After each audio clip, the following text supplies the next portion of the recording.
I'm a 16-year-old teacher. Anytime I tell people I'm 16, they always respond, no, you're not. I'm a 16-year-old teacher. Of course my students are walking around in the hallways talking about my teacher, the youngest teacher in America. Duh. I'm a 16-year-old teacher. Anytime I tell someone that I'm a 16-year-old teacher, they always ask, how does parent-teacher conferences go? I'm a 16-year-old teacher. 16-year-olds can drive. I drive to work. I don't get dropped off. Fair enough. I'm a 16-year-old teacher. Of course people are going to doubt my abilities to actually do my job. I'm a 16-year-old teacher. By the time I was 15, I obtained my third degree. I'm qualified. 16 is a little nuts. That's what I'm saying. We got to stop applauding certain shit. I'm done feeling proud for people or happy for people about certain things. I'm worried about the kids. I'm worried about the kids. Well, she's mature enough to handle her job. I mean, she's mature enough to get a teaching certificate. She can. That's what I'm saying. You got to salute it. You do got to salute it. And she may or may not be a teacher forever. That's what I'm saying. Wouldn't it be more appropriate for her to be teaching kids, and she's gonna be probably a fucking rocket scientist or something. I don't even know. Yeah, the world needs more from her. Well, I'm saying, oh yeah, that's right. Why did you stop so soon? It's like you went crazy till 16. You're like, you know what? I'll be a teacher. Yeah, I'll slow it down. I'm mailing it in from here. No, I'm just kidding. Teachers are not mailing it in. You guys are very important people. How do you react if you ended up go into the parent-teacher conference? How old is my child? Like, obviously, she can't teach a high school, right? Oh, hold on. Okay. Yeah. Obviously. So, how do you react if you have, like I said, you go into parent-teacher conference, you got a 16-year-old teacher there. Let's say, I don't know. I mean, what age is it appropriate? That seems like a more like what kindergarten? I'm feeling straight. Like, all right, well, it's kind of like a babysitter. That's what I'm gonna say. Okay, but again, if she went through all the right channels, then I mean, who am I? I mean, there is like a 10-year-old or grown ass man. You're a grown ass man. I mean, there's a 10-year-old that just graduated college or some shit. So I mean, that's like incredible. I don't know, man. Shout out to them, little kids. Yeah. Well, the graduated part I think is great. Yeah. You know what I mean? But it's like the educating other like little kids that are like maybe not your peers. Like, I would be curious to know how old the kids are. To a certain extent that makes it different. Like middle school is like, hey man, a 13-year-old and 16-year-old is not out of the window. Like that's happens. So, I mean, 12. Wow. Well, grown ass adults. Let's be honest. We already know what happens. Saying, like, wow. But, so I mean, but even then, I'm saying like the little ones. But I'm saying like 12-year-olds, like 11. It's not out of the realm of possibility. You get a badass 11 or 10-year-old. They feel like, who is this? Who is this? What'd you say, big sis? Yeah, my big my big sister will beat you up. Yeah. Like, what is that? I wonder how the kids react. Yo, that's a good one. Yeah. They probably love that though. The kids probably love that when they find out. Yeah. They're like 16. Oh, okay, cool. Yeah. Yeah, and there are some big 11-year-olds. So some big you saw what happened to Cat Williams, the 14-year-old. He put him in a fucking rear naked headlock. Hey, come on, man. Don't hit on my man Cat. I don't want any smoke with Cat Williams. I think he's hilarious. That's what I want to know. Where's he probably on his way to the UFC. What the fuck you mean? Who is that kid? Yeah, probably all-American wrestler at this point. I hope for Cat's sake, because otherwise, if he just ended up burning out, that's kind of even more embarrassing. You know what I'm saying? It's not even that he got beat up; it's how crazy he looked. Oh my god! Yeah, with his hair out and shit, looked like he just woke up. Did he drag you out the fucking bed this morning? This young man. Oh my god! Grabbed him. Yeah, Cat. Hey, no, man. Everybody hits a low. Well, Cat. That was a low. Cat even said that in his interview that he was homeless. So I mean, I guess nothing is. Yeah. Anything could have been the case. So yeah. Shout out to Cat. I mean, right now I heard that I think it was on Joe Rogan's show where he was saying that his sales after the Shannon Sharp interview have went up like 800% or something like that. They said it was like 40 million views. That's what you're supposed to do. That's how he's supposed to benefit from that, to be honest. What a way to network. 100%. And market, really. Market was. People are like, he actually is kind of funny when he's shitting on people. Bro, he's hilarious. Well, he's been saying the same thing. It's not like he's ain't saying anything different. You know what I mean? He's saying the same. What was different in that case? There wasn't anything. That's my point. Yeah. Everything he's been saying, like he said that about Kevin Hart. He doesn't like Kevin Hart. Oh, he's said that about Steve Harvey. Like, it's nothing really. You think it was the platform? Just that's why it caught fire? Yeah, I think it's different now. Like you get on Club Stage, everybody's watching, and now one thing can turn to another thing. Yeah, exactly. Yeah, it's not a podcast about sports. It's everybody loves comedy. Mm-hmm. Kevin Hart, mind you, It's like we said about the Stephen A. and the Jason Whitlock. When you attach a name, now you're looking at, oh, let me look at this Cat Williams guy for real. Oh, for sure. You know, I definitely think it's you know, it breathes life into his just character and everything like that. Everything that comes with Cat Williams, as far as like old interviews coming up, people. I mean, I don't know what that does for him necessarily, as far as like it just builds his public. His next special is going to be, you know, that's true. His next tour is going to sell out. He's probably right now. He is probably getting some crazy offers. I'm not saying he hasn't sold out before. I didn't think about that. Yeah, but the offers he's getting for whoever the streaming platform that is going to host his next. I mean, what was your image of Cat Williams before the interview? The last thing we saw was him getting beat up, like him like kind of strung out. Like you're like thinking like, yo, what's going on with Cat?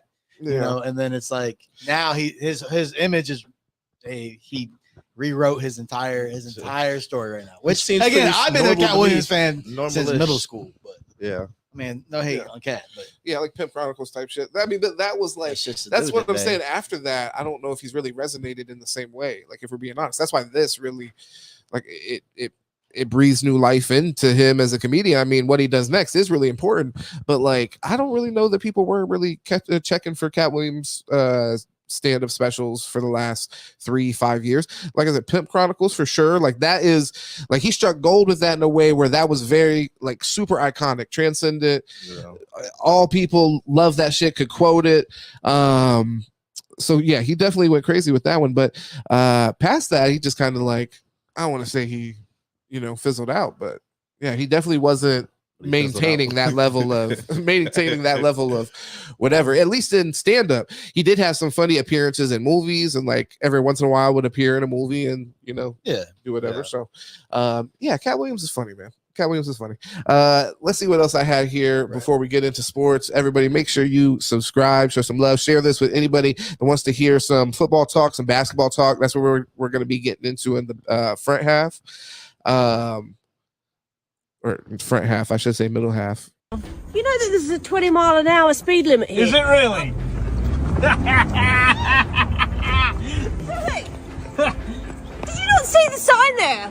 What are you? Are you really? Did you really just try and drive off from me? There are children on this road. What, children where? You go, girl. For goodness sake, we have fought long and hard along this road. You fought long and hard. That's not very appropriate with kids on the street, is it? Are you laughing at me? We have hoons like you coming up and down this road, going crazy in your Range Rovers. Do you understand the difference when a child gets hit between going 25 miles an hour and 20 miles an hour? Well, no, do you have any idea? No, real specific. Yes, I do. I have watched the videos of children being hit at 25 miles an hour. Is that what you do in your spare time? Is it watch little kids getting hit by cars? It is not. See you later, yeah? All right, this is a test of the morality for you boys. How's that video make you feel? Yo, okay. You want to go first or what? Because like I go fast. Listen, I'm all about it. Like I honk at people in school zones when they're going the other 25 way. 25 miles an hour though. No, but see, now that's where she lost me. If you're going 25, come on, that's wild. Like, come on. But I thought she was like yelling at somebody going like 45 in the 20, and it's like, you got kids around. Ever heard her stop and be like, the difference between 20 and 25 specifically? That's like, wow. Yeah. I know the difference. I'm gonna be honest.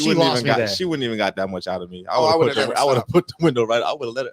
Oh, you would have stopped. That's the part of what I was curious. Would anybody else stop? I was gonna see what she talk. I gotta see what she's talking about. Maybe I don't know what she's talking about. Maybe she need help. I don't know. I see her running over there. Maybe she need help. Come on, man. She need to find help there. As soon as she's talking crazy. Nah. Window up. Her beef. So you guys, y'all stop for people when they're waving you down in the road. I mean, I have, yeah, man. Like I'm down to help people, man. Yeah, you know what I'm saying. But I gotta read the situation. Okay. You know, if the situation kind of sketchy, you never know. But the situation is gotta make a judgment call. Yeah, I feel like I'm pretty good on my P's and Q's when it comes to that. Yeah. I definitely help people. Well, so far, you know, do it. Do it. I mean, shit, there was one lady who ran out of gas from a Fort Myers auto place in fucking Port Charlotte. Yeah, and it's like. She waved me down. I'm like, what the fuck are you doing at the red light? And the guy was creeped out a little bit because I'm like, is this a weirdo situation? Yeah. It wasn't. But yeah, you got to peep it. But I mean, I don't know. It depends on how she's coming at me. She was rough. I didn't see the beginning of the video, I guess. I just saw it when she was up in the window. Yeah. I don't fuck with people waving me down. You could like fucking call 911 or fucking like knock on somebody's door. Call What the fuck you 911. making me do? What you want me to do? Hey, no, crazy world out there, bro. I feel you on that one. Nah, I'm with you. Hey, man, I'm especially- not Captain Save a If I got the No. kids in the car, if I got the If kids I in got the Parker, car, nah, I'm out. yeah, Okay, the kids in the I car, can't, then I nah, can't help me. you, bro. Yeah. No, I'm with you on that. No, but even I could even think But my one kid's time- gonna be the What one. about Like, if it's Dad, night? stop and help? Like, nah. What if it's nighttime? Also, actually, nighttime what is if it's different. a man? I'm gonna ask you this. What if it's a man specifically? Does that change? That immediately change it for You you? gotta peep it, bro. Again, you Okay. gotta peep every Okay. situation. All right, you If gotta they don't peep. feel right, you trust your Don't gut. give me a non-answer like a politician. You know what I'm saying? Like, what if it's a man? How much does that change it for you? Big time. Damn, it sounds what? like big time. That boy said politician. It's in politics, but don't do that with me. 15, 20%. 15, 20%, you know, because It drops it. The likelihood of it. yeah. Because at the end of the day, like you gotta think like you might got yourself, bro. You good. No, that's a fact. And it's Or like, bro, you can't what- call somebody. Obviously, Yeah, it changes exactly. 100%. Like, what are you trying to get out of me right now? Okay? Wow. But no, Yeah. but no, you really you got people. But like I said, yeah, I feel you. exactly. Because It's about there's approach also too. females where it's like, man, you could be the bait. And it's Oh, like, yeah, I ain't yeah, with yeah. that. Again, I got You ever a play Red woman Dead and a Redemption? child, you know. No, but I've seen it. Okay, you're right. But It happens but, in that. But there are real life situations where They you see not, it. I'm So gonna it's tell you like- right now. Okay, man, woman, whatever. Yeah. If it's fishy, you not getting me, bro. Okay, I Feel hear that. that. I hear Not that. like that. you You, just might feel- get me, but not like that. You trust your instinct. Oh, 100%. I love that. That's all You I got got.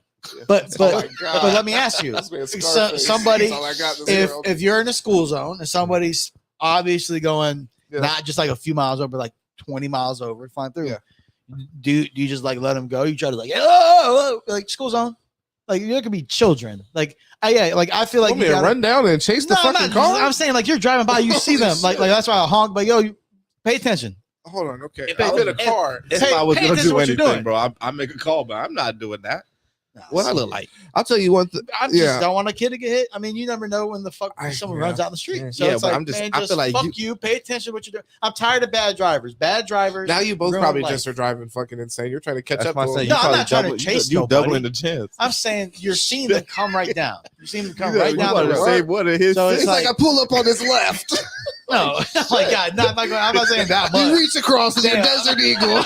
I'm not saying that much. You say, "How about you drive safe through my neighborhood, motherfucker?" I'm saying the motherfucker's coming down Whole the neighborhood opposite gets road, shot. God, You yeah. know, Paul's wilding out. you making know. a- yeah. coming at you. So it's like all you gotta do is just like, oh, like wait They're down there. coming- Hey man, yeah. slow You're down. killing me, man. Yeah, I feel you. Or, No, I mean, Paul, I like, slow love the you, brother. fuck down. Yeah, like I'm Yeah. trying to. Yeah, I'm a rage guy, man. I get so mad in traffic because And you motherfuckers just- suck at driving. That's the They're people you assholes. don't need to drive. Remember, Listen, remember in the test, they literally tell you like, "Hey, don't get angry. If you're angry, Well, don't drive." No, people need to listen. People need to stop being stupid. Like honestly, there are other Okay. people on the road. You're responsible for everybody's lives. Drive like Yeah. it, okay? Like these not semi, some of them, shit. but like dump truck drivers. What's up with them driving 15, 20 miles over the speed limit down fucking residence? It's like, come on. Brother, I've never seen that. A It's dump like truck driver? Yeah, shit. I drive for They work. drive so I drive- cautious when I see them. No. I've seen some UPS drivers down wild Burnt- out and literally try to kill people. Burnt but- store. My God, bro. Like I just got mad today because I'm like, bro, Yeah. drive like you're driving a vehicle that if you hit a car, Mhm. you're going to kill them. Like the difference between driving 20 miles an hour and 25, like the lady said, Hey, it's a man. big deal. sometimes you got to take responsibility. Okay? Okay? A lady waves you down, you're gonna be like, "Yes, ma'am, I was tripping 25 miles an hour." I'm that crazy ass lady, get away from my 25 is crazy. fucking That's window. 25 miles ain't the thing. Yeah, 15, 20, 25. That's a lot over. Again, just party foul. just regular roads. I'm not saying interstate drive. yeah, I'm saying regular roads. We got like that, brother. regular roads. Yeah, no, I mean, I feel you on that. School zones, residential I just- roads, state like you're in the neighborhood. I just don't feel the need to police shit. I think that's I why I feel just ya. stand back. I see that. I'm like, listen, man. Hopefully, the universe and karma takes care of that guy. You know, whatever happens, happens. Jesus And in my mind, whatever that is, I fantasize about that. I'm Jesus kidding. I'm Christ. playing. It's crazy. do you guys ever feel bad like when you're Yeah. mad about a traffic like you guys get mad at like traffic jams like on the Never. interstate? Bro, if you're in the interstate, He's you're like, whose fault is this? like, The person dying on the road ahead? I'm Give me a break. annoyed. Of course, I'm annoyed, but I'm not Yeah. like it is what it is. Inconvenience. Yeah, Yeah. I'm not. I don't really Yeah. be tripping, bro. No, I feel Honestly, yeah, no, because like obviously we got a lot of work to do, man. You get running late, and you're like, fuck, and then you have to go like, hey, you know what? whatever this is much worse than me just being like every time. Like every time. Well, I Just shouldn't say every time. But Shouldn't say that every time. exact reason is the reason I always like if I'm low on gas, bro, I get it before I hit the highway, bro. Even if I can make it to my destination. Oh, like, just in case. Hey, that's always, smart. bro. That That's is smart. that's a good Every rule. time. That's a good rule to teach your kids. That's like fucking that's like a golden rule. That should go on the list. Yeah, just in case any crazy shit pops off, you're ready to just keep on going. We're past. Y'all gotta be in traffic. Past your family. He's like, yeah, I got enough gas to leave my family behind. Hey, bro, y'all not gonna have me shit out of luck now. I No, I won't feel enough that. traffic because I'm in the middle of the road, no gas. So if you heard over the radio, like, hey, it's apocalypse. he's ready. He's out. So What's your first move? So do you fill up a half a tank or do you let it go down? What's up? Do you fill up a half a tank or do you let it go down? Nah, I let it go down. I'm saying if I'm about to get on the highway, like if I'm about to make like a trip, but even still, trip, Yeah. not even a big trip. Like if let's say like It's an on the hour, highway period. like an hour. Let's say an hour. I You feel know you, what I'm saying? I'm like, nah. Sometimes I hear that we'll be on the highway for like 15 minutes. Yeah, that's Yeah, cool. right. That's like Still, you fill up? no, not on that Okay, one. I'm okay, talking about it gotcha. gotta be an hour. If you gotta go to Gotcha. Fort Myers or something, you're gonna fill up. yeah. Yeah. I was about to Makes say fucking But- doomsday prepper over here. Like, Hey, bro, I I'm, didn't just even making know. sure, I'm making sure I'm good. I don't see niggas on the side of the road looking Hey. crazy. Oh, that's bad. Walk in with a tank of gas. Come on, not gonna be me, bro. Come on. Yeah. Call AAA. You know, No, that's just one thing. That's why pay it for it. makes a lot of sense to have an electrical scooter in your car. Yo, my nigga, guy, bro. I'm just saying, you never want to be like that. You know out what? like that. Look at Now I know why people carry bikes in the cars. Again, How I that's see why. it, bro, is I feel like I'm gonna get beat enough, bro. I'm not gonna beat myself, bro. I feel okay. I feel that. You know what I'm No, saying? that's fair. I always say people think I'm crazy sometimes when I like try like with something with my daughter or something like that. I'm like, hey, let's not do that. They're like, oh, you're tripping. That probably won't happen. I'm like, if I can imagine it happening from this scenario, then we should just try to prevent it overall. Because there's so many shit. There's so much shit that's gonna already happen that I just didn't even think of or whatever. I was being negligent. Let me erase that word. What a Negligent. guy. Not What a negligent. guy. Dad of the year. But no, just vibing. We were vibing together. And then you know what happens. Fell off the couch. It happens. No, I'm just playing. Hey, it does happen. It does happen. Hey, That's something we should talk about. reality is Real parents, gonna we should talk about it. It happens, Hey, your right? kid's gonna fall. Your kid's gonna hit your head. You're Hey, gonna if you're go, oh watching- shit. Yeah, there's gonna be moments that you're not proud of. Yeah. Okay? If you're watching this in the future, honey, and it's hard to understand, Daddy, just know I tried. Yeah. And you know what I'm saying? I wanted you to just stay on the couch and watch the TV show with Dada. You know what I'm saying? Dad was too mad yelling at the Dolphins, yelling at Hey. you on Oh TV. man. And you wanted to go get him. You know what I'm saying? It just doesn't work like that. Again, kids just running around and you're just like sitting there and they run into your leg. They're gonna fall. They're going to get hurt. Sometimes they're gonna eat grass. And you're just like gonna be, you hey, said. get up. You're all right. All right. You're okay. I mean, I believe in that for sure. Nothing's broken. Yeah. Laugh. I laugh. Yeah, When the little ones fall, I laugh. You ever wonder what kind of like weird complex you might give them from doing that though? They're just weird, unintentional that shit. and that instead of like Like- grimacing over pain, that they're okay with it. Laugh about it.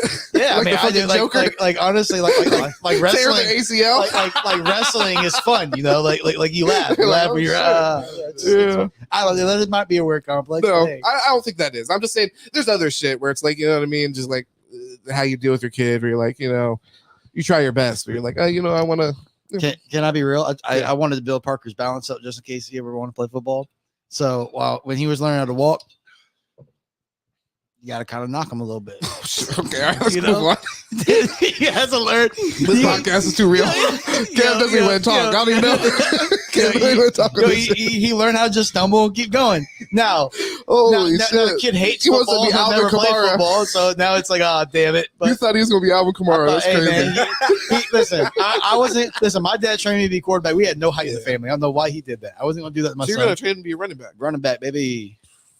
Hey, we're good with instincts, but it's like he's just. What if He you don't hates want to play football. football? He's Nah, like but his friend Minecraft. was just Fuck being over. a running Bro, back. his friend was just over this week, so his friend's like, "Let's play football," and Parker's just like walking, just like throwing him off, and I'm like, "Run!" He's like, and then he throws it, just toss the ball. He's like one of those kids that's just like fuck football, and I think it's Yeah. because I love it, and I think Yeah, that's yeah. just like his like. So you're gonna be mad if you don't play those? Oh hell no! It's not my Oh, life. It's come his on. life. It's his Oh life. come on. Disappointed? We're not. No, Yeah. it hurts. A little bummed that you didn't get to I'm experience it bummed. with him. Yes, Yeah, that's come on. Let's keep it like real. is it bumming? Like Yeah. yeah, because at the end of the day, I mean, yeah, I grew up not like waiting to be a father and Yeah. coach my son, and Probably the number one thing this motherfucker bro, wanted to do. and when I Parker, if you're watching Bro, this, come on, pick when up the Parker ball, was born, please. when Parker was born, I was coaching football, and Yeah. the thing is, I didn't want to take any more time. Yeah. I'm like, from my kid into other kids, and like I feel that, and especially so I was like, okay, when he plays, and he didn't ever want to pick it up, so it's like I'm not going. I've seen playing with kids I didn't want to play. I've coached kids that didn't want to play, and it's like that's the worst. That's a good point. So it's like I'm not going to do that to him. And he likes wrestling. He likes boxing. Get him into that. But he likes art, man. He's an artistic, scientific mind. So it's like you to go that that's boom. So it's like So I'm not going to force him. Yeah. But it does like come on, man, come. Just a little like I want him to sit and watch some of it. I feel that. So like I'll bribe him for like 4 plays. It might still happen, man. Maybe one day. It might still happen. But wrestling, he's lazy. I have to work on him like not being as late because again he's not active, so that's my fault. Yeah, I dropped the ball there as a father, I guess. You try to make him happy. Huncho said, "Tell him put the pads on." Got to, bro. Hey, I think wrestling and boxing, that's interesting. Hey man, those are interesting. A stout kid, 95 pounds at 10. Yeah, but better make sure that he's not chubby. Just make sure that he's getting right. You know what I mean? Because there's some fucking killers over there. He ends up fighting these fucking Russians and fucking emasculate his ass. You never know. He starts to question everything. Goes back to fucking painting and playing Minecraft at fucking 30. That's when it's a problem. I had him in the fucking yard. Mike McDaniel talking about playing fucking Legos. Get the fuck out of here. Bro, I had him in the yard with headgear on and boxing gloves. Yo, brother, how's it feel? How's everything going out there? Go ahead and start that. We're all good. How you feeling? They said, Kev, what up? What up? Jay, what it do? And Paul, what up? What up? Yeah. No, we're here. We're going to get into the NFL talk. We're actually about to get into some basketball talk. So, obviously, right off the bat, let's just get into the games that were played. So, Joel Embiid went crazy, went off for 70. And then I want to pull up for the audience here and ourselves. I want to pull up exactly what that game looked like. 23 free throws. But what's your guys' opinion of the problem? He got fouled, bro. If you get fouled 11 times, bro, I'm going to the free throws. You know what I mean? Like, you're not gonna turn him down. What you want me to do? But hold on. But for him to be going to the line 23 times and the Spurs to go to the line 27 times in the same game, bro, him alone 23, that's wild. That's a wild stat. Every time I saw him, he's attacking, bro. That's what happened. I feel it. And there's nobody who could guard him on there. At the end of the day, he sized up Wemby. Said I'm going to teach the young buck what it is, and I get it. Wemby's small right now, but hey, listen. At the end of the day, use Wemby's that shit. This is the origin story because listen, Wemby's a stud. The guy still dropped 33. Yeah, he's nice. Like the guy was nice. Yeah, but Embiid definitely Joel sees the moment. Points bro, he sees the moment. That is what it is. But just like Embiid, just like Embiid fashion. Playoffs are going to come. Second round exit. It is what it is. Okay, so the negativity. Hey, negativity, man. Like he just dropped a 70-point game. Hey, beat up on a young kid, man. What it is? Beat up on a young kid. Come on, man. At least he's not Chris Finch because that's some real negativity. All-time prospect. He took an all-time prospect and made him look small. I mean, he already is skinny, but I mean, he made him look small. 100, bro. He's averaging 36 points a game too, by the way. And this is something 36 points a game. Who? Embiid. Yeah, damn. Last year 33. The year before that 30. Season the year before that 28. But it is.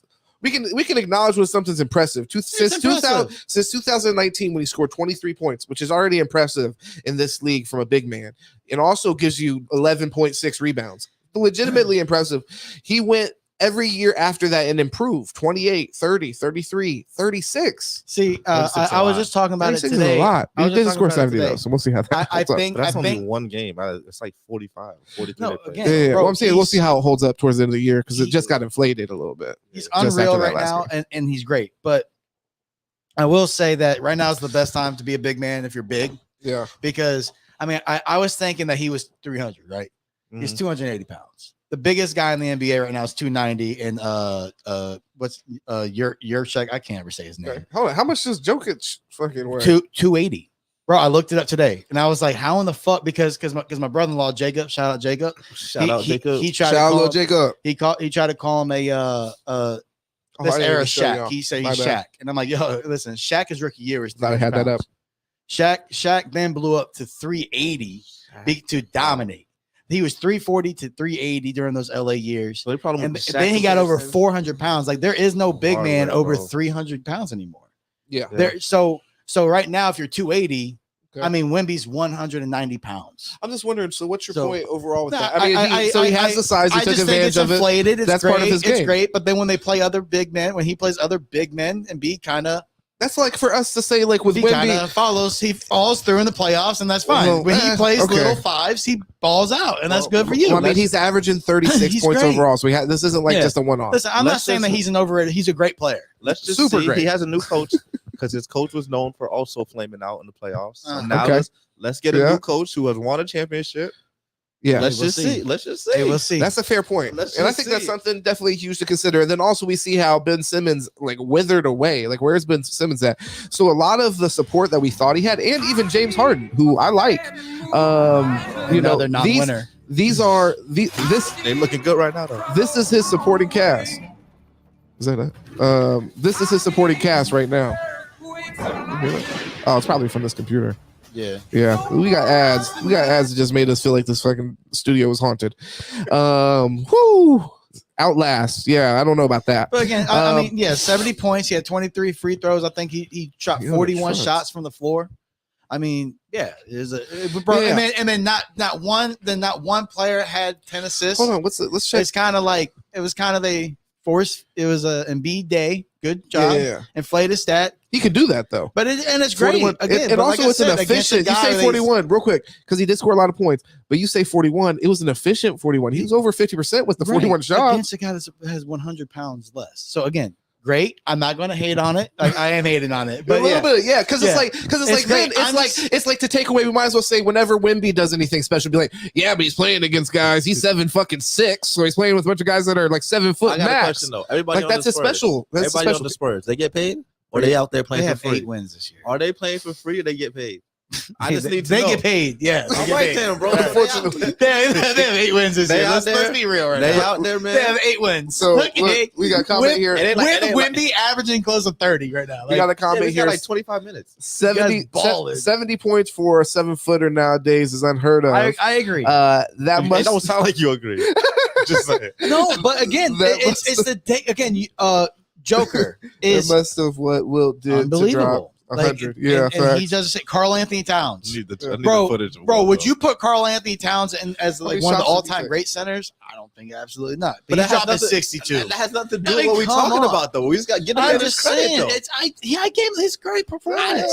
No, but you're shading it. You're like, hey, it took 41 shots. It's like, yeah, but he shot over 50%. There wasn't a better option on the court. You know what I mean? He shot over 50% himself. Right. I have a little Eastern Conference hatred for him, but it is what it is. 18 fucking rebounds. He's out there big body and bitches too while he was scoring. All them little boys. Yeah, well, that's what I'm saying. But hold on, you keep on using his advantage against him. I think that's the exact. I can't help him. Listen, Tyreek Hill scored all those touchdowns. Well, he was fucking faster than everybody. What's he supposed to do? Everybody's slower than him. Like, just take that away then too. Anybody that's exceptional at anything, take away. Great job. You'll be like, all right, man. Look, it's a great performance, unbelievable performance. They should have been letting congratulations, little boy him. Okay, number 1 overall pick. Great performance. One of the best all time. There it is. All right.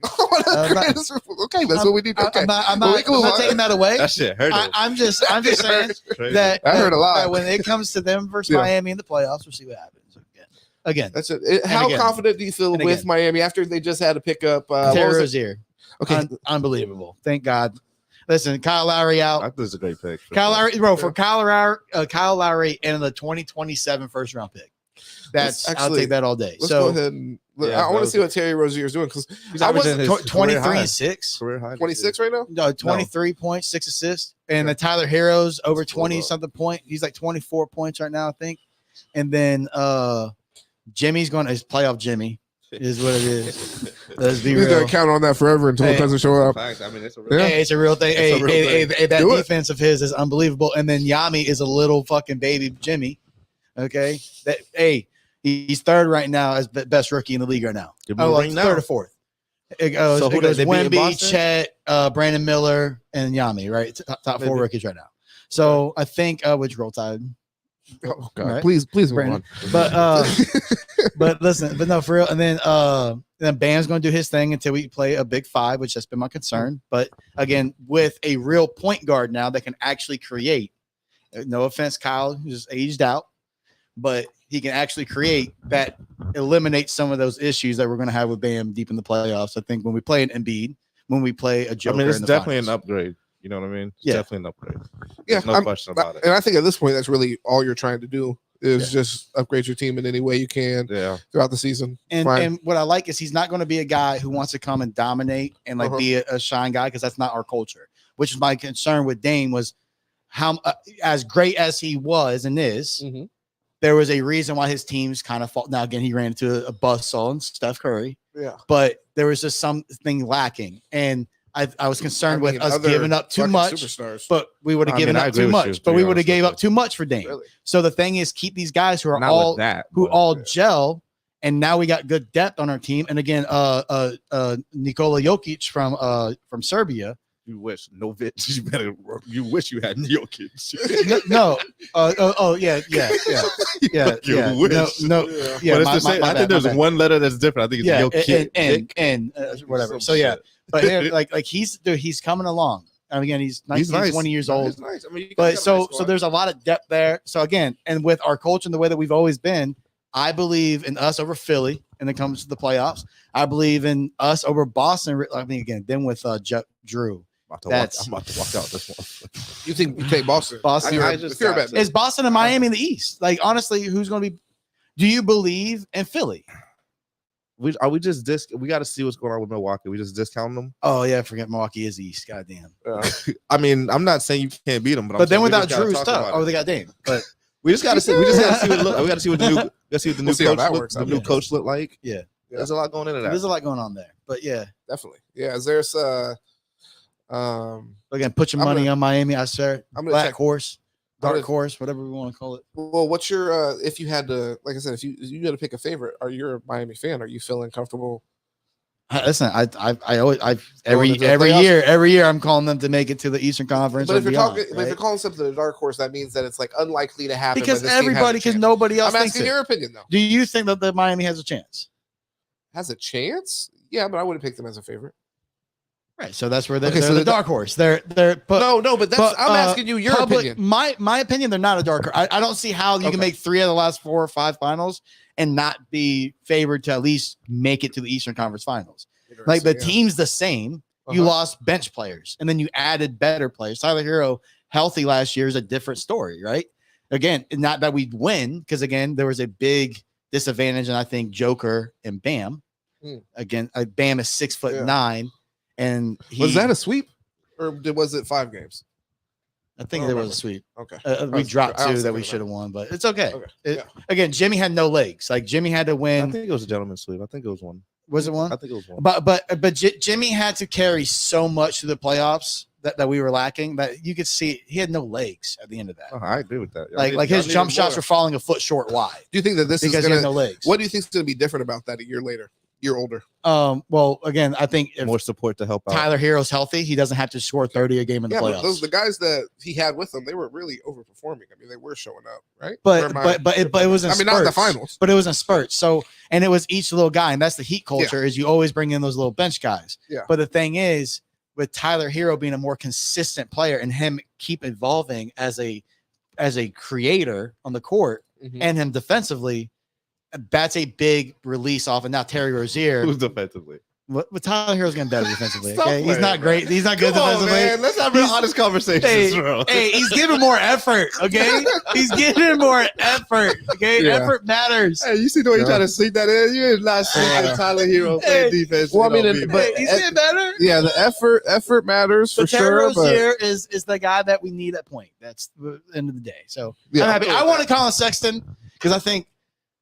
Colin Sexton's a really, really underrated point guard. He's nice. Especially he's a defensive-minded point guard. Fits us. Pass first, and he's a slasher.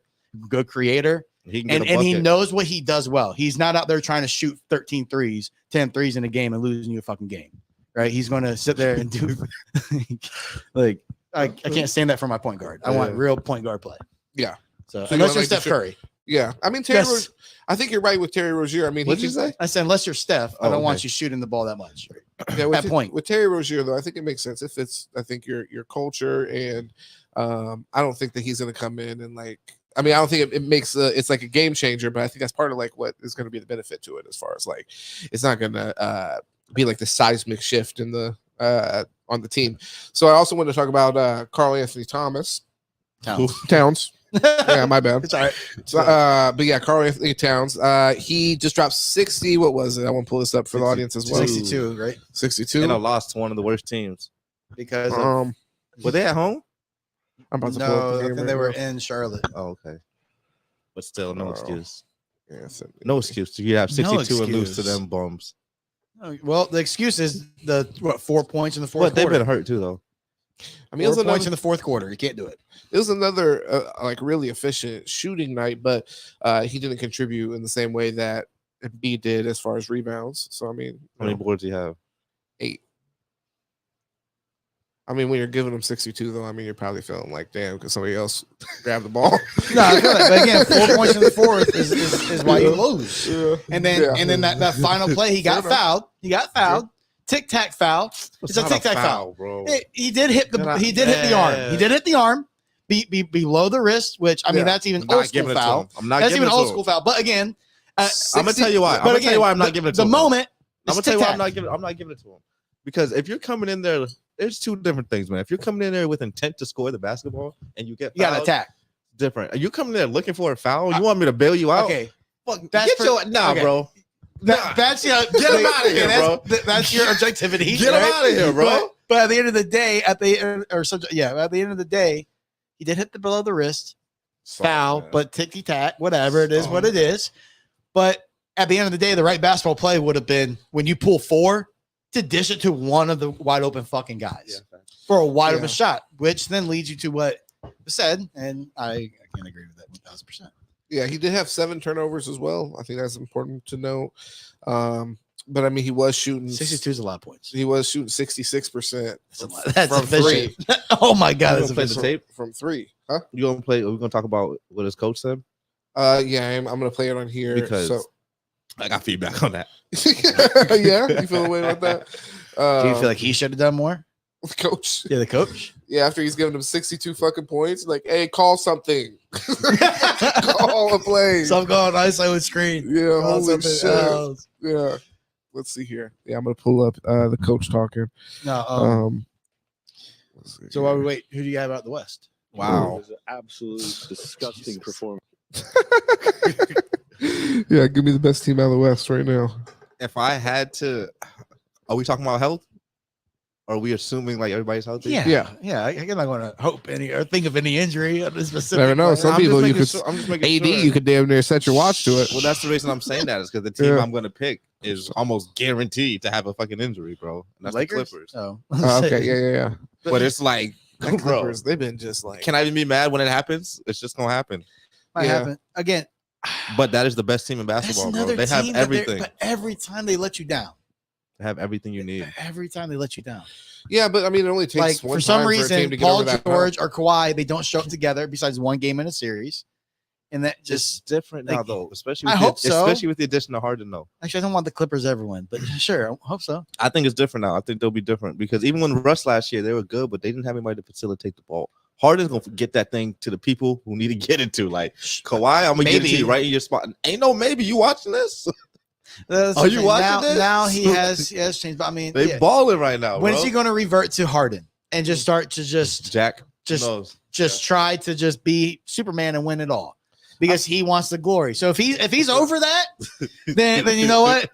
Maybe he took some mushrooms, got fucking right. I don't know what happened, but good for you. Oh boy, we're up there with Aaron Rodgers. Yeah, that's what I'm saying. Like figured it out.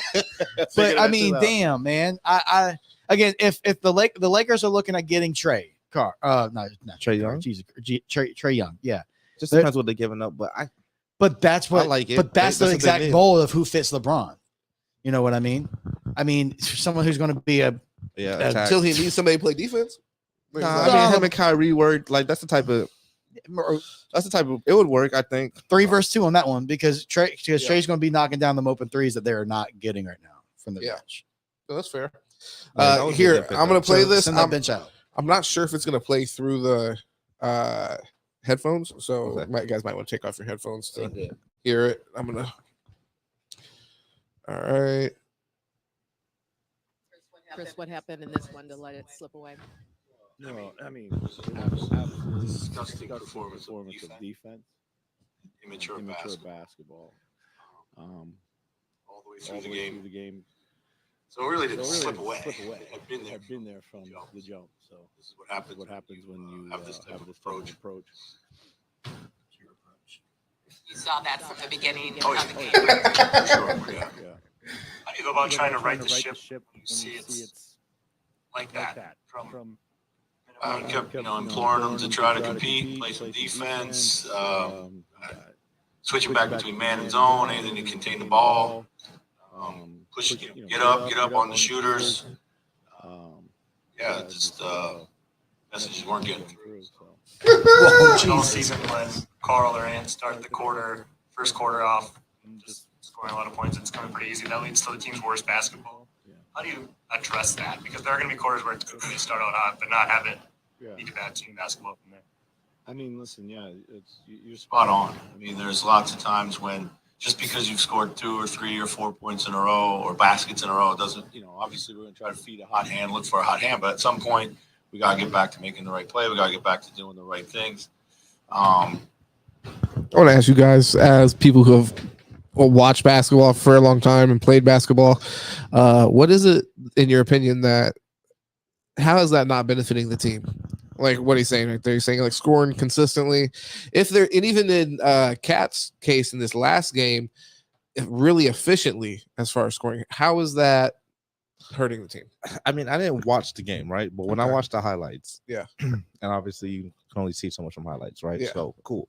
But as I'm watching it, these dudes is literally not even playing ball. They crossing half court. Where's Cat? Cat's making plays.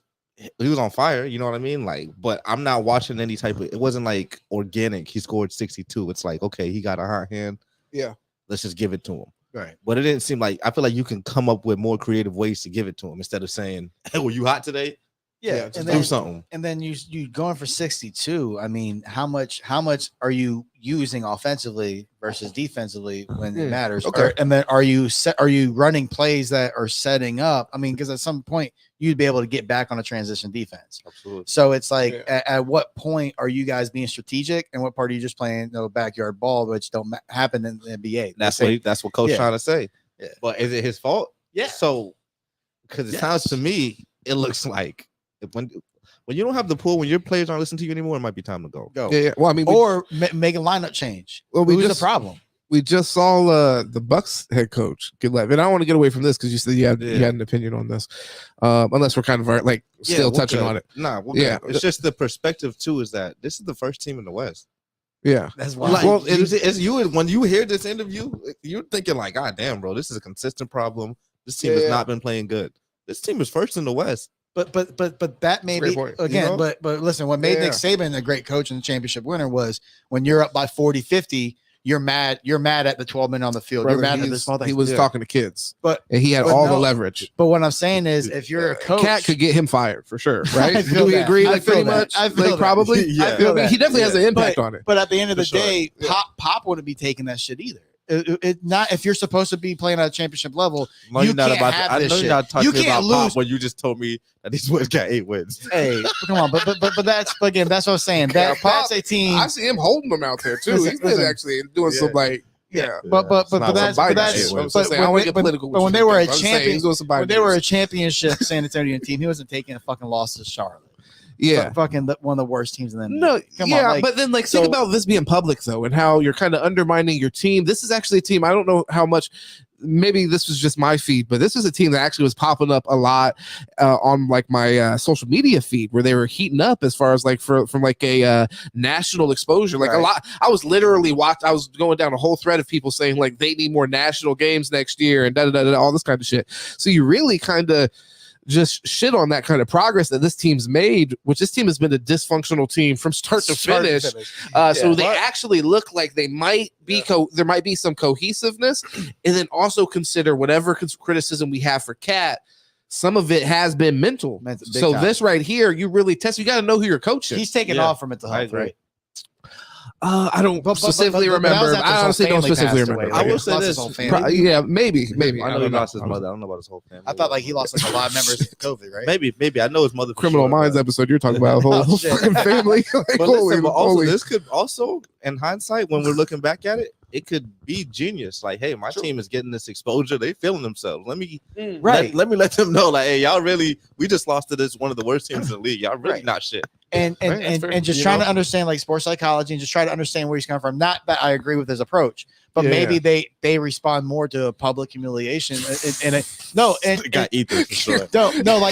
the social media world where hey, listen, like if it's out there in the public, hey, I'm going to try to prove him wrong. I'm trying to step this up. I don't know what his approach is. I mean, I just know that the coaches use the media. Coaches use the media to speak to their players. That's known. Like that's a tactic. Yeah, and some coaches are just fucking wide open in the media and just say what the fuck. And these reporters be throwing fucking alleys, right? So, and that was the press conference like situation. Like, yeah, that's definitely getting better. You know what I mean? That's not even like on the side, like somebody caught you, walking out the stadium or something like that. Like this is like you're saying, if you're going to talk to your team and like try to make a statement, and your point is really interesting as far as like maybe they're aware of the momentum that they're getting and just not wanting them to get ahead of themselves, because in reality they haven't won shit. There's been plenty of times we've seen teams that have been like number one in the West, number one in the East, and they seem like they have all the momentum in the world, and they get shit on by a veteran opportunity team. Then you're one of your best players. He's not the best. I would say second best on that team. Drop 62, but y'all lose. Like, okay, let me talk to these guys. This is the perfect time. Right. Yeah. Let me and if you feel like you have a really good rapport with that person, then I could see as a leader, you being able to pull that person to the side and being able to have a conversation with them and explain your motives. If your motives are like what you're talking about, Kev. So he doesn't take the criticism like to heart, because if there's good motivation behind it, then and it works towards a common goal, then you can kind of accept that, as long as you trust where the coach is taking you. Yeah, that's the thing. The coach has to exactly. That's one of the things with Nick Saban, by the way. Whenever he was in a kid's face, fucking shitting on him, they had to also know, like, okay, this is Nick Saban, and he knows how to win championships at the end of the day and get people to the NFL. Yeah, you definitely have to trust the messenger. Yeah, for sure. Message. But at the end of the day, like I think if his whole approach is team basketball, then you look at a 62-point performance and a loss and say, hey, that's not what we want. Yeah. I'd rather you have 30 points and 14 assists. It's just, you know what I mean? And more rebounds. 66% from that's hard to ever argue. That's hard. 66 for threes. No, that's nuts. But again, the last play that they lost on was him taking it against 4 and trying to draw a foul outside of playing play. Look at thank you. You just said it, bro. Try to draw a foul. I'm not gonna give you a foul for that. Yeah. If you what would LeBron do? Dish it out, and then his guy would miss it, and then we would blame him for being not always. Did you have an issue with because LeBron is obviously one of the people that really popularized that, as far as popularized it really. Not taking that final shot, you mean? Take it, drawing fouls. Flopping. Well, Chris Paul, who's drawing Chris fouls, Paul, the NBA PA guy was really the starter of that. LeBron, James Harden, fucking benefited. How do you feel from when the that most came into the game? About flopping? Yeah, that really bugged you. I just know, when I was watching basketball at that time, I was probably like high school at this time. That pissed people off, for real. Well, it fucked it up for some people. Okay. There's always been some flopping again. Sure. I think but it got crazy. Shaq bro. started flopping. There's a couple years people would just like walk up to each other, like literally fall down on the ground, like they got shot. Bro, that's wild. I wish I had a flopping compilation on here. It just got to a point, bro. Like it's like, okay, bro, you're not even trying to fool me. Right. Like, what I'm saying? Bro, the Europeans? Like how the Europeans just again. I like when LeBron and Shaq were doing it, and a few other players, because obviously the bigger, stronger guys, and then the hard fouls don't affect them as much. So then they're not getting the call. So then it's like, okay, let me fucking sell it so I can finally get the call that you're giving everybody else. So I can understand that and respect that. Where it's gotten to where it's like they swipe at the ball and you fucking jerk back LeBron and act like you get it in the face. That's a bit fucking much. And that's where I can understand the eye roll. But where it originally came from, I understand. I get it. Like, part of the game, man. Everybody's trying to find a little something. Yeah, everyone's trying to get to the free throw line. But I mean, bro, there was that time where James Harden went on that 30-point run, and it's like the one game he shot like 30-something fucking. I actually see. I respect it. That's and it's like get out. I'm glad all you those brought up free James throws Harden, because people joke. I'm glad you brought up James Harden, because what I hate more than people that really complained about flopping being a part of the game, even more than people that would single out James Harden like he was doing some like. No, it's a lot of them. He just was the best at it. He was just the best at it, and in his way, he did it so much, and it was so artful where it's like you could tell like when he was sizing somebody up 100%. Because when he was, it's not. It's a factual compliment. It's not for me. For me, 100%. I feel like I actually really appreciated how he implemented that into his game. I'm not bullshitting. I really did think I've had this argument probably on here before. Like I've been pro James Harden against people on this podcast a lot of times. But yeah, how he approached it. It was like chess. You know what I mean? When he was sizing you up, he was like, what part of you can I take advantage of and get you to buy? It's just, it was different than like what you're saying when you're just literally like trying to just run somebody over and then flop like that. It wasn't that type of shit. He was trying to get you to foul from the 3-point line. He was very creative with it. So it's like, again, if you're constantly driving in because you're bigger, lowering your shoulder, and people grabbing you, and then it's not getting called, then you're going to have to flail. Like, that's fine. But again, like James Harden mastering the leg kick. And he wasn't the only one. D Wade on the championship run mastered the leg kick, and I go up his people. But that's what it is. I'm glad that they took that out of basketball, though. That I am glad about that. But because it's bullshit. Yeah, because they've been calling it. They've been calling, hey man, like you're kicking your leg out and trying to draw a foul. Like shoot the ball naturally. First of all, I like to say these refs are trash. Oh no, the refs have been inconsistent as hell. You guys think you could do better? Fucking right, yeah. We can all objectively do better. Like I mean, no, I'm not gonna say it's easy. First of all, I'm not shaped like that. So that's a good point. Yeah, that's crazy. Man, that's a great point. That's a good point. I don't like my refs. Yeah, I don't like my refs missing calls because they're tired. But I'm gonna tell you, I'm not gonna take that excuse. So put me in the booth. They should actually. That's actually a great point. They should like switch them out halftime. Hey, there we go. Yeah, because they probably do miss calls because they're tired. For real. I tell you the basic standpoint, I can't do it. That's hard. So, that's hard. But I feel like if I go to trading for it and you tell me what I'm supposed to do, like I can do it. Yeah. You know what I mean? And I can do it at a high level. mental level, you feel like as far as like seeing the game, you'd be able to do it. Me personally, no. I mean, if I was what the fuck? That's what you just said, right? Listen, I mean, I could do it if I had to do it, but my only issue is I'd get caught watching the game. Oh, okay. You know what I mean? Too much of a fan. I'd be like, oh shit. I feel like you'd be able to. I'd be like. Can you imagine the refs don't even give a fuck about basketball? That'd be my problem. Well, I'd be like, sound like a bitch. He barely touched you. Why you doing a fucking foul, man? But I'm not giving a foul. He's gonna try to get a foul for me. So that's the thing is each crew kind of like when you see him, you kind of know like, hey, this is how they usually call it. Like they usually let this slide or this slide. And the thing that's been irritating is in the NBA this season is it hasn't been consistent with that. Like in the NFL, you can kind of see like, hey, this crew is going to let. Trash too. Oh no, they have been bad. But again, but no, big games this year. Though I will say this: they have been letting them play. Like in the playoffs, they've been letting them play. If they're going to hold on the line, they're not going to call it either way. They'll let them play for this time, and then next time they won't. But again, it depends on the crew. That's so the issue. These playoff crews, I think, have been good. Like I'm not even going to front of that. I think in the college football playoff, the Alabama Michigan one, there was some shit where you could have, as an Alabama fan, I was like, the fuck on my first drive, I'm like, how are we not calling it?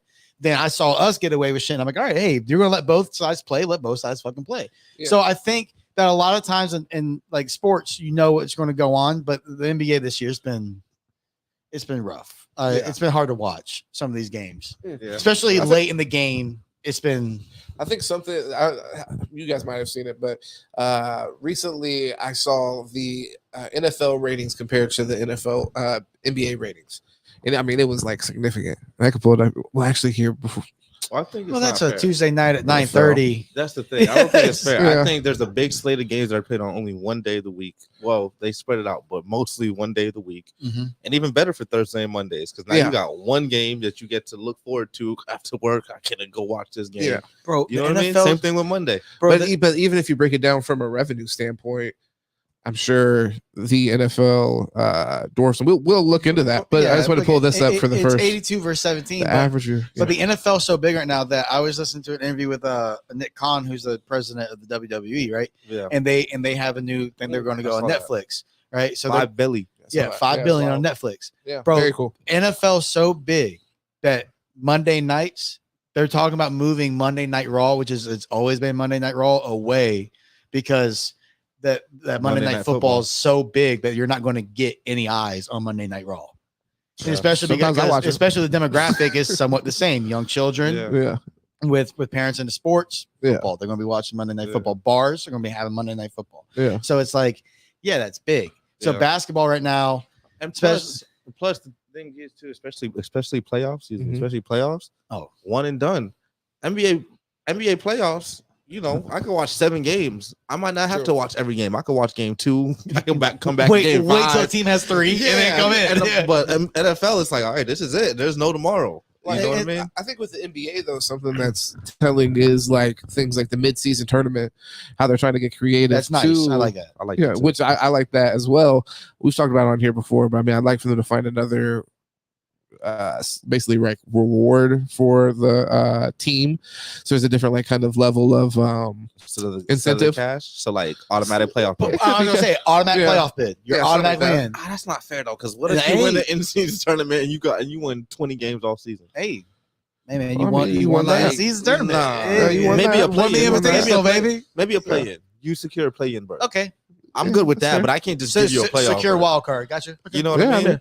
Fair. I mean, and nice negotiating. That was good. Yeah, and if you keep playing, then I mean, you know, you could improve your seeding normal way. Yeah. But yeah, you definitely take that pressure off where you can make a decision. I think anything like that, I think it should actually impact the season in some way. I think the fact that you you can still pay the players. I mean, that's a fine thing if you want to do that. I don't see how those two things should be connected. Exactly. So it's like there can still be a reward for the players, but from a fan standpoint, that really made me just like scratch my head. Like, even though I did give a fuck about anything championship, I'm like, okay, let me lock in. I'm an NBA fan, but it's like, as a fan, how am I really supposed to give a fuck about this when really the only thing that comes of it is like these guys who are already like decently well off get an extra $500K. Well, so do we know if each game they got a check, or is their salary now divided up with those playing games that aren't 82 games? Those are 82 games. They were part of the 82? Yeah, they're part of the 82. Okay.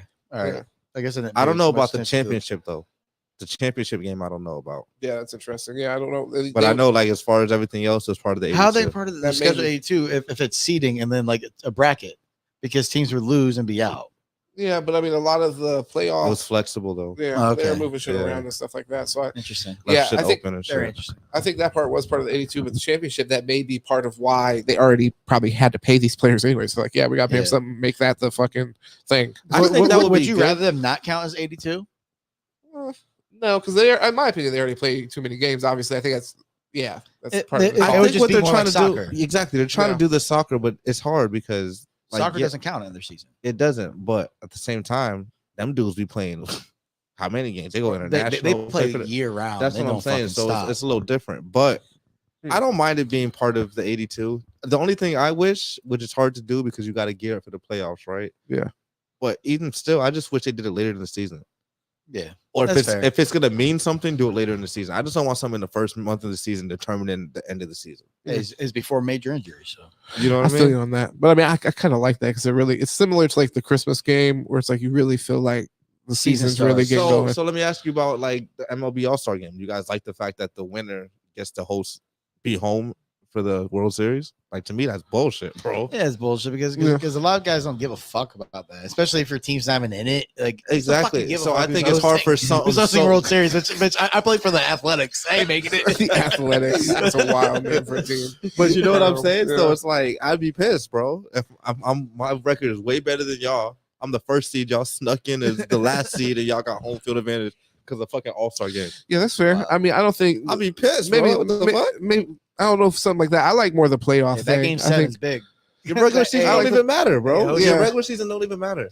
I think it being an automatic playoff bid or a play-in bid, I think that makes sense, especially just how the playoffs are set up now, where a lot of those teams, like half of the fucking playoff teams, are involved in the play-in. Yeah. So yeah, it would be a pretty big advantage to be locked in the top 5. It was year 1 though, so you know they're going. Yeah. It was nice. Like honestly, I think for year 1 it could have been better. It was kind of hard to follow. Like there was definitely things I think that they could improve on, but for sure, I agree. It was hard to watch on them ugly ass courts. See, I like the courts a little bit. I like the courts a little bit. I like the difference. Hey, shout out Big 3 on that one. I like the difference. Yeah, I mean, they could have just probably done it different. Yeah, they could have done better.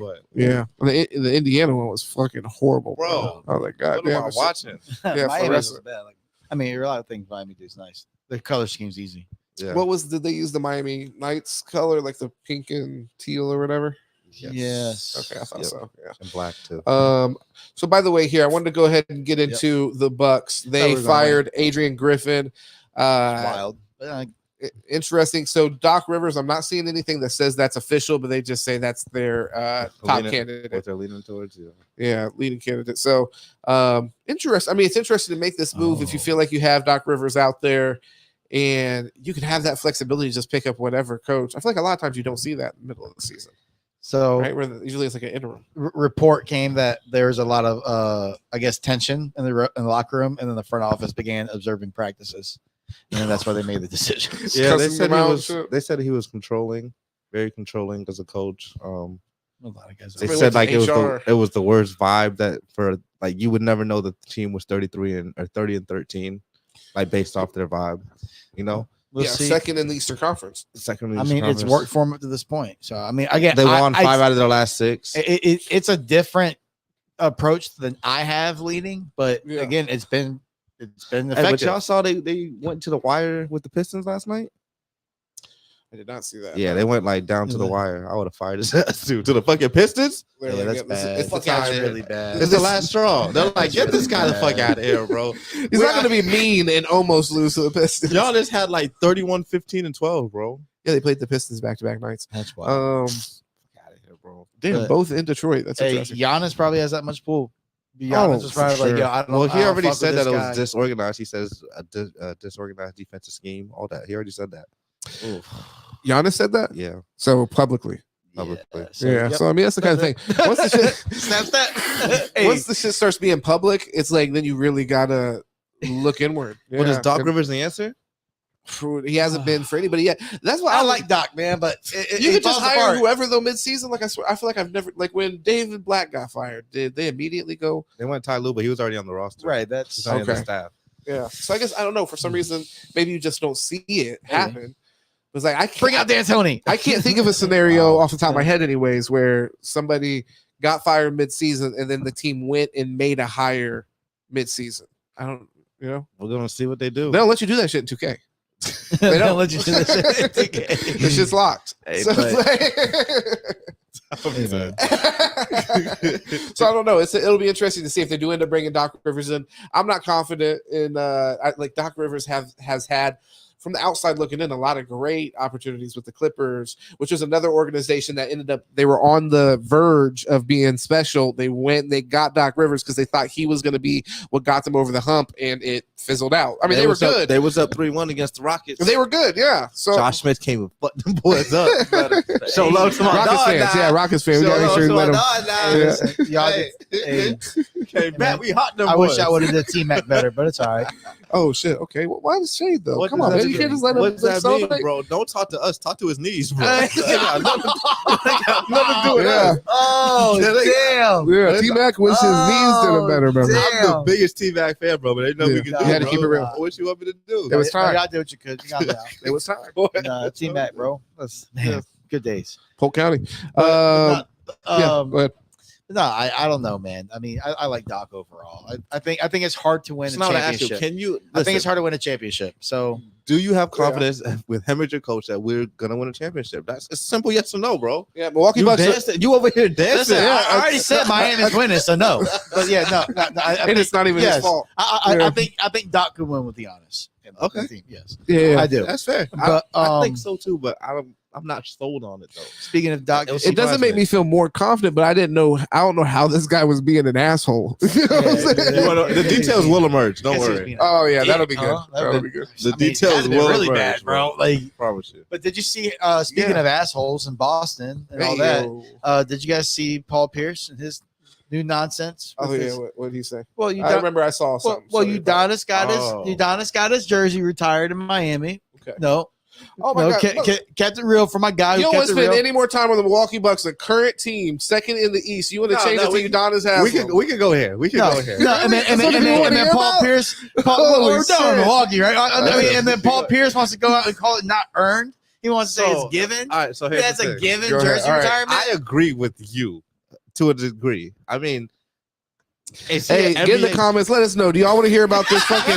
Go back to Milwaukee. Do you want to hear about this 8th man getting his fucking jersey retired? Thank you. That's my point. What? Like for Miami, cool. But if we talk about like we're looking. What have you done for me lately, huh? We're putting his jersey up like one of the best players. Like no, in franchise history, he's our all-time rebound leader. You could have. Like, what you mean, bro? Because he's been there for 25 years, bro. Hey, but he kept it real. Like, hey, hometown discount, hometown discount. Put my shit in the stands. Man, give him a fucking statue if it's up to me. You can take a hometown discount, or you can go home with your wife and kids, bro. No. Y'all feel like you could do 5 years, but before that, he was a key player for a championship team. Good player, bro. I'm not hating. Yeah, he was a role player. We talk about Draymond. We talk about jersey retirement. That's fine. I mean, yeah, he was Draymond before Draymond. That was our enforcer. That was our rebounder. Come on, man. He's our knock you the fuck again. Last season he played 1 minute, got in a fight. Like that's what he was for us. Did he start? I'm confused. Like when did he start for y'all? Okay, but when's the last time he started for y'all? He started in their championship run. Yeah, he started. Okay. Oh, it's Shaq. He was 4. Again, rebound leader. Hey, bro, you said championship run. I didn't think it was that one. This is old as fuck. No, but I respect. Hey, I do respect Cat with Wade. Him and Wade came at the same time. Paul, I want to be clear. This is what I'm saying. I do respect that. That's not one of the things that get misconstrued. I do respect that. My thing is do something else for him other than like retire his fucking jersey. Let's do a mural for him. What do you mean? Fucking, who gets their jersey retired? I'm good with the jersey. I'm being honest. Who gets their jersey retired, bro? Fucking most elite players in the franchise's history. D Wade, he can get his jersey retired for sure. He's the only statue. He's getting a statue. He definitely gets a statue. That's the only one. LeBron could get his jersey retired. Alonzo Mourning could get his jersey retired. Okay. I mean, why could Alonzo Mourning? I mean, Shaq is probably even a stretch to get his jersey retired. He started Miami. Like that was. Let's pull up. Let's pull up what stats he has. All-time rebound leader for an organization deserves a jersey. The only thing I would say is this: for Miami specifically, it makes sense. Yes. Why? I'm saying all NBA because yeah, bro. Just because the history, like you're taking that into consideration. He's from Miami, like he played his whole career in Miami. Like, my God, give me a fucking break, bro. He's from Miami, bro. He was. Think of that. That's the first thing you mentioned. When you talk about why you're retiring his jersey, to say he's from here. This is a professional organization. This man, go retire your fucking high school jersey, this man was drafted when Pat Riley was our coach, and then has played throughout. Man scored 3.9 minutes last year. Okay, bro, 10 minutes a game. Hey, listen, fuck out of here. Who are we retiring? Hey, listen, that man got a fight one game. I'm playing, man. I'm just having fun. This man might know the fucking might be on that Z shit. You feel me? Hey, listen. Hey, 2014 and down. All right, so yeah, 2014 and down is wild, brother. You want me to go back? People don't realize how much time has fucking passed. By the way, 2003, bro. 2014, he averaged 3.8 points. What player what player do you know that's went to? He's not a point guy. It's 3.8 rebounds. He's a rebounder and a fighter. He's a culture setter. What player you know? A fighter. What player you know? Grew up in whatever city, got drafted there, stayed there for 20 years, bro. He's a Miami legend, bro. Like I'm just that's what I'm saying. Let's paint a fucking mural. I love that. Give him a mural and a jersey retirement. He earned that shit. I'm sure there's some other shit. He put in the city. Key to the City's great. You know what? Hey, you got to get paid for keeping it real, and he gets it real. He did get paid the whole time. What the fuck? I'm looking at like 25 years he got paid. Hey, culture, anybody else with that jersey, it wouldn't look right, but we just got to be honest. Anybody else with that jersey, it wouldn't look right. Since 2016. Hey, come on, man. And he played last year. Keep this in mind in 2022. In 2016, he hasn't played more than 16 games. We don't need him just to. Make him the assistant coach. Locker room. He is now. Make him the morale leader, the morale fucking police in the locker room. Are you sure you look at him up or Ben Simmons? Hey, listen. The stats are looking similar. I'll be honest. So let's be real. Ben saw what Udonis was doing. It was like, shit, let me just be a legend like Udonis. Fuck it. Those 13, 14, 15 men on the roster, would you rather have a guy who's a culture setter or locker room glue, or would you rather have some guy who's never going to touch the court and be some young cat just chilling? I don't think I'd rather have UD. I just don't think he is the culture. He's just saying that doesn't deserve a bullshit. Again, that's a jersey. Right? That's high praise. That's high praise. Last 5 years, 3 times in the finals. I want him to score more than 1.6 points. But hold on, because of Heat in culture. The year 2015. Who is Heat culture? I'm sorry, bro. Who is Heat culture? I'm sorry, this man just said he ain't played more than 16 games. I'm not giving him no credit for those finals. Since 2016, he has not played 16 games. I agree. He probably made a difference. I agree. He probably made a difference from a locker room standpoint, and that's why it's like this is where me and you get caught up. You want to give a motherfucker the most credit, and I want to just be like, hey, I feel like I'm a little bit down here. We give him a lot of key to the city of Miami. Praise him, however, give him a fucking day. Give him a day of Miami. Name a street after him, bro. Name a street after him. Retirement. That's wild. No, that is different because it's like, no, it's literally in the stadium and it is tied directly to performance. In my opinion, that's how I view it. Maybe I've been viewing it wrong the whole time. No, you are viewing it wrong because some of these. The reason why that's fair. The reason why is some of these things that are retired are like announcers and shit. You know what I'm saying? Like some of these retirements are announcers. They got nothing to fucking do with the goddamn game. Bro, they announced their ass off. That's why they are. But hold on. But at the end of the day, if they announced their ass off, what are we talking about? Listen, at the end of the day, that's crazy. This man hates announcers. I don't even know. But look, no, I can stand on that. Why should we not? Why should we not appreciate what they contribute to the game if they do it at an exceptional level? You're right. You know what I mean? I think so. Yeah, retire their mic, put it in the fucking stands. Stop being disrespectful. What the fuck? Come on. Only motherfuckers that put on sneakers matter. But hold on. Do you watch basketball on mute? This is not even a serious conversation. Oh, it is serious. Hold on. No, you're tripping because you really dig my fuck out of here, bro. Yeah, you're really discounting announcers as if they shouldn't. Like I said, if it's Van Gundy, if it's attached to the and we're like putting something in a stadium. In my opinion, is attached to performance. That also crosses over into any field, really. I mean, if they're performing, it's put the motherfucking janitor. You know what I'm saying? The one that's oh my god, see, you're going too far. I'm kidding. At the end of the day, if the announcers go on, UD can go on. That's what I'm trying to say. But at the end of the day, let me ask you this. Let me ask you this question: if you were to see anybody wearing a number 3 Heat jersey, would you feel wrong? Of course, because it's D Wade, right? Yeah. Okay, just like the Denver Nuggets did fucking, Carmelo wrong with number 15. Okay. Come on, bro. Hell no. Come on.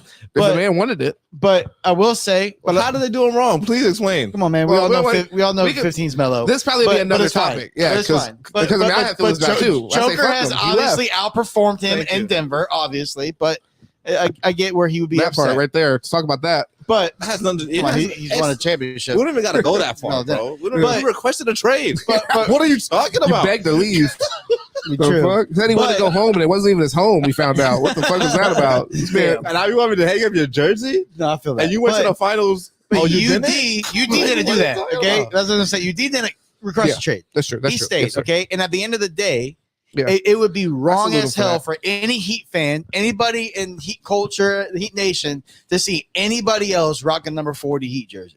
At the end of the day, you cannot see it. So you retire the jersey. Yeah. He is one of the people who helped build the culture, build the city, build everything. Obviously not the city of Miami, but just the vibe. Relax. Right? Give us credit for finals.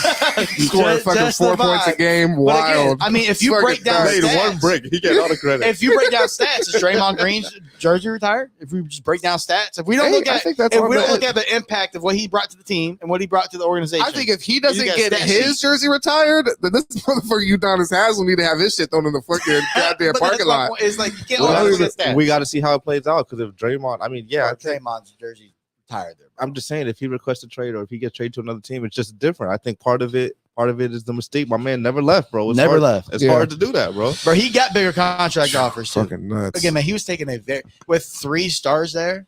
To Draymond's credit, he is able to score more than 4 points a game. I would not just say that. Triple single? Don't even get me on. Draymond's trash too. Triple single, bro. When we were just fucking heralding fucking Udonis Haslem career. You've never heard me. No. Stop. What are we talking about? This man actually can get in that double digits. He's capable of doing that. He showed it in a few seasons. Hey man, get off Udonis. Defense and rebounds. Can I see the season when Steph got hurt and Clay? Do you know what year that is? Whichever one it was, like 2020, right? 2019. Oh, never. It was 12 points. Most he ever scored was 14 points. Oof. Lowest points. First year 2.9 points. So that was like Udonis's last fucking 10 years. Yeah, 7 points. So yeah, not great. I mean, I'm not saying that. And I even think honestly, like, hey, if we want to talk about like if we're just basing it solely off performance, I don't know, maybe there's an argument for Draymond, to be honest, not being retired. His number. I think that's possible. I would lean towards I think he had more of an impact more than the numbers can show than Udonis on the court, especially as a defensive player. But I don't know. Like I said, I'm not even really trying to shit on Udonis. I got put in that position. I think you took that road. You could have just signed it. I had to keep it real. That's what Udonis would have done. Udonis would respect that, I bet. He'd be like, he is keeping it facts right now. But when he sees you, it's on site. Yeah, no, I was playing. For real, what a career. National champion in college with Florida Gators. Yeah, hey, go Gators. You already know. Time NBA champion. Hey, man. 2008 was the last time he was in double digits. God of Miami. 2008. That was a good time before high school. What about rebounds? Holy shit!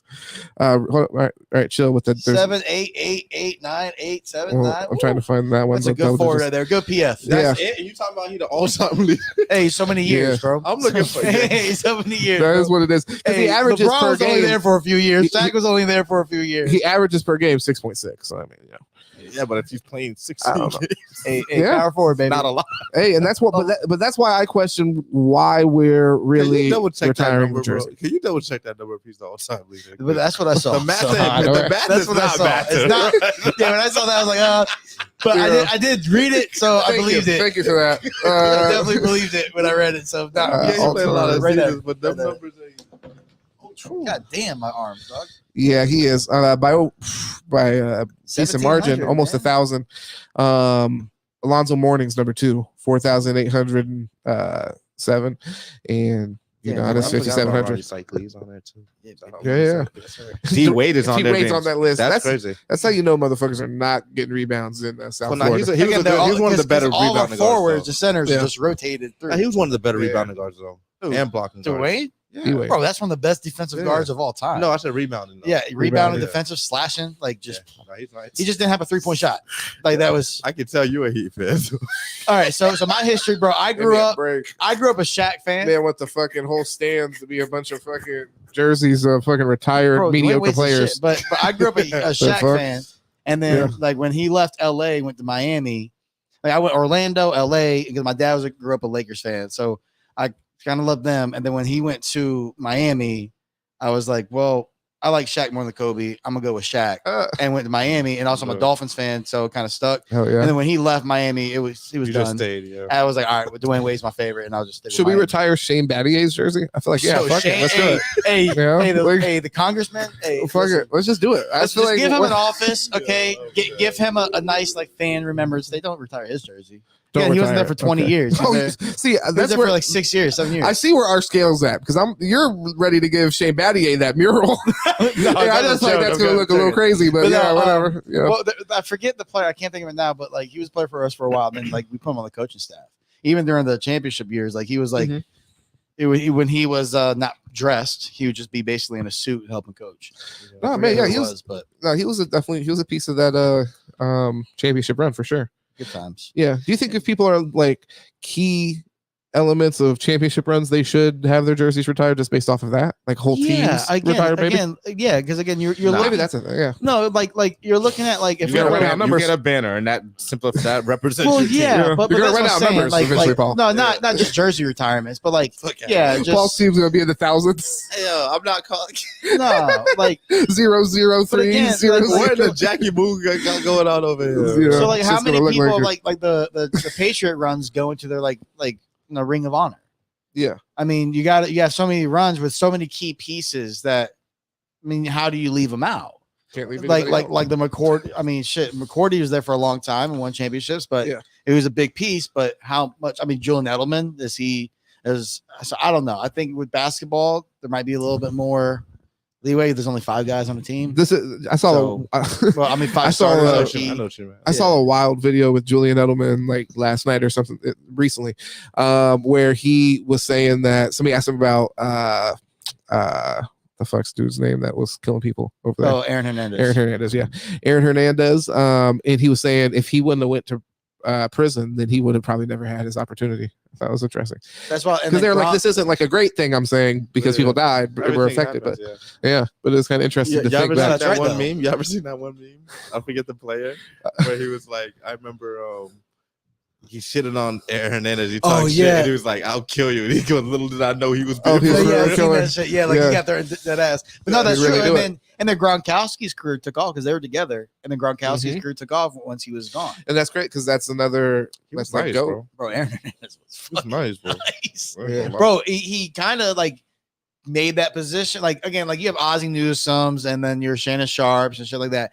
But he kind of like that elite like route running tight end, slimmer build that we kind of went to in football.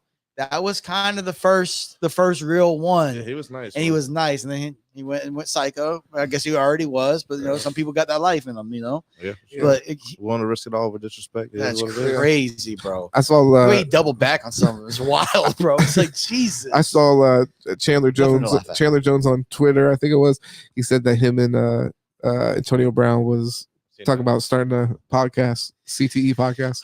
And then he also said CTE is not real. Can we not monetize on CTE? If they weren't so fucking entertaining, brother, I'm sorry, but I can't help it. I gotta look every single time. Listen, the problem with that, I'll be watching it. I that's guarantee gonna be it. another podcast that they're gonna say shit as if it's factual. They're just gonna say shit, and people are gonna be like, "Yeah, I believe it," even though we know. Oh my god! Yeah, they're gonna be exposing on the internet. It got to be real. They're gonna be exposing people.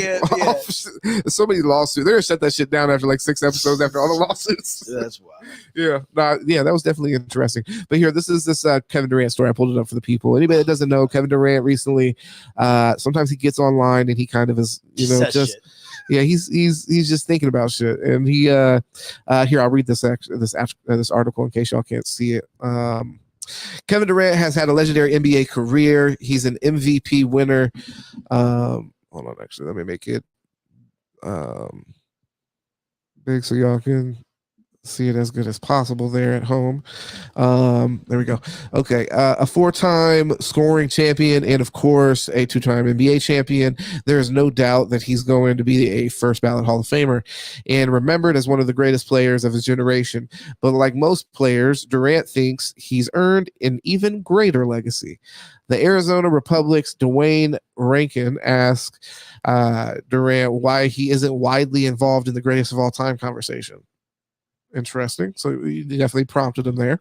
And he suggested that there's only one thing keeping him out of it. This is Kevin Durant at this point. Because I went to the Warriors, Durant told Rankin. Why shouldn't I be in that? That's the question you should ask. Why not? What haven't I done? Well, let me ask you this. He's in Phoenix right now with an all-star cast. Do you think that they're a real contender to win the championship? Yeah. I don't. Do you believe in them more or the Lakers? Oh, what are we talking? Because once again, it boils on health. If they're healthy, I believe that they can win the champion. I don't think that they will. Well, I think they're capable. I think they can compete. Right. In a 7-game series, healthy, Lakers or Suns. Wow. Right. And that's 39-year-old LeBron. I don't know. So immediately there, the GOAT debate's kind of out the window. So now we can move it to shooting guard. Is he even a top 3 shooting guard? Hold on, what are we talking about? Best Durant all time. Right, so there's layers to this conversation, right? Though, right? Come on, but we can't just say is he top 3. What is it? I don't know what you mean by top 3. Well, this is greatest of all time. Period. Right, greatest of all time. But that's what I'm saying. This is basketball players. I don't even see where it even begins because again, right now you have the opportunity to say, "Hey, I'm on a great team. The greatest of all time debate should be able to make them an instant contender." Like not just like, oh, they could. Like, no, I think they're going to win. When really LeBron, who is in the actual debate with Jordan and Magic and Kareem, right? They've been struggling though for a minute. No, they have, but you still have more faith in a. To me, it's in a LeBron AD team. I'll be honest, faith has been dwindling for LeBron, man. Like I don't even take it that far though. I think it's much simpler. I think it's much simpler than that. I agree with that. I mean, but like his impact on the team, like it's been sad watching LeBron play over the last few years, in my opinion. And a lot of people I've talked to, where it's like it's a constant struggle even to get in the playoffs. Like right now, it doesn't look like they are in the playoffs. Yeah, they fell back out again. Not so it's like him, no. I'm not saying that, but I'm saying like to your point, we were saying he should be able to elevate the team immediately to be that kind of contender. They're not. That's what Anthony Davis was supposed to be. Yeah, but that's the thing is, it's him and AD. Yeah. So you're really, and then the guys around them aren't doing their job. But then you look at the Suns, and there's more than just 2. You have 4 really good players together, right? And then 3. Who's the 4? Yeah, who are you counting? For well, what's his name? A center. He's going. Nurkic? He's a good player. Again, he's a heavy. He's I think you're talking about Ayton. He's a good five. Yeah, but again him against Ayton. I don't know who would win that matchup. Yeah, but just the way you said that. Like, but I'm saying it's a big. You made it sound like these are like all stars. With a good five. Like with a good number five. So it sounds different though when you say it like that. I feel that. Okay. So, but still, KD has more help, and you still kind of go, So that's what we're just saying. The GOAT debate. Now you guys can have your own. But opinion I think on the that. question I just think the biggest question about the Suns is health. If we said the Suns are going to be healthy, I don't think there's a question if they're going to compete. They also are in a better position than, like, for example, the Lakers are right now. They're 25 and 18. So, like, if we're talking about them being healthy, and I'm not exactly sure how healthy they are, they're on a 6-game winning streak. That's a lot of key players keep missing games, though. Gotcha. But the thing about the GOAT debate is just it's simple for me. He's not even. We talk about talent, sure. Shooting, just talent. No, if we talk about straight talent, and we're having a draft, right? 1 through 10, talent alone. I'm not talking about accolades. Talent. KD's going top 5. You kind of change it. So do you feel like you're changing the conversation, like what we're talking about? No. But this is what I'm trying to say. Yeah. The reason I can't have him GOAT is because it's everything. It's accolades. I need the whole package. I need to see what you did before you went to the Warriors. I need to see what you did after you went to the Warriors. You don't have a rings before him. You don't have rings after. They won before. Steph won before you. Steph won after you. Yes. That's my thing. If you had a ring before or even a ring maybe after, I can put you at least in the conversation. Yeah. There's just not enough. There's just not enough body of work to say, okay, like, but like I'm trying to say, the talent when he's at the highest of his highs. Yeah. Well, I think that's why unfuckable with, bro. I think that's why even the article touches on and says that, like, prefaces the comment by saying that he's a generational talent. He is already that. Yeah, for sure. I think I think that's a great position to be in. Like, there's not many. That's the point of the distinction of a generational talent. There's not a lot of those players. So there's like 4 or 5 of them that maybe come through. So he is one of them.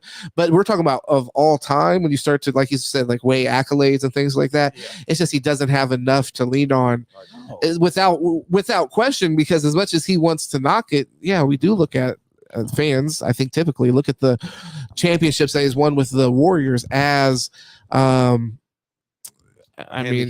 It's a catch-22 though, because who was the best player on that team?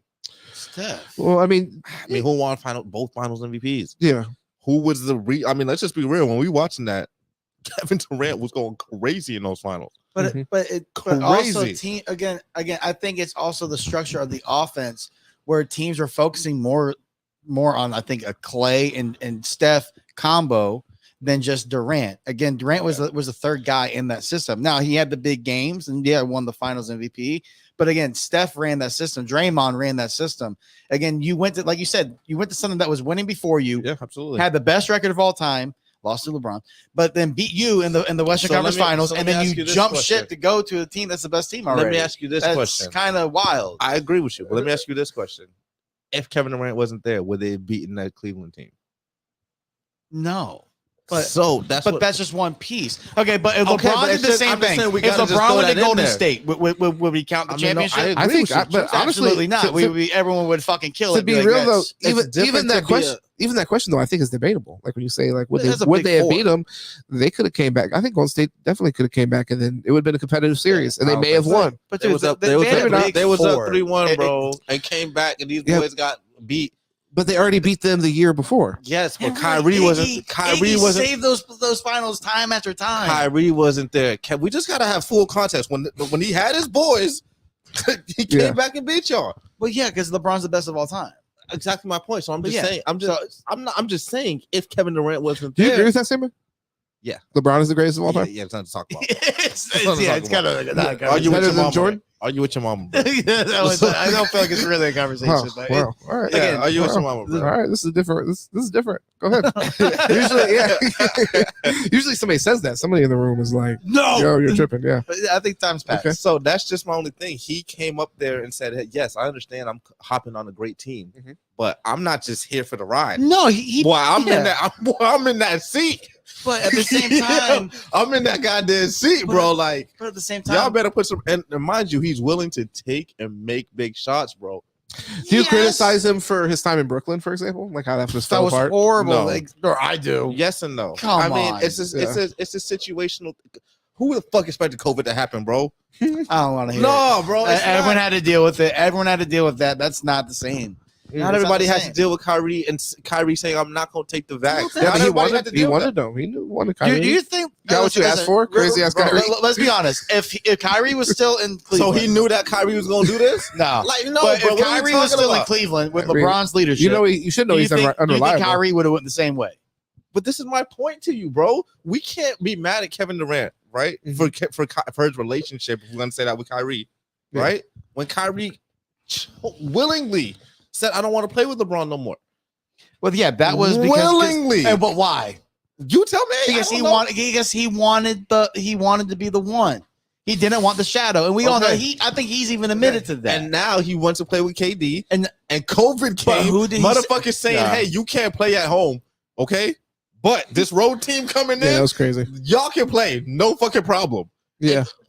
Hey man, he's a state employee.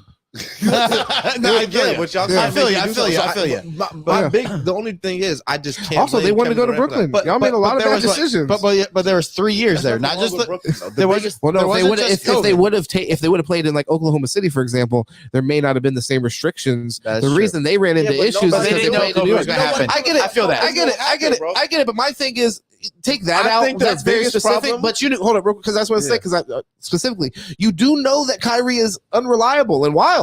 Like 3 seasons though, right? I think they were there 3 years. And what do they have? One playoff series? The biggest problem. Yeah, I'm saying the biggest problem for them, and they both signed off on it, so they get the full responsibility. Is hiring who they hired, bro. Steve Nash. It was doomed from day one, bro. That was 1 year though, right? Or am I wrong? Did he get fired after 1 year? I think he had 1 year, 1.5. But either way, that's the biggest detriment, bro. Set you back.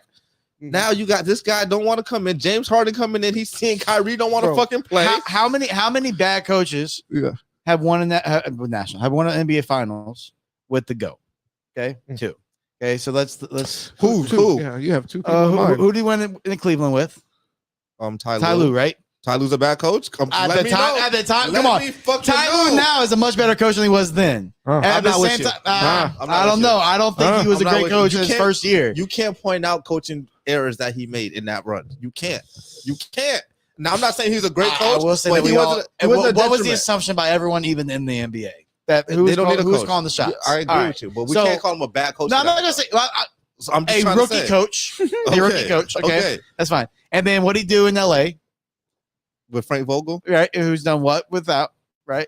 So again, that's why I don't believe in the Clippers. That's why I don't believe in the. He's with the Clippers now, right? No, he's with the Suns. Okay, that's what it is. That's another reason why I'm not on the Suns. Is I don't like Frank Vogel. But Frank Vogel made a lot of great decisions in that playoffs, though, bro. If we keep it real, going big. I'm just saying, bro. If we just gotta be objective. We just gotta be objective, bro. But again, at the end of the day, I think Durant is an all-time great player. Yeah. I think top 15, top 10 player. Talent wise, offensively, he's a top 7-5 player. Sure. Again, 6'11", can shoot from anywhere.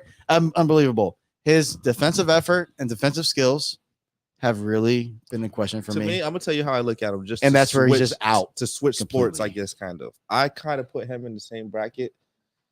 Excuse me. In the same bracket is a guy kind of like, even though it's crazy because he has rings and this guy doesn't, but like a guy like Josh Allen. Yeah, that's what I'm saying. Josh Allen is a perfect example. I feel that. Talent, yes. Could you say like Aaron Rodgers? No, because he got a ring at least. And Aaron Rodgers, that's what I'm saying. So does KD. So I think there's a leadership issue. Comparison, maybe. I think there's just a leadership issue. Yeah, but with Aaron Rodgers, same thing. Wow, that's a good one. Yeah, he has a shitty attitude and stuff. And also now he's jumping around teams. But his teammates love him. Outside of Donald Driver, not Donald Driver, James Jones, and also if you, James Jones loves Aaron Rodgers. Who's the one that went out and was dog? Greg Jennings. Oh, Greg Jennings. That's what I meant. Good enough. I do that. Yeah. But no, I think that with Aaron Rodgers, I mean, he has one of the biggest pulls on any team that he's on because he's franchise quarterback. Nah. So if you didn't like him, you're not going to be able to speak out against him. So it's kind of like skewed. But I feel like the big body. Because again, KD has a shooting guard at 6'11". It's like fucking unbelievable. Yeah, just the talent. He's a big, giant talent. Yeah. But again, there's something always off in every game, in every big game, in every final series, besides going to state where again, you have no pressure. You're just going out there and play basketball. It's not on your team. Yeah. So at the end of the day, if they lost, it wasn't going to be KD's fault. Everyone would have I think it would have been. He got blamed, but again, it's Steph Curry's team inside the locker room. So I think at the end of the day, you're able to play more freely.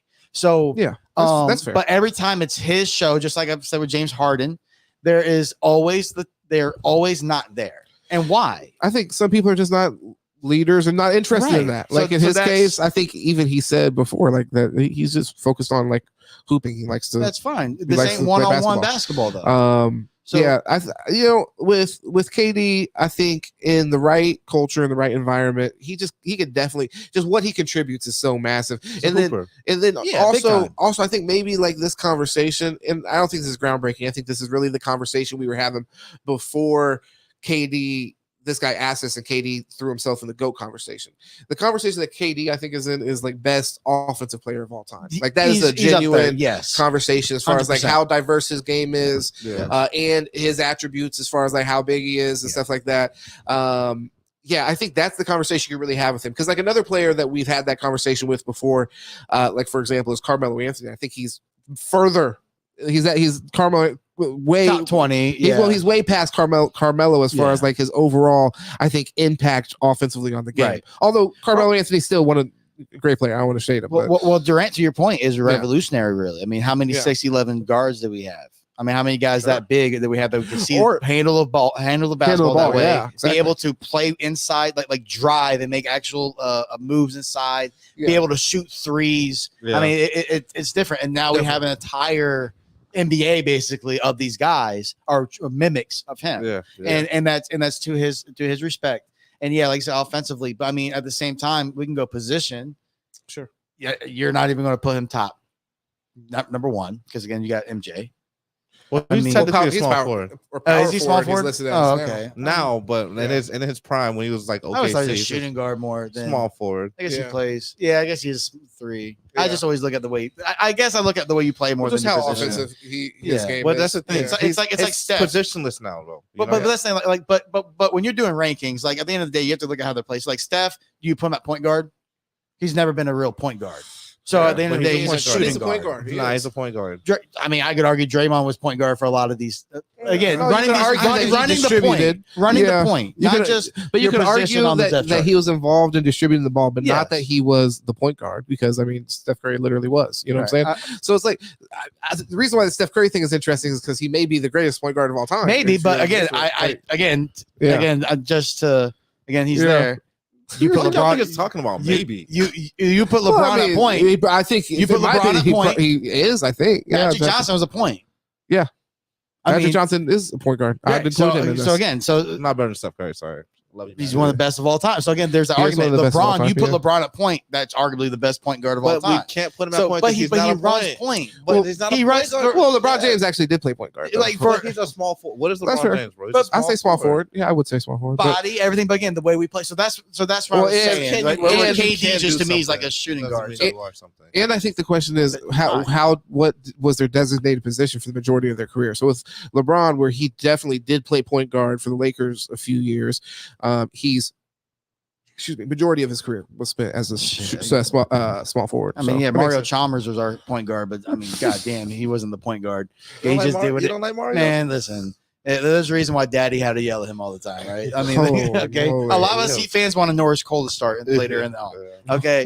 That's how bad it got. But again, Mario deserves his respect. Big shots, man. But yeah, he did. By the end of the day, like I said, even that small forward, that's even worse for Durant, because if you put him at small forward, he's not the best small forward of all time, not even top 3. Well, I mean, but like I said, I think the conversation, we're in agreement on that. That's why I'm trying to move the conversation to where it's like, I think offensively, realistically, I think that's the conversation. If Durant wanted to have that kind of like conversation about his legacy, there's a real argument to be had there. But the thing is, I like that argument better than I like as far as like in the greatest of all time conversation. Steph is probably much more solidified in that argument than Kevin Durant is. I feel like Durant's argument best served would be, I'm the best one-on-one player of all time. Then you can say, okay, one-on-one, very hard to beat in a game that's fucking. My arms are long. like it's very hard to beat him in one-on-one. Yeah, I'm telling you right now, best one-on-one player. Yeah, his old teammate that y'all was just shitting on. James? Nope. Russell Westbrook? Nope. We were just shitting on Kyrie. Kai fucking Reed. Best what? I don't know. All right, bro. I know. I want to see him and D Wade go one-on-one. Go ahead. Trying to tell you, bro. Go ahead. That nigga's getting buckets Right now. He can't guard. He wouldn't be able to stop D Wade. D Wade can stop him. So, but that's the thing. Like you're bringing a new person into the. We were just talking about Kevin Durant being the best, and you're like treating Kyrie like such a little boy. You're like, let me bring in. You got to take the Mortal Kombat gauntlet. It's Dwayne Wade first, bro. Yeah, we already talking about Dwayne Wade, bro. Because Dwayne Wade's underappreciated and disrespected. I love D Wade, bro. Yeah, D-Wade's to me, top 3. Listen, there's MJ shooting guard, and then you got a conversation. And what conversation? And there's a conversation. What do you bring to basketball? What are you talking about? Defense matters to me. You forgot about Kobe? Hey, no, you're right, Kobe. Okay, so MJ Kobe. We can have a conversation. Yeah, MJ Kobe. But then you got Wade right there, right? Okay, I'm with that. So again, because I think defense obviously fucking matters. No, D Wade didn't have a fucking 3-point shot. By the end of his career, he got a damn good jump shot.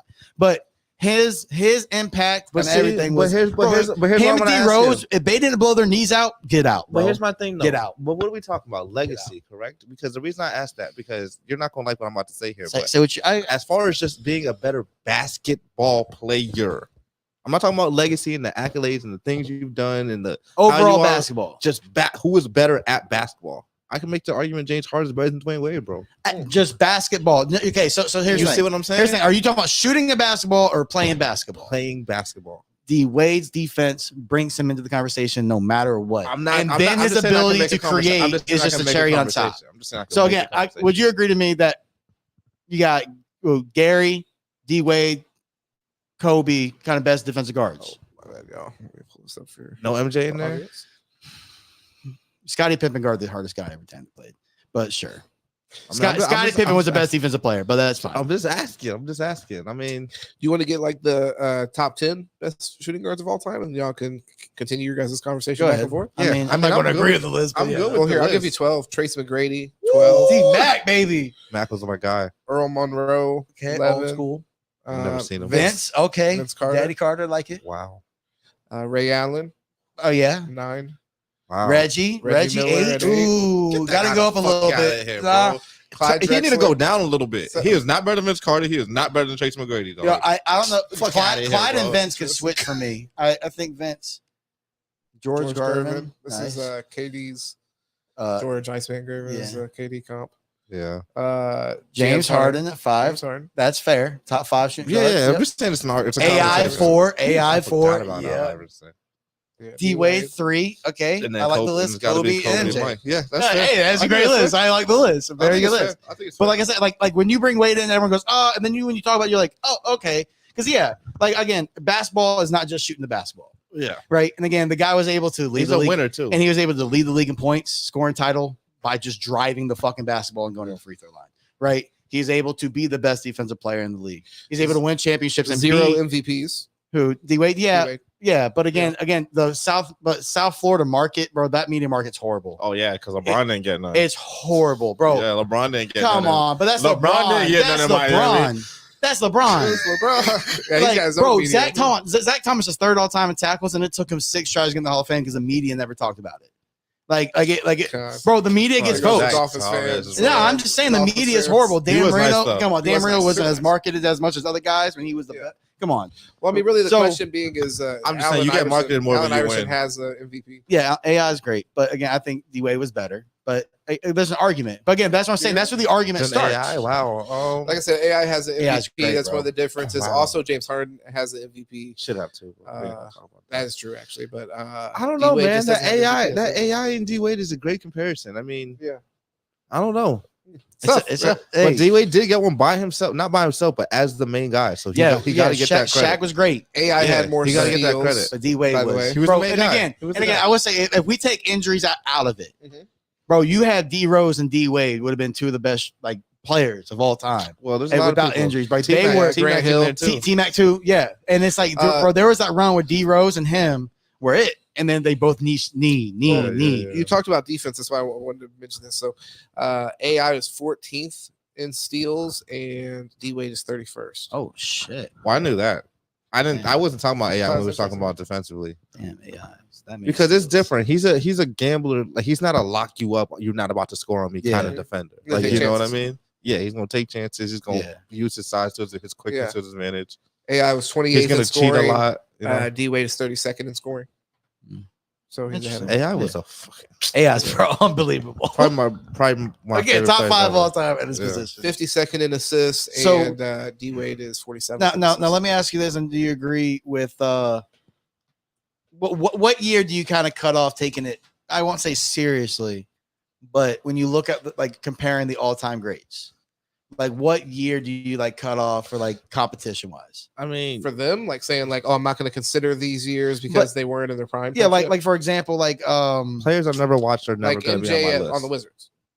Well, not just that. Like eras. Like for example, I'm trying to remember the point guards of the 80s. Bob Cousy and shit. But like you had Gary and you had Isaiah, but then you had what's his face? What the fuck was a white dude's name? I can't forget. John Stockton. Like he was a defensive specialist. He was one of the best players of all time. Then, do you really think in today's game, John Stockton? I mean, that's a Steve Nash comparison. Yeah. Do you think that they would be as great in today's game against today's athlete? And then do you go further on that? Like, is Kareem going to dominate in today's era like he did then? That goes both ways, though, because then obviously, and we've heard this argument before where you say, would some of these players that are really good today be able to deal with like the physicality of the game in whatever 80s or whatever we're talking about? What I would say is great players, like the greats, would be great wherever you, you're going to be great. That probably applies less to what he's talking about. Like, I agree with you as far as like the guys back in the day, because the competition across the board wasn't as good. So I don't know that you could like take some of those guys and just pluck them out, and then they're going to continue to be great at least. Maybe you pluck Jerry West out, and he may be able to play, maybe, but I don't know if he might not even start. You know what I mean? So. Yeah. Like and then you put a guy like, I mean, I would take like a LaMelo and put him in the 80s. The guy, like, again, I said this, you put Ja Morant in the 80s, that's Michael Jordan. You put Anthony Edwards in the 80s, that's Michael Jordan. You're talking about guys with athletic ability that nobody else has seen before, and is just that great at being the most athletic guy on the court. Absolutely. So, and it's like, but now if you're not playing like that at center, like there's no place for you in today's game. Now, that's where Shaq, I think if you bring in a guy that's 350 pounds in today's NBA and put him at 7 foot 350, he's going to dominate like Joker. There's not enough physicality, which to that point. Yeah. But I think if you grow up in an era or like in a game, we're not like we're not transporting them like where they have a different upbringing. Like we're taking their game what it is now. So you can't be like, okay, Joker's going back, but he's gonna grow up in the mean streets. No, but you have an understanding that, like, that's John Morant probably would have shot somebody for if he did that. He's not gonna be Michael Jordan. But what I'm saying is, I don't think guys are gonna be flopping if there's no reason to flop. Is what I'm saying. And I think that, again, like the argument with LeBron or Joker, or we can go Embiid. Yeah, but maybe their bodies. Well, hold on. So I think you're making an interesting point, but maybe like some of those guys that we're talking about, especially the more athletic, slender guys, they might not have the mentality to take just an ass whooping in the game. Yeah. And then also maybe their bodies just aren't like conditioned to take that kind of like beating. I feel that. Especially the smaller guys, like LeBron. I'm with you. Like those kind of guys, I'm with you. Like put them anywhere. Centers back then, like the 80s. Again, Shaq was as dominant because of his size. Yeah. Again, you didn't have Karl Malone was the big bad guy, right? And he's the bronze size. So it's like, yes. But again, I think just athletic ability, and again, the ability to close on defense, and then the game has changed. You're not getting just ISO like then, like that's where it's like, okay, so some of these scoring stats with Michael Jordan and today's game, where you're getting triple teamed, be able to drop the same scoring numbers as he was when he's just getting ISO. Well, I don't think, because one issue with that, and another issue that I took with what, like when you were saying like John Morant put him back in the day, and then he's Michael Jordan. Why I don't agree with that is because you have to put somebody in the exact perfect situation. You see like triangle what happened with Michael Jordan, and there's several, like Joe Montana, there's several examples of these players where it's like you just right time, right talent, right mentality, right place, all that. And you hope that happens every time, but in reality we know it doesn't. So it's like not everybody gets a fair shake or whatever. So maybe if John Morant landed in Chicago the right time and had that same mentality, which I don't know if he did, he might have been like, when he saw his teammates were doing coke, he might have been like, I can make some extra money here. I can make some extra money here. But I think like call his pops. Hell yeah, so that's a hell of an idea. He moves to Memphis and just embody the city. Oh man, no, he's going nuts. He fucking thinks he's Key Glock. But yeah, so I mean, by the way, I did want to say AI played 2 less years than Dwayne Wade. Damn. So when you break it down, so those stats are really impressive from like steals. AI is unbelievable. Yeah, I didn't expect for them to measure up in that way, but he was 6'6", he'd be the best player ever. Hey, that's a fair statement. I'm not even gonna lie. Hey, I'm not even gonna. Hey, that's fair as fuck. That's fair. Like his skill set on just a bigger body would be.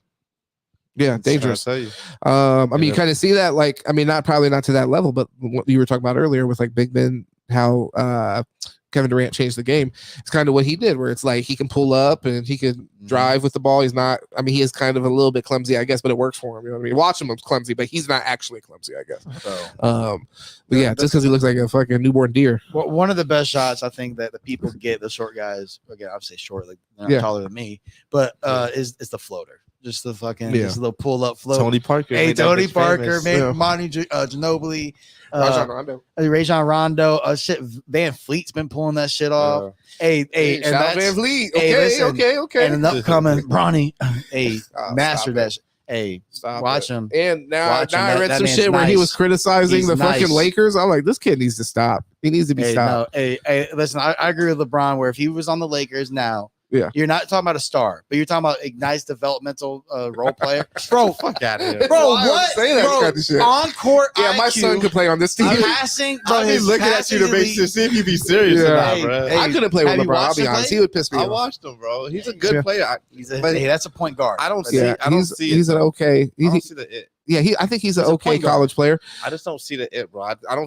not saying he's bad, but like to say he's going to the league, I don't see it, bro. I don't know. Again, I mean, he's gonna go. Yeah, he's going to go. But again, I think when you look at playing the position, defensive first, pass first, and then he can hit any shot.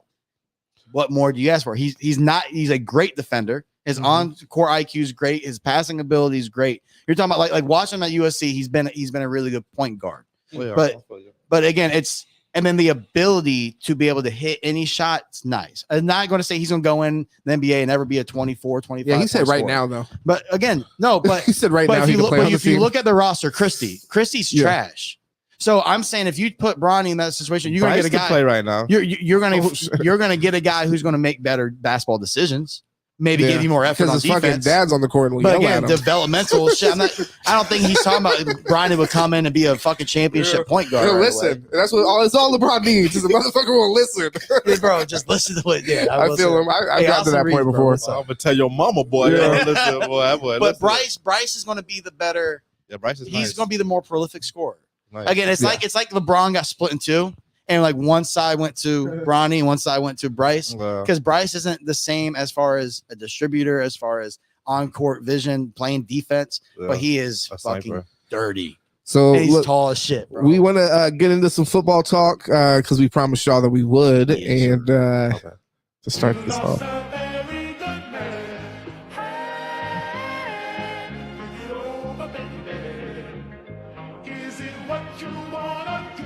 I'm asking you, baby. Check this out. Kanye West beat.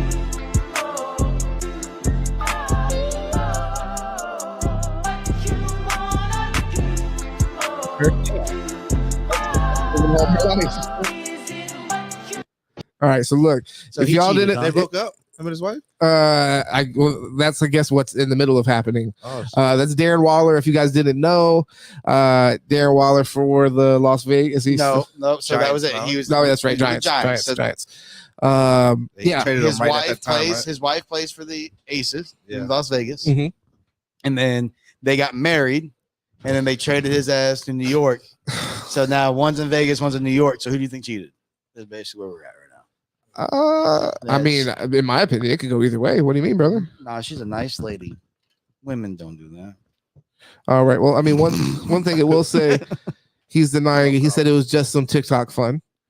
Let me go ahead and pull up. How do you feel about your athletes having TikTok fun? We criticize. We crucified Juju for this. No, not we. Don't put we ever in that. I fucking did. What the fuck is he doing? Play the goddamn game. You're allowed to have a life. God damn it! The fuck every waking moment supposed to be football. Like man, like motherfucker, like what do you think happens pregame? What do you think people are doing pregame? I just think the fallout is that the word comes from fucking the fact that he's just so corny.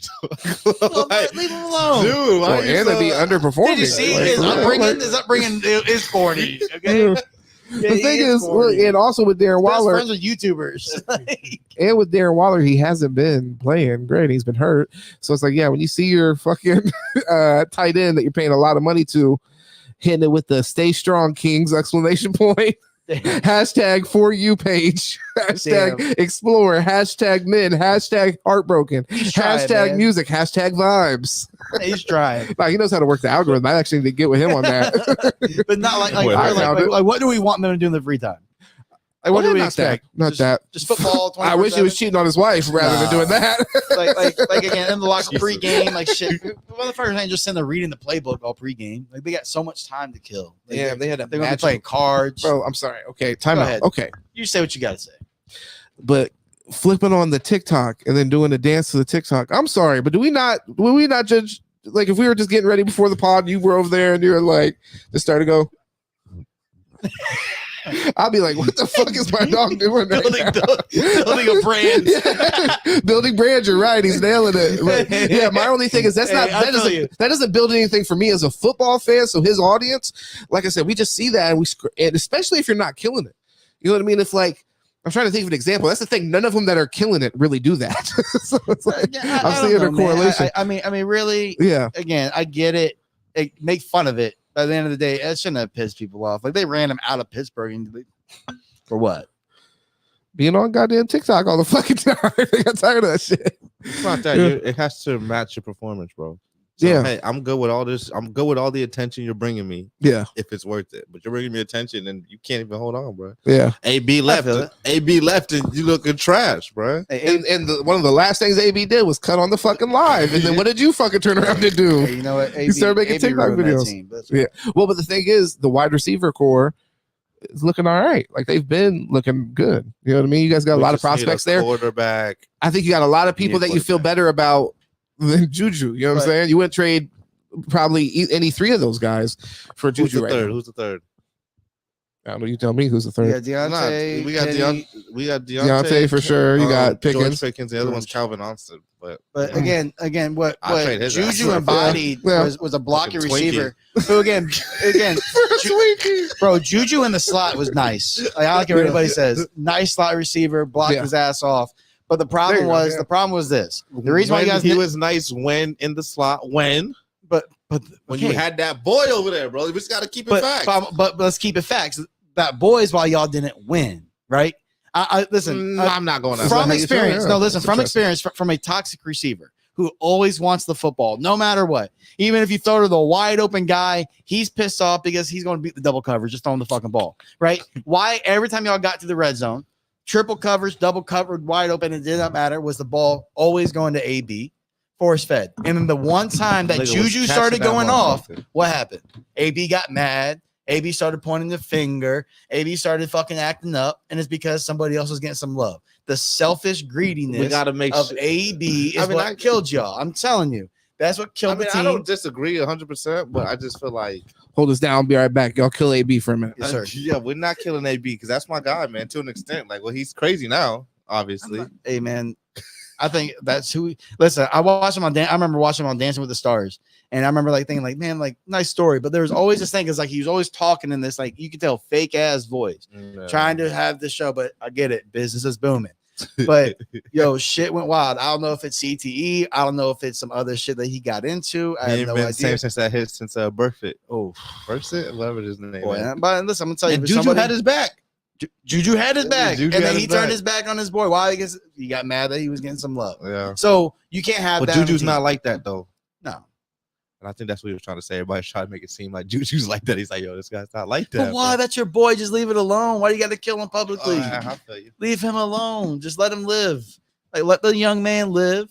Let him make his mistakes. Be behind him. Shit, but everybody had to turn their back. We had a championship window, bro. We did have a championship window. We had him, Le'Veon Bell. Bell. This leave motherfuckers alone while paying them millions of dollars and coddling. I'm talking about AB. AB should have never went after. He should never went after Juju publicly. Like, why? That's your teammate. That's your brother. Branding, like you said, brother. Oh, branding. Come on. Yeah, bad Brandon. He's sticking on brand. Well, let's say that. Hey, that is on brand for him. But yeah, but we had Le'Veon, AB, Ben, plus Martavis Bryant.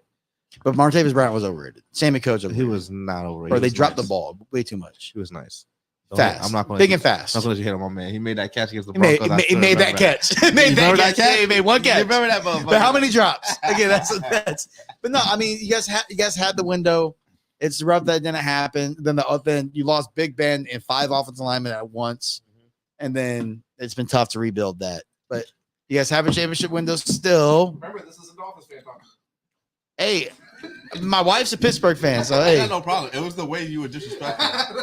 It was the way you're just like we can't even sit at the same table. Hey man, Pittsburgh. Hey, and again with Tomlin with that defense, you're always a contender. So you guys just need good, solid quarterback play and line play. Yeah, I mean, I agree. You're preaching to the choir. Don't give up on the running game. Keep both running backs. Preaching to the choir. Keep both guys. Get it going. Don't bring back toxicity. Because again, I think that those two young guys need some leadership in that room still. You talking about Deontay and George Pickens? Yep. Because again, when things are going wrong, you can't have that room fall off. Like if you're running off like that, it's just going to throw off every bit of continuity on the team and on the offense. So you got to keep some of this, have them have a level head. Hey man, we'll give Cedric Wilson. Go ahead, take him. Okay. Man, I'll tell you, man, I wish, like, speaking of like that, Detroit, and you have Amon-Ra St. Brown, right? Jameson Williams, what's that? Josh Reynolds, Laporta, Gibbs. That's some Montgomery, or that's some targets. So I mean, I like Detroit, man. I don't know. What does that mean? You like them? I like him too. Hey, I picked them. Hey, listen, like I said, my dark horse Super Bowl this year was Detroit, Miami. I gotta stick with Detroit right now. I'm gonna stick with it. I'm not mad at you. You're too close to change your pick now. Hey, way too close. Hey, I'm right there. Close to that shit now, so man. no, I gotta stick. Hey, but you know what? They're the most like hot or not team like I've ever seen make it this far. So if they're hot, man, and that defense is nice, and they're hungry, man. They're a young, hungry team. Yeah, we'll see, man. It's gonna be a good weekend for sure. Are you hearing anything on your end? Weird? Yeah, it's kind of an echo. My bad if it. You good? Yeah, it's good. Very good. Nah, it's gonna be a good weekend, man. It's gonna be a fun weekend of playoff football. Oh, it's gonna be really good. Who's it? Chiefs and the Ravens. Yep. Who you got? Shit, man. Can you root for the Ravens as a Steelers fan? No. Can you root for Lamar? I feel like I was the only person really saying fuck Juju in that conversation. I had to get up and handle business. I mean, I got no business. Never mind. All right, we can move on. Juju? Yeah. Whoa, wait, pause. Hey, watch your foot real quick. Who's he with this year? Oh, New England. That was bad, bro. That's not his terrible. That's it was terrible again. Anytime they ask this man to carry the load, he fucking drops it. That's not, bro. That wasn't his fault. That situation was horrible. I mean, to answer your question, man, I could never root for Baltimore, like root for them. But speaking objectively, should they win, they have a better team. However, nah, bro, I'm never put me on record right now under any circumstance. Like he said, yeah, betting against Patrick, bro. If he loses, I thought you were saying gonna root for. Nah, if he loses, he loses. I'm not betting against. Can't him, bet against. I'm not betting against the guy, bro. Yeah, he's got the Tom Brady aura. That'll be fucked up. Which again, can we talk about their win real quick against Buffalo? Oh, sure, yeah. And again, let's talk about quarterback Great play. game. Let's talk about quarterback play. Yeah. Okay. You can throw for a lot of yards. You Mhm. can run for touchdowns when your running back goes 6 carries, 30-something yards, and then you run it from the 5. But when it matters, 3rd down and 7, once again, 3rd down and 7, you have a open Stephon Diggs, sure, with double coverage. Mhm. You got to throw a low percentage pass deep downfield, or you can hit Dalton Kincaid, who's sitting 6 yards away, wide open, hit him, get the 1st down, keep the clock running. Because at the end of the day, let's say Tyler Bass makes a field goal. You don't win the game. Yeah. It's a tie game. And there's about a minute and 50 seconds. There's over 90 seconds for Patrick Mahomes. I would bet my life that he's going to go get 3 points. Come on. In that situation, you're not winning the game, Buffalo. Yeah. So had your quarterback, again, I watched Tom Brady as much as I fucking hated Tom Brady. And I could sit there for the first 10, 12, first 10 years of his career and go, I don't know, man. If you put a lot of people in this offense, man. But what I never respected, because my hatred is that the guy always made the right decision. Yep. Okay. Every single time in that situation, he would take that 6-yard hit, move the chains, eat clock, and then you're sitting there going, son of a bitch. Yep. Son of a bitch. And then he's going to take the 5 yards, and then the 7 yards, and then the 4 yards. And then he's going to beat you. And then he's going to hit the dagger right there for 15 yards touchdown. Yeah. And then you got 40 seconds left to now go. Are you get talking about the 7 drop points. though? You're talking about the. But drop yeah, it was a drop by Stephon Diggs. But again, it's a good coverage, low percentage That was play. the first play of the drive, so we can't. But you should have caught it. Yeah. That's why I'm wondering. Like, we shouldn't really deflect off of that. Like, But it was a good pass, a low percentage pass, but he threw it to an elite receiver, Right. and he hit him in his hands. But there's other plays in that same drive that he missed, so it's like okay. But again, because that one it's in the just, end zone, he missed that. It's just taking Yeah. the throws that it's not flashy. It's not going to sit there and make everybody go, oh, Josh Allen did everything. He did that a lot. So what you're thinking is he wants to be the reason they win instead of just winning. Bro, again, as somebody, So instead of just no, winning, hold on, no, he hold on. has to be the No, reason. hold on. It's not As good enough to win. As somebody who, again, not NFL, but through my experience playing and wanting to prove myself, semi-pro, right? Yeah. Now, again, not NFL. I'm with you. Getting close. I led the team in rushing touchdowns, rushing yards, and league in passing. Okay. Did we win the championship? No, lost in the conference championship. Okay. And a lot of it comes from wanting to do that. Like, yes, I could give you the ball here, but I know I could score here. Let me just take it. And then, yes, look at me. And again, it comes from always having that have to prove yourself. So I get it, Josh. You were a under-recruited guy. You went to Wyoming and you weren't looked at as a top quarterback in the draft. The Buffalo Bills took you, and then you earned it. And yes, and you have proven that you are a great talent.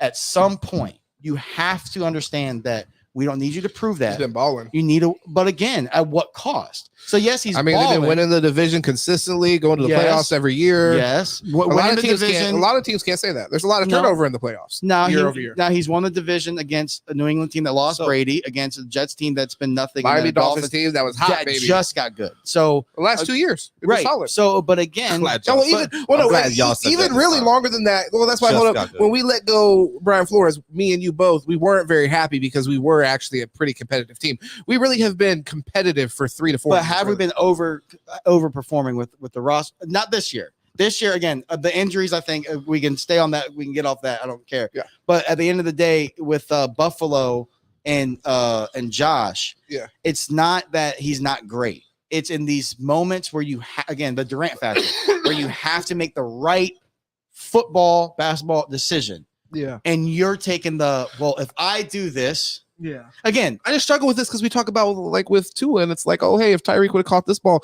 it's like he had like 3 touchdown passes dropped in that game. No. And also he was very patient.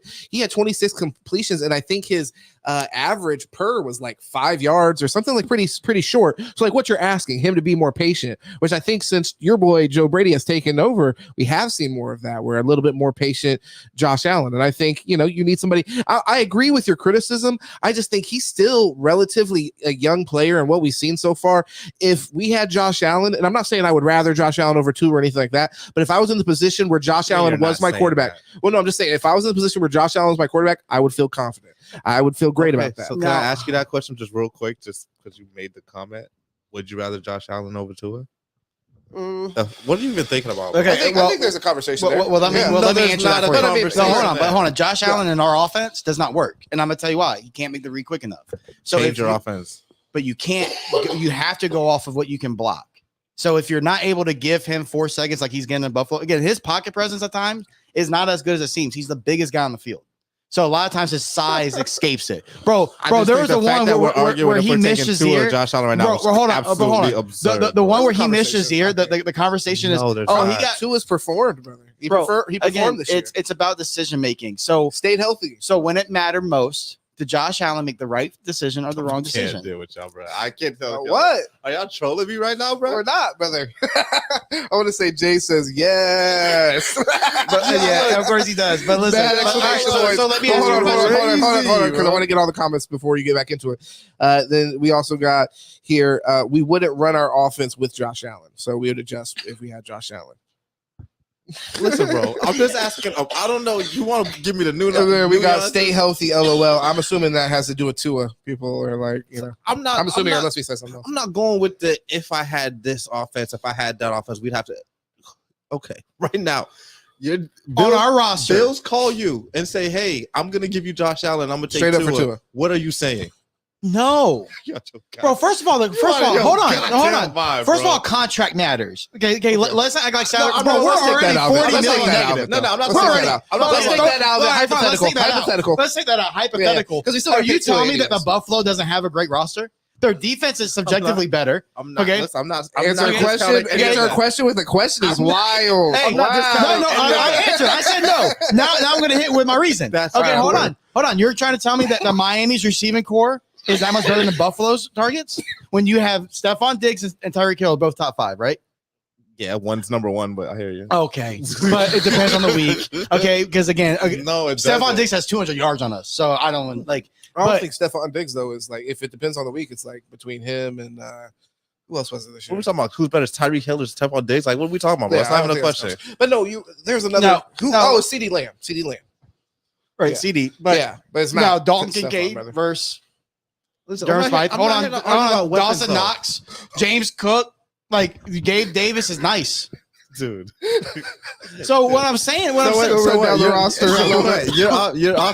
with Tyreek Hill, Jalen Waddle, Mostert, I say his name. Mostert who led the league in touchdowns this year. A-Chain, like what are we talking? You have talent. What I'm saying is they both have talent, right? Okay. So what is better, bro? hold on. I don't know what to say. Yeah. Who led the league in yards, right? Love it, yeah. Maybe check it out. He did. He did. All right, I will. Yeah, you can check it, but that's a fact. And then we'll see who led the league in touchdowns. Total touchdowns, yeah, Josh Allen.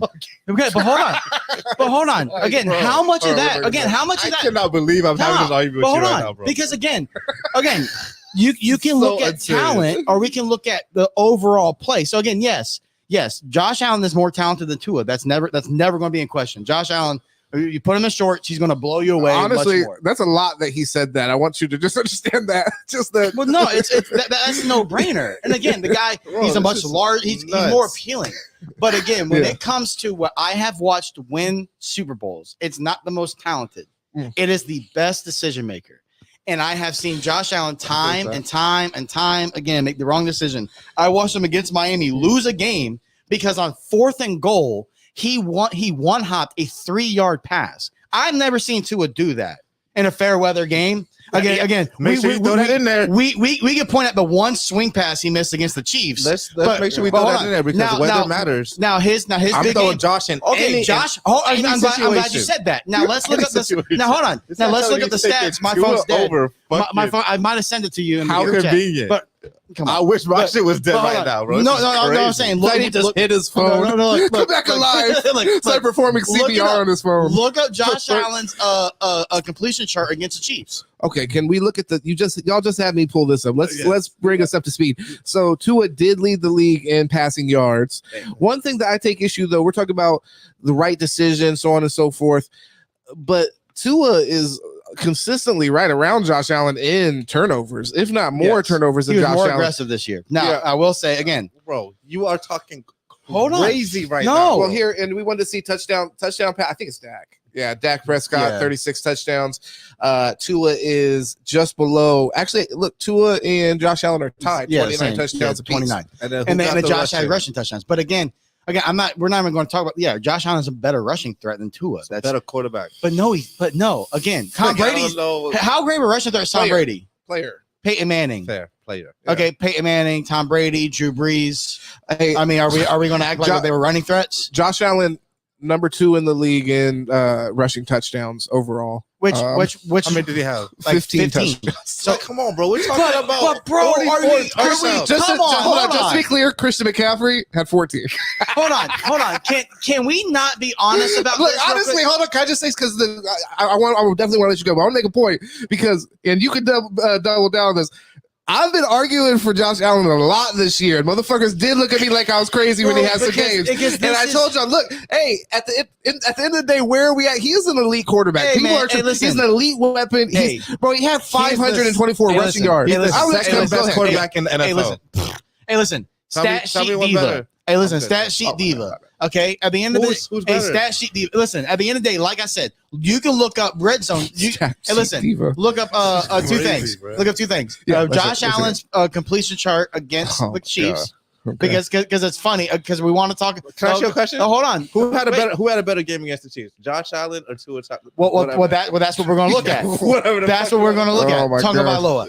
But listen, that's what we're going to look at now. And then look up Josh Allen's red zone Let's rushes. do one thing at a because time. what's funny is this. I've looked this up. Can't believe He had more rushes. Hold on. He had more rushes inside the 5-yard line than his entire running back room combined. How is James Cook? Again, it's all about the touchdown. They try to do that with the Tua. 4-yard wish we could run. do that. They try to do that with Tua. The He look like 4-yard roadkill, runs. bro. Bro, he ain't a running quarterback. I don't give a No, fuck. but why are you saying that as if it's not a benefit? The fact you can do that with your quarterback and it's almost a guaranteed touchdown because a lot of, 15 times this year. because a lot of it is just fucking stat padding. Give me a break. No, give me a break. It's hard to an score. MVP push for Josh Allen, which is respectable. Whatever. Bro, James Cook has 2 touchdowns on the year. Bro, you're starting running back who's been balling for you, bro. Again, How many times have we seen though? Hold on, That's how many wild. times have we That's seen? wild. Okay, listen. To let's have a conversation though. When Jalen Hurts led the league in rushing touchdowns last year, it was all but that quarterback sneak shit. That's all Josh Allen did this year too. But empty quarterback draw. Come on, man. That's high school football. A lot of guys do that. Great job. You're great at it. Cam Newton's done it. A lot of running. Everybody can do it though. Like we said, we would see never Justin do Herbert that. do it. We see Dak Prescott Would you do do it. that We with Tua? Let's be honest. I would try it, but Goddamn liar, bro. You're lying. segment. Never coach the Dolphins. First of bro. all, Never coach the fucking Dolphins. I would never do that with Tua. But again, that's not what I'm asking him to do. I'm asking him to that distribute has the football. utility, and you're acting like that's a negative somehow. No. 15 touchdowns. No, it's great. Significant. I'm saying that's inflated. I'm not saying But that also, he's not great at it. As somebody that's played football, listen, it's hard to score in that air in the red zone within 5 yards. Like it gets a little, unless you're a creative coach, it gets a little predictable. So then it's really you got to man up.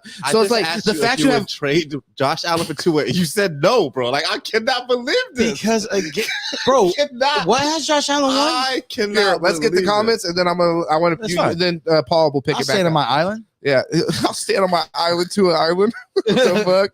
All right.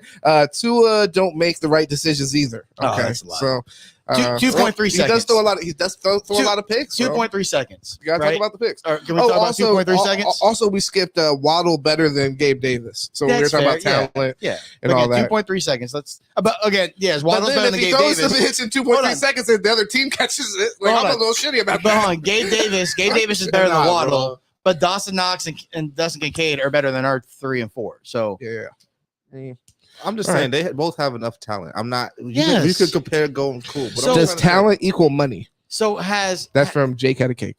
What does that mean? Does talent equal money? I guess like as far as like does the highest paid player are they the most talented? And I mean, I would say no. I mean, in quarterback, they've been able to maintain that. When you said, did you say who's a better quarterback than Josh Allen? I said he could possibly be second best. Okay, yeah, because it's Patrick Mahomes. Oh, come on. Yeah. So in that case, we're in agreement. To be honest, me looking crazy like you got this guy looking. No, crazy I'm not right listening. now. Again, Josh Allen over Patrick Mahomes. Is that again, what you said? Again, if you were the Chargers, you would have taken Phillip Rivers over Drew Brees, right? Phillip Rivers comes in, big body, athletic, big arm. Drew Brees, little body, injury prone, right? Weaker arm. If I was there, I would have had to, I'd had to fill the situation out. But who is the better quarterback? Who is the better quarterback? I can't even believe we're still having this. No, but for real, who is the better quarterback? Bro. Who's the better quarterback? Drew Brees. Okay, now Phillip Rivers, I think I've said this in the chat. I think he's top 5. Oh, he's up there, yeah. All time in yardage, 5,000 yard seasons, I believe. But he was what in the playoffs? Because of decision making, because of missed throws. What is Tua in the playoffs? Right now, he's 0-1, bro. Right what now, are we you're talking right. about? You're right. You're right. We weren't talking about that. I'm not. Paul was asking the questions. I'm not saying that he has a better playoff record. What I'm saying again, you use this playoff record against him. Your guy doesn't even have a playoff record to use. Right now, he's lost to the same team that Josh Allen can't beat. So he lost to the same team that Josh Allen can't beat. Difference was that he was on the road, right? Yeah. Okay, I don't think. Hold on. Okay, and then when you look at the defensive chart, and then when you look at the passing chart, you see that Josh Allen threw all his passes. I'm trying to find that chart. He threw all his passes behind the line of scrimmage. He was 10. Do you remember a source by chance? It was the Paul Malcolm Twitter. The stats. It was on. I think I Paul B. Malcolm, by the way. Go check him out. To you, but it was on Twitter. I shared it on Twitter. I'm not making an argument that Josh Allen is the greatest. I'm just trying to tell you he's better than Tua, bro. Let's just be real. What was the other thing you want to see? At being a football player? Yeah. Yes. At playing quarterback? Okay. No. Okay. That's the difference, and that's what I'm trying to say. No, there's a difference between being the best football player and then being the best quarterback. Okay, there's a massive difference there. Again, he can win the big games. You guys neither, bro. No, bro. Again, without making quick decisions. And I'm not alone on this. Shit, Kurt Warner said it too. Kurt Warner said this too. I want to ask. He said he's taking 2 over Josh Allen. What he's saying is that there's not but a handful of quarterbacks that can actually play in Miami's system right now. Yeah. Because the decisions have to be made too quickly. If you look at Josh Allen, a lot of his decisions are made late. Can I ask you a question? There's a reason for that. I want to ask you a question related directly to that. Do you think the Miami system is in place the way it is somewhat to protect Tua because he is small? I mean, I know it's like the line is an issue, but maybe a team would feel a little bit more confident. I don't know, rolling the dice on that. You feel what I'm saying? So I feel that. I think it predicates to how quickly the receivers get open, and I think that the line's ability. Because again, when we've been sent, bro, come on, man. He's having a surreal moment. Come on, man. But you're literally arguing this for real, bro. I think it's funny that you think that Tua is like garbage. It's wild. It's not. I don't think he's garbage, bro. But we're talking about Josh Allen. He's probably like top 10. Yeah, but Josh Allen has stats. It's not even close. It's not even close. Josh Allen is certified though. I agree. I like how comfortable I feel. What? What's up? I mean, playoff appearances, playoff wins, and they haven't beat the same team that Tua's lost to, right? But a lot of people, there's a lot of guys who pass eye tests and never win. But Paul, a lot of people, like basically nobody has been able to beat Patrick Mahomes. Okay, fair. So it's like when you're saying that's the one knock on Josh Allen is he can't get past the guy that literally nobody can get past. I don't know. I mean, like if there's. Yeah, go ahead. Well, I say that because he said what was Tua's record in the playoffs. I said same thing against the same team. He can't beat the same team. When he loses to the Chiefs, we are thoroughly disappointed because we believe he has a real opportunity. He is that good. Like you have a real chance to beat these boys. When you guys lost, bro, who was really truly then you surprised? say some shit like that. I don't like that. I'm not trying to be a dick. No, we're not going to consider all the elite players gone, but that's fine. That's fine. Y'all don't want to hear the truth. Who was truly surprised that y'all lost? Just be honest. Who was truly surprised? I think I was. I was surprised by how we performed. Yes. I'm not like how we lost. But why? I thought we had a chance though. I'm not surprised that we lost, but I thought we had a chance. I agree. And that's when your team. Okay, and why? Because of how good the offense is. Your team is good. I'm not saying 2 is bad. That's what you keep trying to tell me. Saying 2 is bad. I'm telling you, he's not better than Josh Allen. There's a difference. I'm not saying he's bad, bro. He's not better than Josh Allen. It's not even close. Yeah. That's fine. I think who everyone wants to be the GOAT, Tom Brady. If you were to put him in shorts and t-shirt with all the other quarterbacks that played in his era, you want to take him top 10 and just without knowing who they were. Without knowing who they were, just talent level. Where are you going with this? But he's the best of all time. Tom Brady and Tua? No, but what I'm saying is decision making is what matters. But he has the same amount of. But Josh Allen just that is an issue. How do you explain that? How do you explain that? That is a kind of issue. You tell me this guy had 29 and 2. I'm like, okay. If he was like CJ Stroud and had the fucking best ratio, but what you're saying is he throw for the most yards though. Listen, it's out of your heart. I'm not mad at you, bro, but it's not realistic. He's not better than Josh Allen, bro. Like you just got to take your heart out of it, bro. Listen, you can feel that way. That's fine. Yeah. I'm not saying that Josh Allen is less talented than Tua. I feel like the gap between. I see what you're saying. With there's that. a gap, right, Patty, between everybody else. I feel like that gap is as large as Josh Allen and Tua. Oh wow. Yeah, that's wild. Yeah. Again, you're looking at the talent level, and that's fine. Yeah. I'm looking at what I have seen win. Well, how do you explain the interceptions though? When we're gonna say like, hey, let's say that because you've already said like, I'll say that Josh Allen is a better football player. You made that kind of caveat earlier. So coming back to bite him in the ass. I think you give Josh Allen. So if he's the better football player, then you're saying, but my guy's the better quarterback. That kind of like, I understand what you're trying to say there, but then how can you justify the better quarterback not throwing for more and passing touchdowns and then also throwing interceptions? Again, I think that when you look at it, you have like Cam Newton is a better football player than what Drew Brees is. Okay. Right. If you were just to put them in just football and just say go play football, Okay. Cam Newton is better because yes, he's a big body who can run and he has a big arm. Yes. But Drew Brees was a better quarterback. The decision making on third down, the decision making when it mattered. But the difference what happened, is this, though. and yes, it's not to say that the Tua doesn't need to turn back on interceptions because he did throw a lot this year. I think that he was more aggressive this year than he usually is. And I think that there was a lot of forcing the ball to Tyreek, which I think was the record thing. We talked about that before.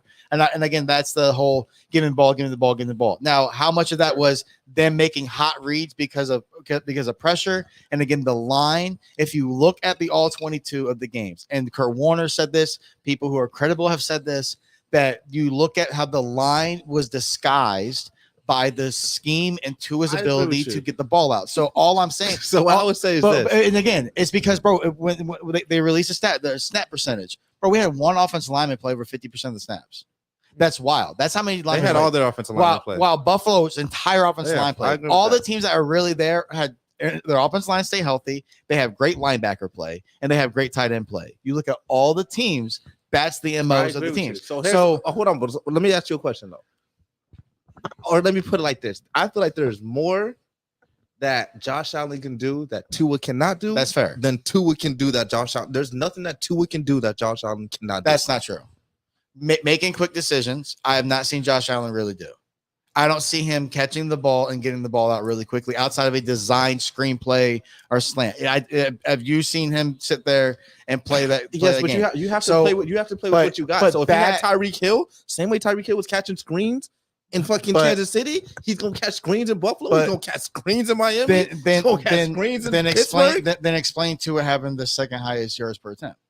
No, I'm just air yards per attempt. No, I'm not saying that's all screens, but I'm saying you're talking about that quick decision. Like, what are those quick decisions? A 18-yard dig route that he threw and the receiver was at 10 yards downfield. Okay, and he threw it into triple coverage, but dotted it right in between the three guys. I just want to say that that's anticipation. That's what very less than a handful of guys can do in the NFL. I'm not hating on that. Now, so that's what that throw we were just talking about. Mm-hmm. That Josh Allen sees late and then he fits it in. No, I'm talking about the one that Stephon Diggs dropped. Yes. Tua, you gave him two arms. He's not making that throw, bro. How far was it? I don't know, but I watched it on the field, bro. But it was a perfect throw. But the arm talent's not the same. No, but that's not true because there's plenty of film of where Tua's throwing the ball 55 plus, and especially the one against Dallas where he's in the end zone, pressure breaks down, he steps up in the pocket and then hits Jalen Waddle and stride 52 yards downfield. It's a good throw, but it wasn't that. But again, it wasn't that. But I'm not saying that he has the arm Josh Allen has. But then you look at the accuracy. I thought you were just going to say. No, not even close. Josh Allen can throw the ball 80 yards most likely. I think I know you're talking about. It is something like that. It's something crazy. Yeah, and then there's throws that Tua can't make. Like if he sees it late, he doesn't throw it because late pick for him because he doesn't have the velocity. But that's where his weapon, seeing it early, is his weapon. That's what's good. Then his accuracy, his accuracy is unbelievable. You hold against him, like Josh Allen doesn't have his accuracy. Some of the stuff you hold against him, like Tyreek Hill, some of that stuff is only possible with Tyreek. I'm not saying he's not a good quarterback. That's fair. But hold on. But just like the past, who was it that just threw it this weekend? Oh my God! Give me a second. Brock Purdy, Jordan Love, Brock Purdy, the one to Brandon Ayuk. If y'all want to see this, I'm about to play it for the audience. It's muted. So 10. So what is that? He's at the 10-yard line. So 12. Jesus Christ. Oh my God, that's a 70-yard throw. Yeah. No, bro. No, yeah, that's him. Yeah, he's nasty. He's nasty. Stafford, Rodgers, Mahomes, Herbert. Those are probably the guys who can make that throw. Yeah. Again, but there's throws that Tua can make that he can't just accuracy alone. Again, but. Let's go ahead and make our final points on the two. At the end of the day, Josh Allen conversation. I think that if you give Tua 3 seconds, I think I've said enough. You're gonna see what it is. So again, we'll see. Yeah. Hey, listen, at the end of the day, they're both at the same place right now. Okay. Yeah. They're both hanging out watching football. We're gonna see what happens next season. That's crazy, bro. Paul's been standing on some Tua statements though. We'll see what happens next season. And the only problem I have, for the most part, the only problem I have with statements like that, I don't really have a problem with the statement. It's the fact that you don't think bias is involved.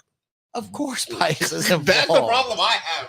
But he does. You do get a little like upset. It's like, bro, you know you're. Same time, you know you love him, right? But at the same time, I feel like the bias allows me to see what other people won't see. This man's gonna say bias because is a there's benefit. a bias against them, though. All right.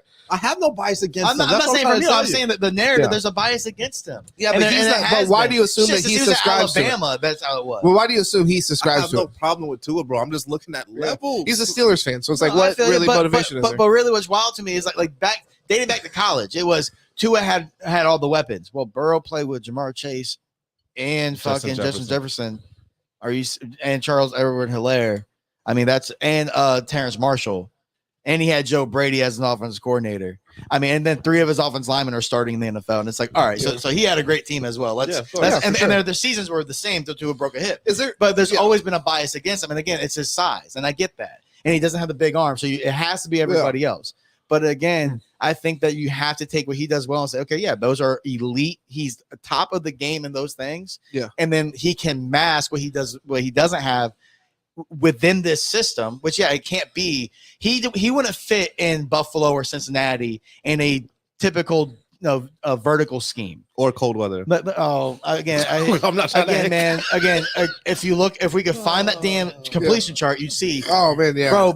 All his yards for Josh Allen was behind the line of scrimmage because the way Kansas City played that defense. And Tyreek Hill said it as well. And because drops. We just saw them throw a fucking 80-yard bomb. Really killed Miami this year, and they had to figure out why. Like what's going on with a too high against us. So that's on McDaniel and Tua to figure out. They got to get it right. But he fits well in the traditional West Coast and in this quick passing scheme. And it's because of what he does well. So, yes, the system has to fit him, but that's with every quarterback. Sure, you can't bring Mahomes into our system and say, hey, do it, because he wouldn't be able to make the reads quickly. Would he be able to escape pressure better? No, fucking yes. That didn't really piss me. But he's a great enough talent that they would just tweak whatever around him. Yes, again, but obviously, I'm not saying that he wouldn't be great. Also, look at these guys he's about to take to the fucking Super Bowl. Oh my God, it's unbelievable. Can we rewind? But we've seen it with a bad offensive line. I was about to say this is live. Too bad this is live. I was going to say rewind 30 seconds. Don't even put fucking Patrick Mahomes' name in this conversation. No, I'm not. No, like I'm just saying, it's not.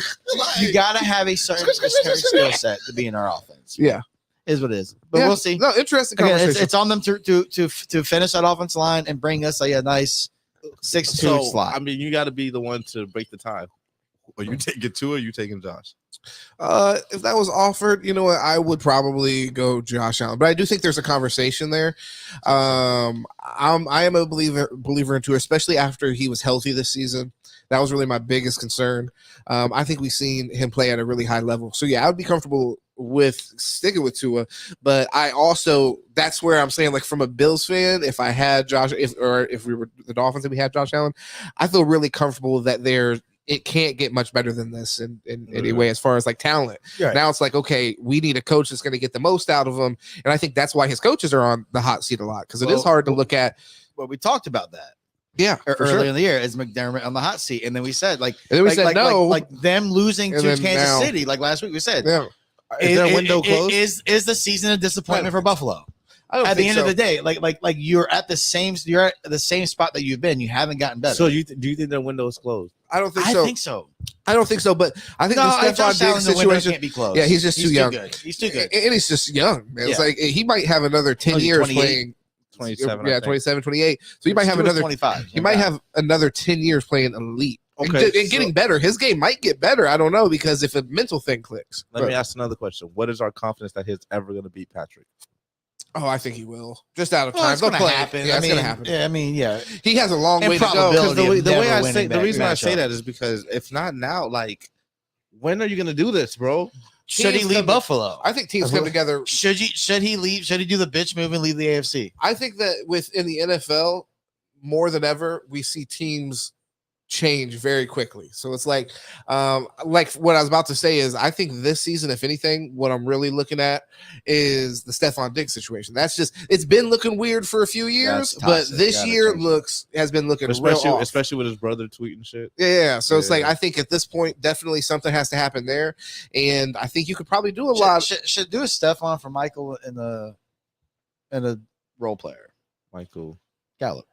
Trade him to Dallas. Oh man, I thought you meant Mike Evans. I'm about to say I need equal caliber, bro. Mike Gallup. I don't know. He's a solid. You better give player. me CD. Nah, fuck that. I need CD. Nah, you won't be able to get I'm CD. just saying, but you're not getting. But I'm saying, like get Michael Gallup and more compensation. But you agree as far as like that's you got to break it up. Yeah, that's one of the main things. It's just toxic at this point. Yeah. When we watch them, here's the thing: it's so hard to break it up because when we watch them, they are good enough to win. Yeah, but then you know, like I said, like Stephon had those big drops and then only ended up having 21 receptions. His like targets. I saw another like stat chart or whatever where it compared him to the Shakir guy. I don't remember his first name or whatever. But the dude that was balling in the playoffs. Yeah. And it was something like they have around the same amount of catches in the playoffs and around the same amount of yards, but Stephon Diggs has been targeted like double. They both have had like around 40 or something like that. So that's interesting. They just seem off. I don't know what the disconnect is. Yeah. Like, again, is it a I don't know, man. How many things can get in between men like that? You know, because again, like now you're I know, I'm not going to speculate. All right, well, I'm just saying, man. There's something that came to my mind immediately. But yeah, it's tough, bro. I mean, I don't get the disconnect. Yeah, no, that's a tough situation. But yeah, here, let me check real quick how old Josh Allen is because 27. I'm pretty sure he's 27. They was talking about it. Do you cut Stephon? Oh, cut him? Try to get something. You gotta get even if it's not shit. You gotta get something. Yeah, and I wonder, you guys really think that you're not going to be able to get much for him? Like, how old is he? I'm not sure. I feel like he's been playing a long time. There's contract, and then it's just the fact that receivers are now like undervalued. Bro, you draft one. Yeah, man. You don't really. I don't need to pay ballers coming out. I don't need to pay bro. You that, I did a mock draft today. I did fucking first round. Where it sucks because we had no third or fourth. But I did first round. I took that corner out of Iowa. The white boy who's a fucking baller, punt returner. He's corner. Gonna be nasty. He's nasty. And then I took the Stephon's 30, by the way. Damn. And then I took not great for football. And then I took the center from I want to say Michigan. And then I took Javon Baker in the fifth, which I'm shocked he's there, but UCF and he plays big, 6'1", 200, plays big. And it's like I felt good. I felt good about that. Found a tight end at Colorado State. Boom, 6th round, 7th round. Took Will Riker, Alabama, baby. For us, it's all wait and see, in my opinion, because we had so many injuries that to see how those guys come back is a big question mark. Free agency is going to be also that crazy. Also that's a great point. But yeah, the injuries like with Bradley Chubb, with Jalen Phillips, like they could come back not the same. I just believe in today's science. It's like all evidence within the last few years. That's thanks. No, bro. All evidence in the last few years has pointed to like these guys bounce back. So all right, well, definitely we'll see. But I think TJ Watt tears an MCL in week 4. He's back week 10 balling. So this is my thing. When we go through, he's unbelievable. I want to get into the teams that actually advance, but yeah, the only thing that I want to. Like I'm really, really concerned about for us is I want to make sure Jalen Ramsey is there next year. I've heard some like whispers on that. Oh, that would be wild. But do you think? Well, that he doesn't want to be there. Possibly, that's what I've heard. That'd be crazy. That would suck. Do you think Vic Fangio? Oh, that is an interesting situation. Do you think he stays? I don't know. Go get Nick Saban. I'm just kidding. Go get Nick Saban. Okay, yeah. Like, and so you can do what he did last time. But yeah, let's get into the teams that went advanced. No thanks to Tua there, 7 points, 7-point Tua, and so fair enough. Josh Allen's not scoring no 7 points in the fucking play. I'm just trying to tell Chiefs you. versus Bills. Come on, man. I'm just trying to tell you. I'm just trying to tell you. He's not scoring. Let's get into that conversation real quick. So Chiefs versus Bills, did it live up to your expectations? And we'll just because we already talked about Josh Allen for a while, so we'll get 30 for 30, bro. On the game, they need to make it 30 for 30 on the Chiefs Bills rivalry, bro. Can we stop making this business? One thing, back to football. One thing that I've said on just saying, like the story itself, it's just amazing. The games are amazing. Well, here, let me. I want to get your reaction to it because we might be on the same page, but you might tell me I'm tripping. I put on Twitter during the game. I was thinking about the rivalry, and I was saying like this rivalry between Josh Allen and Patrick Mahomes, in my opinion, is already, if you like consider pace, if they keep up with what they've done so far, is going to be better than Tom Brady versus Peyton Manning, which in a lot of times in that rivalry was also very one-sided. Tom Brady was whooping Peyton Manning's ass for most of that. And some of those games really didn't end up being competitive. A lot of these games come down to literally last drive type shit. Yeah. I mean, yeah, well, I'm curious your opinion on that. The big thing is, so what? They're 4-3 now, technically, but it's just ironic because all 3 of them are three of them now have been in the playoffs. Yeah. You know what I mean? So the Bills have beat them when it doesn't count, but they show they can, at least play with them regular season, big game. Sure. But when it comes to the playoffs, boys, it's just Patrick Mahomes does not play. So it seems like Andy Reid's kind of taking that Bill Belichick, where it's like the regular season is like, it seems like a feel out. Then the playoffs is like, all right, we know who we are, let's go. Like basketball vibes. Yeah, like it's just like regular, like we know we're going to get there, and then we just got to be the best team, which we are. Yeah. And I feel like this game, yeah, again, the Chiefs look vulnerable this year. They missed the field goal. That's why I'm trying to say you can't beat them now, bro. That's a great point, because even aside from the Buffalo Bills situation, I don't know if the Chiefs will be this vulnerable. That's one of the reasons I really want to see the Dolphins have a competitive game. Yeah, I don't know. But the defense is really good. But I will say that's the thing, though. The defense is good, right? Yeah. And we can say they're vulnerable, but even last game against the Bills, the reason they look so good is because they've always been looking like this, except the players just ain't fucking catching. Bro, now they're catching, and now it looks like a whole new team. And here's the thing, Patrick, when you put it like that, Patrick Mahomes has only been playing football, I think, for like maybe 10 years now. Like, he's only getting better, and he's only going to start reading defenses faster and faster. Because again, like I think year 3, he came out and said like, yeah, I just started learning how to read defenses, and it's like, fucking me, because now it's like, dude, the ones you can do, it's impossible. And then you look at Rashid Rice, fucking stud. Okay, Sky Moore is going to be a baller, and then all they got to do is draft another one of these. And my point about the Javon Baker is he's a stud from UCF, 1,000-yard receiver with only like 62 catches. Fucking, he's going to be around in the 4th, 5th round. Dude, they're going to be able to find some studs for their offense for cheap, and they're going to be able to keep rebuilding and just. Well, see, I disagree with that. I think it's a dynasty. They can, but I think they learned the lesson this year. Like, nah, bro. I need it. Like, they should have got DeAndre Hopkins, somebody who can lighten the load, bro, for Patrick Mahomes. No, but I think they learned their lesson. I don't think they're gonna play with it again next year and go through this shit. But next year, how much do you think DeAndre Hopkins is gonna be worth? What, 30? I'm not saying that. I'm just saying a guy. But so they can get him. But yeah, I feel like they can get him this next season. But you look at think about it, they had Nuka Pukua. Puka Nacua. Yeah. Puka Nacua, yeah, Puka Doncic, yeah, like if they had him, right, that was a 5th round pick. There's a lot of rookie receivers this year that were ballers. So it's like, yeah, I believe that you can find a stud nowadays with the way receivers are trained year round. Yeah, to find a stud in the draft, and you gotta get lucky to find a guy like that, though. But there was a lot this year. I mean, he wasn't alone. I mean, I can't think of it right now, but it's the Peyton Manning effect. It's the Tom Brady. When you're with these guys, you look a lot better than you really are. You know that's what I mean? Fair enough. Yeah, and especially you're in these great systems. And again, how long is Andy Reid going to be coaching for? Yeah. So that's as long as he got Patrick Mahomes, I don't see why you give it that bitch up. Why you give it up either? Yeah, just want to live life. And then doing that, you on commercials and shit. But the thing is, with the way it's been going, yeah, I don't see him stepping down. But if he does, do you bring in another offensive mind for Patrick Mahomes, or do you focus on defense, let Patrick Mahomes kind of run his thing? Because at that point, that man's going to be a fucking mastermind. So, one last point about Josh Allen, though.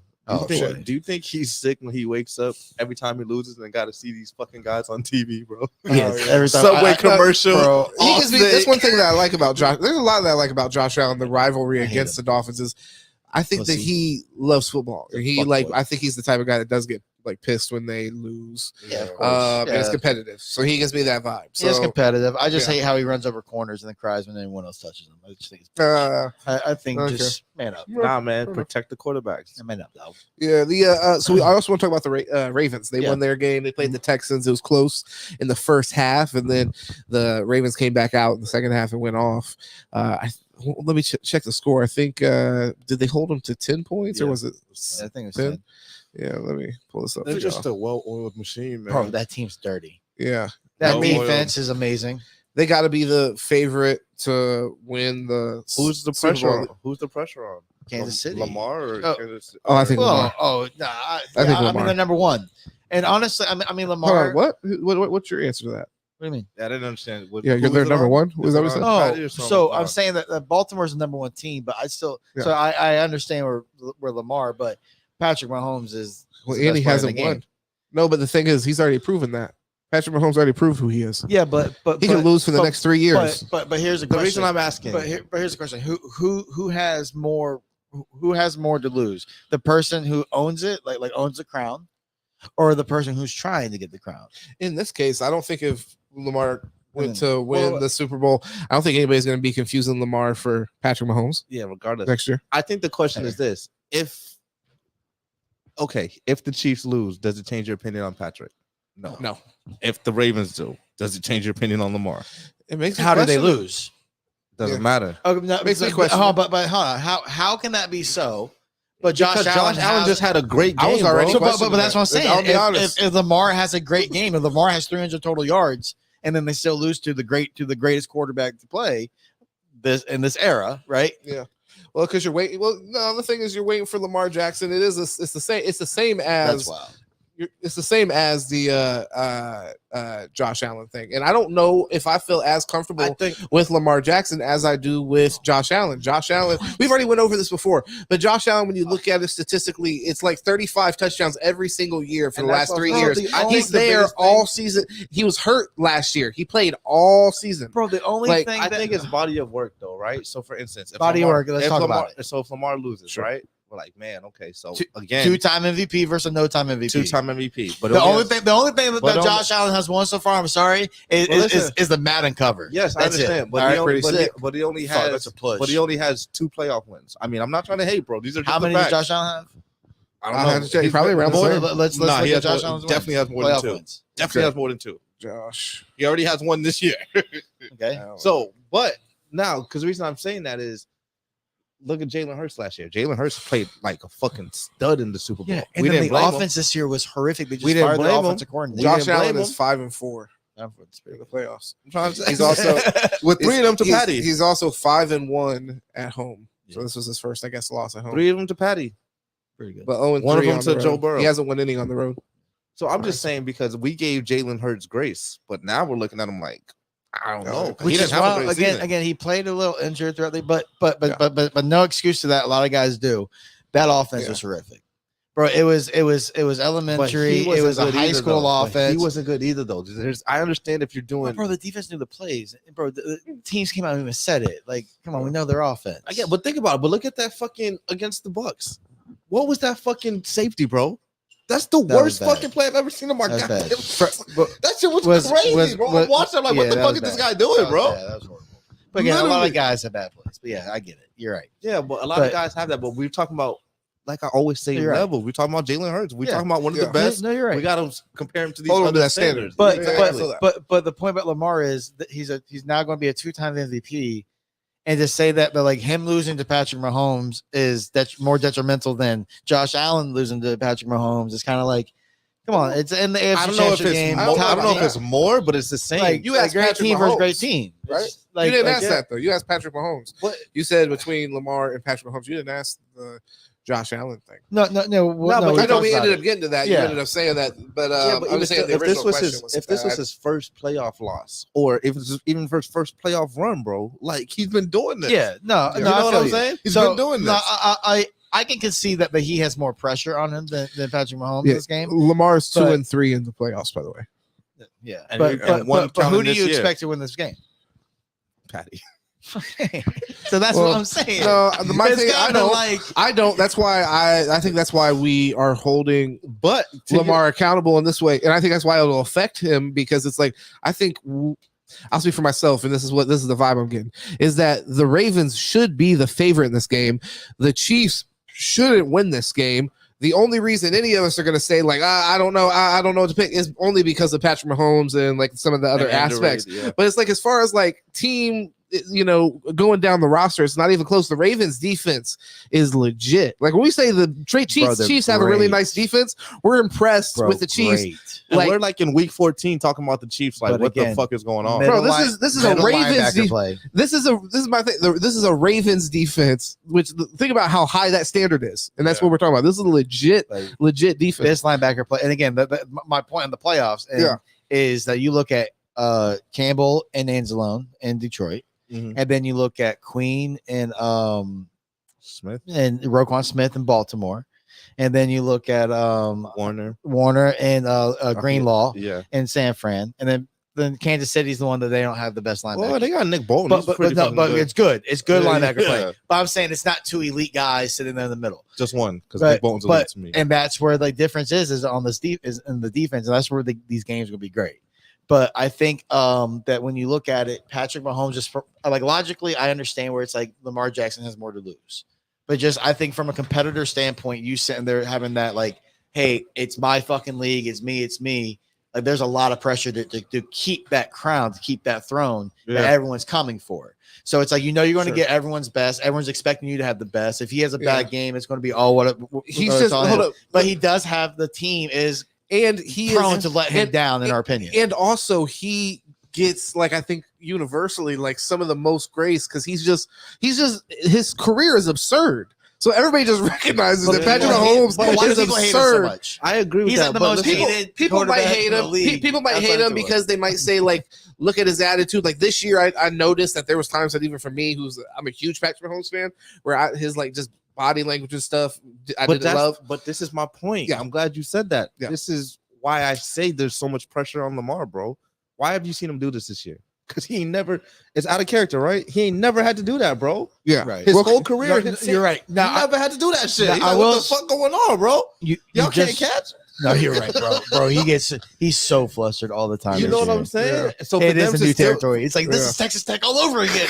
So for them to be in the same position, and think about this, bro. Ravens better team all around. Right. Lamar's about to win his second MVP. You're right. He has to win. And he even said himself that he feels like this is he has to win now. So you're right. He got to, bro. He did say that because he feels like he's getting too old. And here, I want to bring this because the audience can see this. He's not getting too old. The audience can see these stats. So I want to make sure y'all are all on the same page. So Lamar Jackson's playoff stats. It does look like we have some struggling. His first game, 48%. We threw an interception, 2 touchdowns, though. 2 interceptions in the next game, 1 touchdown, 52%. Almost 400 yards, though, passing. 1 interception, 179 yards, 70%. And this might be the game that they won. And mind you, one of these years they went 15-1. But he did have 100 yards rushing. And I mean, he's doing it. And to be real, the offense, Baltimore has not been a run-it-up team. Yeah. They are not a stat-getting team. They get the lead and then they suffocate. Because when you consider that they dropped more of these than what they won. So I'm trying to see, did they lose to Tennessee twice? I know they lost to them once. Bro, the one time Derrick Henry had 200 yards in that game, right? That was a Derrick Henry. I know they lost to them. They lost to the Clippers. Right? Yeah, Clippers. Yeah, my bad. I'm Chargers. Yeah. And then they lost to the Bills. I don't remember that one. Yeah. So motherfucker lost to Josh Allen, dog. Do you think StatMuse has that completion chart?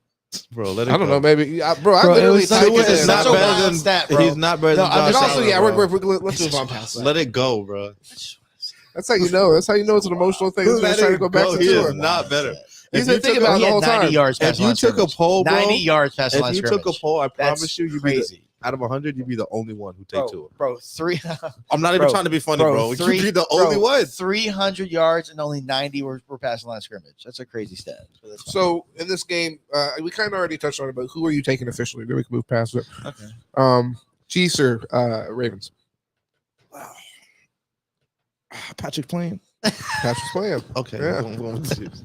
All right. So yeah, I'll go with the Chiefs. That's dramatic enough. I'll try to make it dramatic. I don't know. It was dramatic. Okay. I'm going with the Chiefs. Yeah, I think that with your backdrop, we're going to Baltimore, right? I'm going Baltimore. I just can't find the remote. It's been purple for a minute. But no, yeah, I think that definitely I am going with Baltimore. Although I'm on the same page as you guys, where I would never bet against Patrick Mahomes. I think he's in that. Well, I'm not betting. What if you had to bet? Who's the better team? Baltimore's the better team. Baltimore's a better team. That's where I feel like they have great momentum.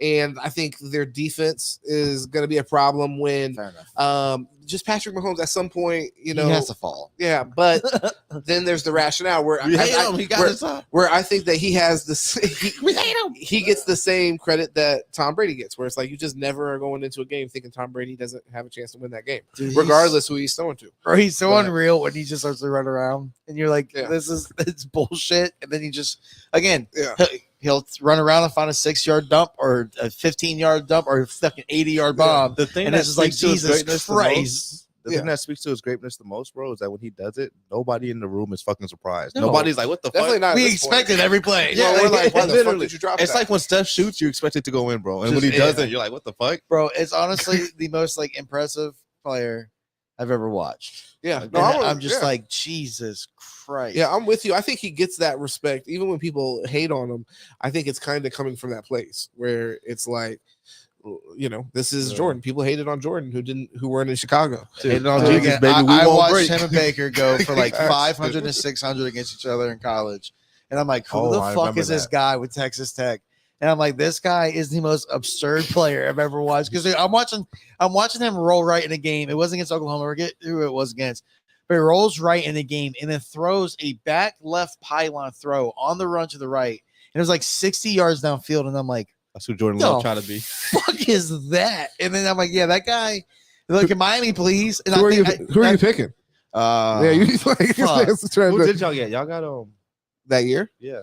Y'all picked a quarterback ahead of them. No, we didn't. We didn't get a quarterback. No, what happened you was had to pick ahead of them. And I remember I put on Facebook like how I want Miami to get Mahomes, and then I said like he's gonna be the best quarterback in the draft. Yeah. He's fucking.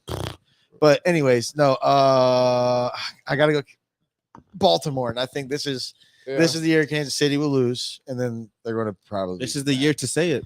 They're probably be back. This is the year to say it though. It's tough. It's every year, it's gonna be them. And I'll accept being wrong because it's so tough. Like that's. Well, and I won't even be like super surprised. I mean, I will be surprised because let's see. I'm trying to see. You said so the Dolphins didn't have a pick ahead. They didn't. I think they didn't. They they had a pick. Damn, they had a pick like 12 picks behind. So yeah, it wasn't. Who did we pick? Charles Harris. Nope, not on the team. Yeah, that was Missouri, right? I think it was Missouri. Yeah, but he but no, dude. Mahomes, did you see where Kansas City traded up? Hey, real quick, by the way, could have got TJ Watt. Yeah. Oh yeah, dude. I remember. Yeah, he was on the board. Dude, I remember my uncle was so pissed because he's like, TJ Watt's going to be the best. I'm like, we'll see, man. And yep, probably the best defensive, best edge of all time. But strong. But damn. No, he's.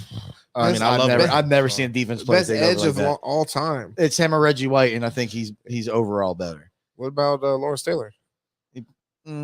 He was a linebacker. He wasn't necessarily an edge. He just blitzed a lot. I mean, okay, but fair. But no, outside of Reggie White, nobody's been more impressive in that like first 100 games or whatever. Yeah, that's nice. And Reggie White again. I think if TJ Watt played against those tackles versus these ones, it's over. But we got the TJ stat, and then those quarterbacks who were just statues all the time. TJ Watt would be just eating. It would be dumb. But no, I don't know. But no, the trade that Kansas City did to get Patrick Mahomes, they traded with Buffalo. That's funny. Buffalo's the one that gave him that 10th round, that number 10 pick where they took Mahomes, and it's like, well, that haunts you, huh? Yeah, that one's tough. That was gonna definitely live with you. Yeah, that's shit that gets people fired. Dude, that's wild. But no, their ownership has been loyal. Like they've kept the GM, the head coach, and usually when teams are stuck in a rut, they bail. So I got to give it to them. Yeah, I got to give it to them, man. That's good because not a lot of teams do it. So my question is this: do you keep Sean McDermott? Because, for instance, the Bills season. Sorry, I don't want to keep talking about the Bills. I get it; they lost. Oh yeah. Is it a failure? Like obviously, it's a failure. But like, I think so. If Miami's season was a failure, then theirs is. If we're looking at where the team is expected to be, they were the team that were AFC championship or better, and they didn't go to the AFC championship game. They lost in the divisional round. Super failure. So that's big. No, you're right. But there's different expectations. I never had those expectations. I'm not trying to hate. I'm not saying they're out too. I don't even want to do that. But we're a good team. I never had y'all win I the was saying in Super Bowl. comparison, just for what we've talked about, it's like it's a disappointment. But I think if they keep Joe Brady as offense coordinator, you keep Sean McDermott. I mean, you're not going to find a better defensive mind. Excuse me. I mean, I agree with you. I think it's a failure, but I mean, it's not necessarily like a failure. Like you can always take things away from it and learn from it. Yeah, and take some lessons away from the season. But I don't think you should panic. I don't think it's like a failure where it's like, okay, we panic. Yeah. I think you readjust. I think the Stephon thing, there's like that probably is having a bigger impact than what we know. And yeah, get some people in there that really want to buy it. So their best defensive players. Mm-hmm. Are they all up? Oh, they're all outside of Jordan Phillips, probably at the end of their prime. Oh, okay, prime. Gotcha. You know what I mean? Like Jordan Poyer, how much more does he have? Micah Hyde's pretty good, but Miller. Von Miller's done. I mean, Done. so I don't know about done. No, I'm saying he was hurt all season this year. 5 tackles. But like, so it's like gonna come back better.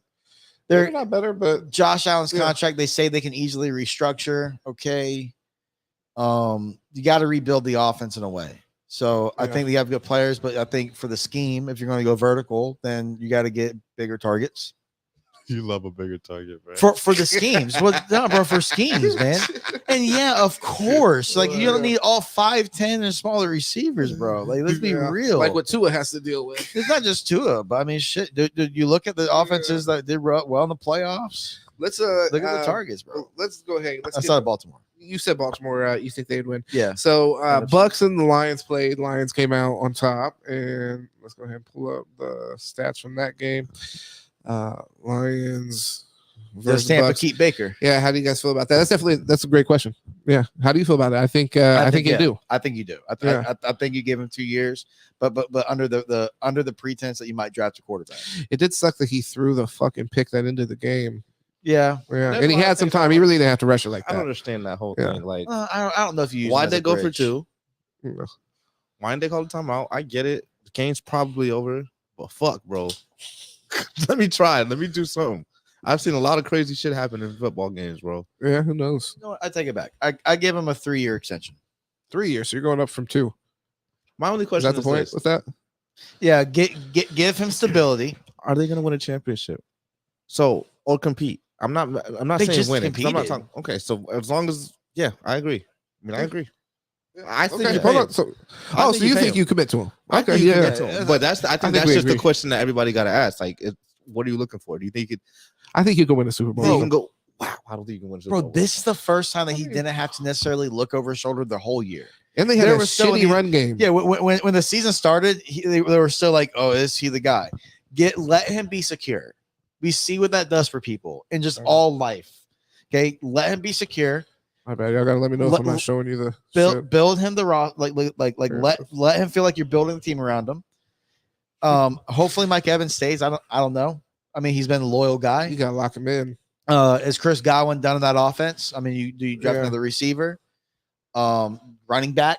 Yeah, but I mean, free agency is going to be the thing. I think they have money. What do you think it is with Baker? Because he is a little bit of like a momentum killer. Where Chris Godwin was actually looking good at the end of last year, and then this year he's. Well, I want to check his stats to make sure, but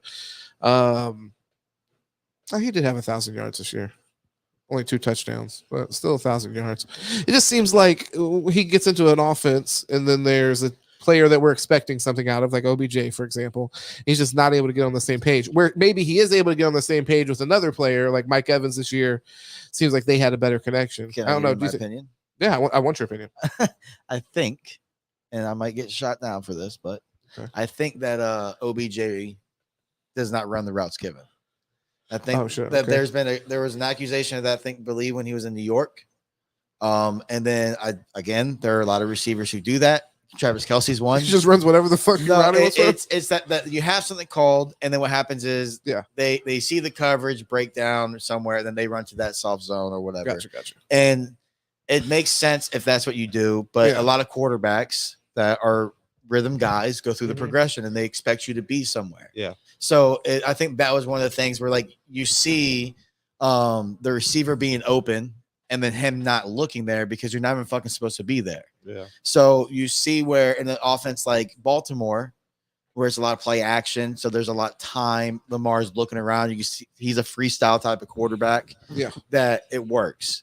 Eli Manning was probably able to work with it, but you saw there were a lot of times where there was a disconnect. So I think that was probably the issue in Cleveland, because with Jarvis, he had no issue. Yeah. And then Mike Evans, who's known as he's going to run the route again. He's a smart guy, but he runs a savvy route runner. He's in a spot. Chris Godwin's in a spot. Well, Chris Godwin, though, like I'm looking at his stats. His stats did go down this year. Yeah. So he had on 2 less games, he had 1 less yard than he did this year. The year before, which he had, that was 3 less games. He had 100 more yards than what he had this year. So, I mean, and it could be an issue with Chris Godwin. He's had some injuries, so maybe that plays into it. I think he's Good question. But so yeah, you wouldn't put any of this on Baker. You don't think there's any? I think Baker can improve, but again, when you look at what you're going to get, 27. When you're going, oh, dang, he's pretty. Who's that? Good. Godwin? He's good. Godwin. He's so good. But I think again, what you're looking to get, you have to take into account. So is Baker better than? You're not going to have to overpay him. Hopefully, how much do you think he gets paid? That's I guess 35. Yeah, something like that. I think you give him 3 years, Yeah. 120, 115. You know, Damn, guaranteed. Damn. Now we start saying this. Now I'm a little bit more like anxious about. We start throwing around numbers. Well, I mean, it's the market though. It's the market. You're right. Sounds like a lot to us, but it's you're not going to pay a lot for rookie over quarterbacks. $20 million to hopefully be good enough. So, and then what system is he in? Who's the offense coordinator? And because Todd Bowles' defense, who's their offense I coordinator? forgot they showed his name 100 times. They said he got interviewed 100 times, but well, that's not good news. Go ahead. Let's see. But I forget his name. But They kept showing him against the defensive coordinator. Bro, you want to know what's wild? Alabama's offense coordinator, where he got signed by Cleveland. Dave Canales. Dave Canales. Yeah. So, I mean, that's interesting. I think that we're on the same page. So it's tough to deny what the Bucs were able to do this year. Yeah. And they overachieved. And Baker, I think, is a decent part of that. He definitely wasn't a hindrance. So, dude, Baker, and again, Baker led the Browns to the playoffs hurt. Yeah, man, he is a guy that he's going to win you games. He's going to put the team on his back. He's going to make bad decisions. Yeah. Again, man, I'm not comparing him to Brett, but he is. That's the way he plays. Yeah. Now, is it that he doesn't have the biggest arm? Yes, but I think he's learned how to play the position really well. Yeah. And I think they've taken it more serious than he's ever have. Yeah, I think you extend them. And yeah, man, they lost to a buzzsaw, dude. Detroit is a fucking good team. They are, absolutely. And again, when they're hot, man, they're good. That's a good football team. We're gonna get back into the Lions. Let's move past them real quick just to get into the Niners and the Packers. I guess if there's any questions you guys have about the Packers, I mean, they're another team that I don't know if they overachieved as much as they really proved that they're heading in the right direction. I think that was kind of like a team that was on the bubble. It could be a little bit of both. Yeah, but there wasn't. Did they overachieve the Cowboys? We already know what they're about. Even though I expected the Cowboys to win, but I'm not totally surprised. I'm not gonna say expected because I picked the Packers to win, but I mean, I could have easily seen. You picked the Packers win? Yeah. Oh, yeah. Okay. I think that's too, right? Yeah, against the Niners. Yeah. Yeah. Not against the Niners, against the Cowboys. Oh, yeah. Yeah. So, I mean, I think that going into the playoffs, I mean, I definitely wasn't. That's why it was a great pick. Great call from you. But I mean, I think a lot of people were expecting Dallas to do something, although it is in Dallas's nature to choke in the playoffs. And I feel you on that. Jordan Love is special. Remember when y'all asked me, we had the podcast, I said, they still got Jordan Love? So yeah. You remember that? Yeah. Do we put any weight into that in that game against Dallas and everything that his receivers averaged 5 yards of separation per catch? In Dallas? The Green Bay, Packers. Oh, yeah. so Matt in that game, like their receivers were open by 5 yards per catch. I'm not punishing him for having good receivers. I'm just somebody was fucking up big time there. And then in the playoff loss, which again, I think Jordan Love is a good quarterback. Yeah. I have to always just give the same energy as I've been given. Yeah. 2 interceptions in the playoff loss. And he did in the game. Yep. On interception. So we killed another guy for that. So I think it's fair to cut me. Yeah, I mean, that's fair. Same energy. But I do think Jordan Love, Matt LaFleur, that's a good marriage. It looks different though. It's not fair when you just throw it in a nutshell. It just looks different. It doesn't matter about the outcome. It looks different. But listen, because you can do that, but you know what I'm saying, bro. Of course, you know it looks different. Again, you know what I'm saying, bro. Man, I'm the opposite type of player as Tua. I'm a.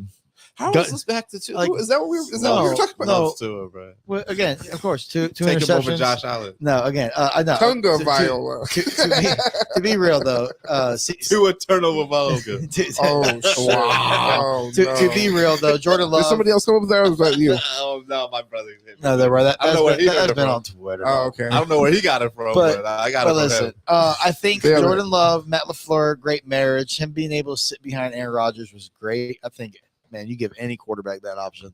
Yeah, I think they would take that. The offense looks good. Dude, just the learning, it would be great. No, I mean, I agree with you. But you got to give him a big contract. He earned it. I think that the receiving core is really good. They're coming into their own. I guess MVS was the problem, huh? She charged. Alan Lazard gone, but the rest of them good. So I don't know. The defense really stepped up in the playoffs. I think they were better in the playoffs than they were in the regular season.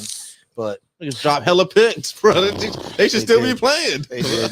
But some of, to your point, by the way, what you were saying earlier, as far as like good wide receiver talent coming out of the coming into the NFL recently, a lot of their guys are young. Yep. So they have the Lazards and all that. Yeah, I agree that wasn't really working. And some of the guys that they brought in, they look like they're and a lot of these guys aren't the biggest names. Also, to your point, where these like third round picks and stuff. Like, come on, Jalen Reed, not the Christian biggest. Watson. Yeah, but these are guys that, again, man, they're in this system, they care, and then they get to the right spot and they catch the fucking ball. It's beautiful football. But as far as how do they get better, I guess you got to go defensive side of the ball. But I mean, next year, they need to be a serious threat. Yeah, I mean, and then I mean, Packers same. I'm agreeing with you. So I want to get into the Packers. Not Packers. The Lions versus the Niners.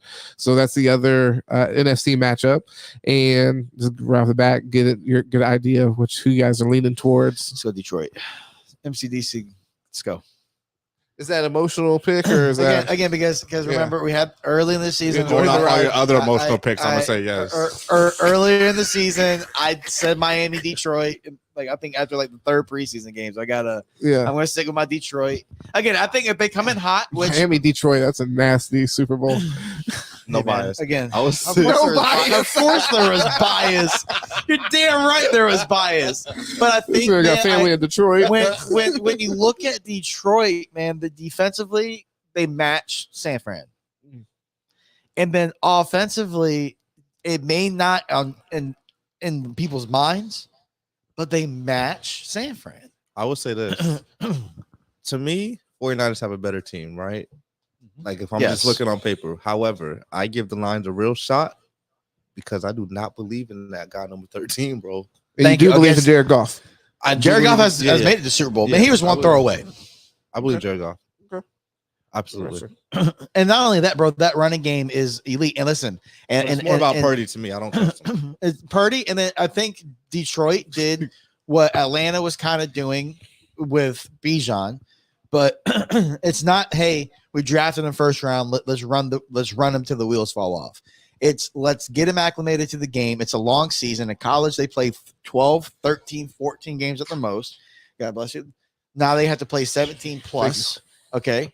So we have to get him acclimated. Now you have Jahmyr Gibbs, who's one of the most electrifying guys in the league already. And just with the ball in his hands, not saying he's the best, but electrifying, with fresher legs in the playoffs. And they have a great scheme that gets the zone running scheme is great that they have. They both, both Montgomery and Gibbs both had 1,100 yards respectively. Bro, it's insane. Bro, that's beautiful. Yeah. And it's the way that they just implement him everywhere.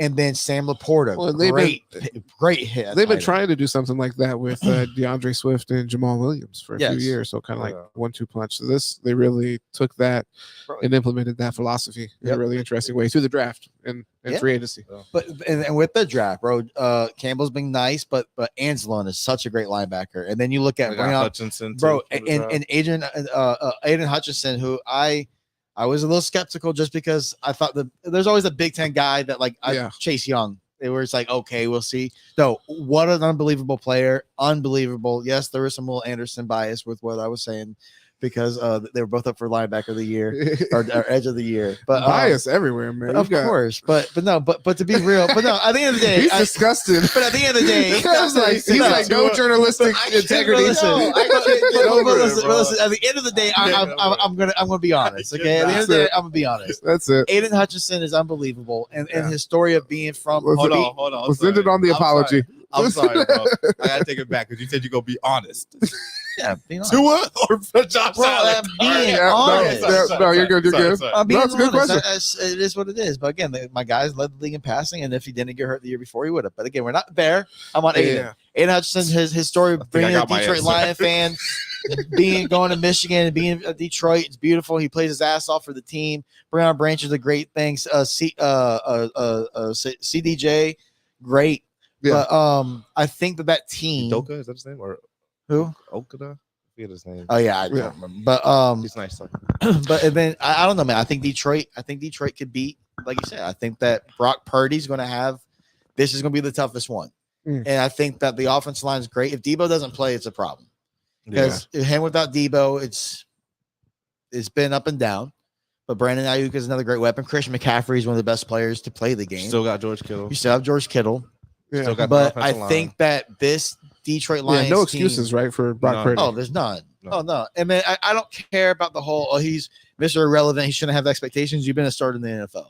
And then you have the team he's playing for. You have the same expectations. For anybody. At the end of the day, you have to perform. Well, and he's you playing performed up to a level. So he's playing for a team that's been we've pretty much been talking about this for a few years now. It feels like the only thing they're missing quarterback. So I mean, I don't know I guess that's one of the questions before we get out of here on this game. Hypothetically, if the 49ers lose, do you think that you move on from Brock Purdy, or do you? They're not going to. Again, the contract's too sweet. Well, I mean, you can keep him talks. even. You can keep him, but do you go get somebody else? I mean, you already have Sam Darnold. I don't know. Maybe there's some kind of conversation to be had there after another offseason. And then if Brock Purdy waivers next year again, I mean, I'm gonna say it like this. I don't know. They might beat the Lions with Brock Purdy playing like that. I promise you, they're not beating the Chiefs. I promise you. With him playing the way he played, So you're gonna have to ask yourself real questions, like, what are we gonna do here? Bro. Well, yeah, I think you have that's another team that you cannot play with a championship window. They're a team that has been able to put it back together over and over again in recent history, at least. But I wouldn't get soaked up in that arrogance. In that you got to take advantage of the team you have right now. This is your window because in a year or two you're going to have to pay Brock Purdy top tier money, and then that Christian McCaffrey is not there.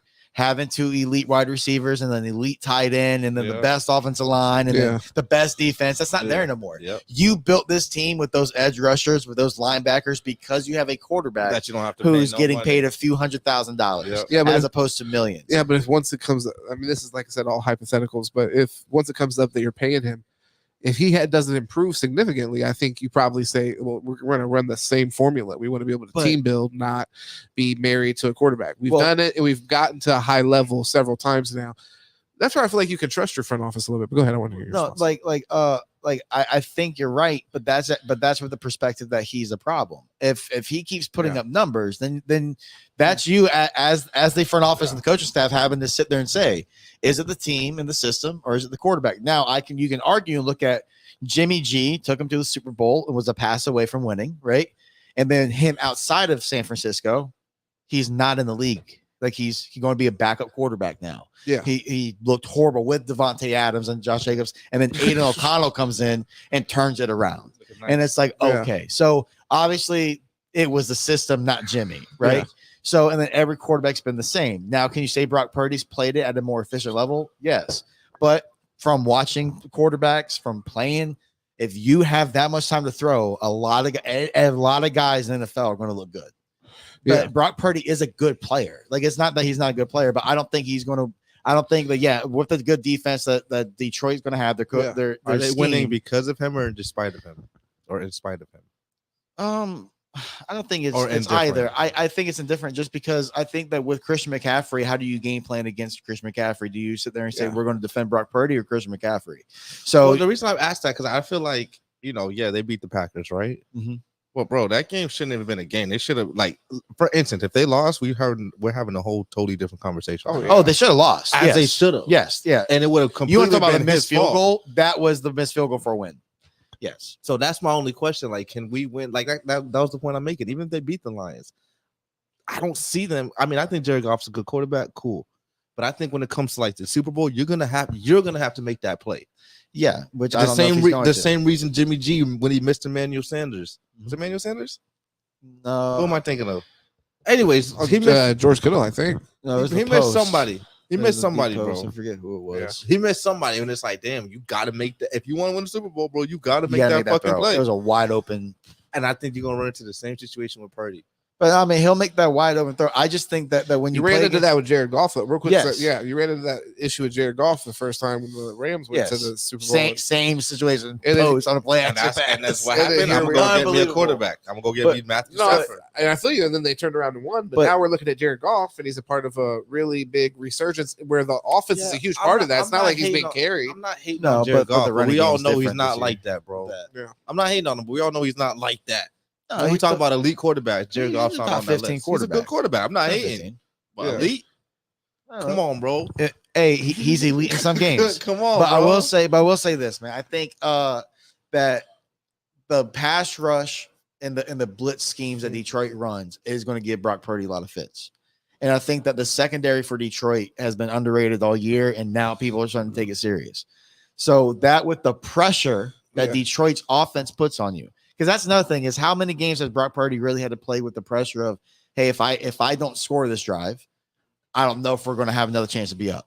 Like that's a big piece. So I think this is the game that San Francisco could lose. If San Francisco wins, if they beat this game, I think they beat the Chiefs, and Baltimore I think plays into what their defense does.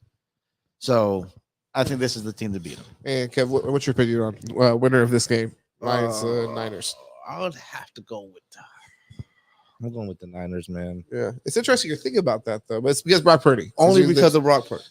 Because of Brock Purdy, bro. Because as I watched the Packers game, man, and I'm not going to talk about the interceptions, honestly, that he should have thrown. There's passes that are high, they're low, they're left, they're right, and it's like, bro. But he gets bailed out by Ayuk's big ass reach, bro, and Kittle. And the thing about it, think about this. Think about what Debo, Ayuk, Christian, Kittle. How do you game plan as a defense? Who do you single cover? Yeah, nobody. The only thing is this. Like I think the Packers beat themselves. I don't think the Lions will. I don't think the Chiefs will. I don't think the Ravens will. Fair. Yes. So we just got to see what Brock. It's all to me. It's all about Brock, bro. I'm all about Brock. They have the best team. Is he the next? Them and the Ravens too. I think is he the next Brady? Hey, no, I'm not gonna say that. But you wouldn't have said some people want the Ravens after the first win. You probably wouldn't have said Brady's the next. No, exactly. So no, we'll see. But yeah, I'll say right now, he's the weak link for sure. And I don't know. It's going to be interesting. If they lose, it'll be very interesting to see how they play that, because I think they might bring in some competition. Or I even think Sam Darnold could be, like I said, a play next year. They'll probably write it out with him just because of how. But that would be arrogant of everyone involved. They'll just be like, you know what? It's always the quarterback. Like that would be, which would be honest and true. I mean, if they don't win this year, it's only because it does feel that way. Yeah, I mean, that's they're dealing with the burden to bear when you're a stable franchise that's always good, and then the one time they traded up to go make a move with Trey Lance, it was a fumble. So it's like what a wild decision that was. Yeah, like, that's tough. When you do that, you got to hit on it. I respect them though, because they. Hey, we fucked up. We're gonna cut our losses. I respect that. But again, you were talking about an arrogant move. Just look at someone and be like, no, I can coach him to be great. And it's like, yeah, this is the NFL, man. Yeah. Like, just like, no proof. Because I wonder, like, would Trey Lance would they be better off with him over Brock Purdy if they've invested the same amount of time in him as they did Brock Purdy? I still think over these years, if they would have drafted Mac 2 years, whatever, they'd be in the same position. Yeah. That's true. In New England. Again, he made the playoffs his rookie year. Oh, you'll probably take him over Josh Allen too. No way. Bryce Young? No. I think, but Niners. And then last thing for the night, I wanted to let y'all know that Harbaugh, he's in Los Angeles, meeting with the Chargers. I want to know how y'all felt about that. Obviously, the investigation that just passed with the college scandal. Do you think he's out of there after winning the national championship, or do you think this is some kind of like contract leverage play? He's at least gonna be out of Michigan. They about to get hit with sanctions and shit. Like, what's the point? You know what I mean? Listen, so he's at least out of there. I think he's definitely going to the NFL. I think it could be the Chargers. I think it could be the Falcons. Chargers would be sweet. I think wherever he goes is going to be when I think Chargers is the better job. Mm-hmm. Only problem is you got to see Patty twice a year. Yeah. But I mean the Raiders, bro. Antonio Pierce is a good coach. He's a good coach. But I'm more worried about Patty twice a year. No, yeah, I'm saying that division's rough now.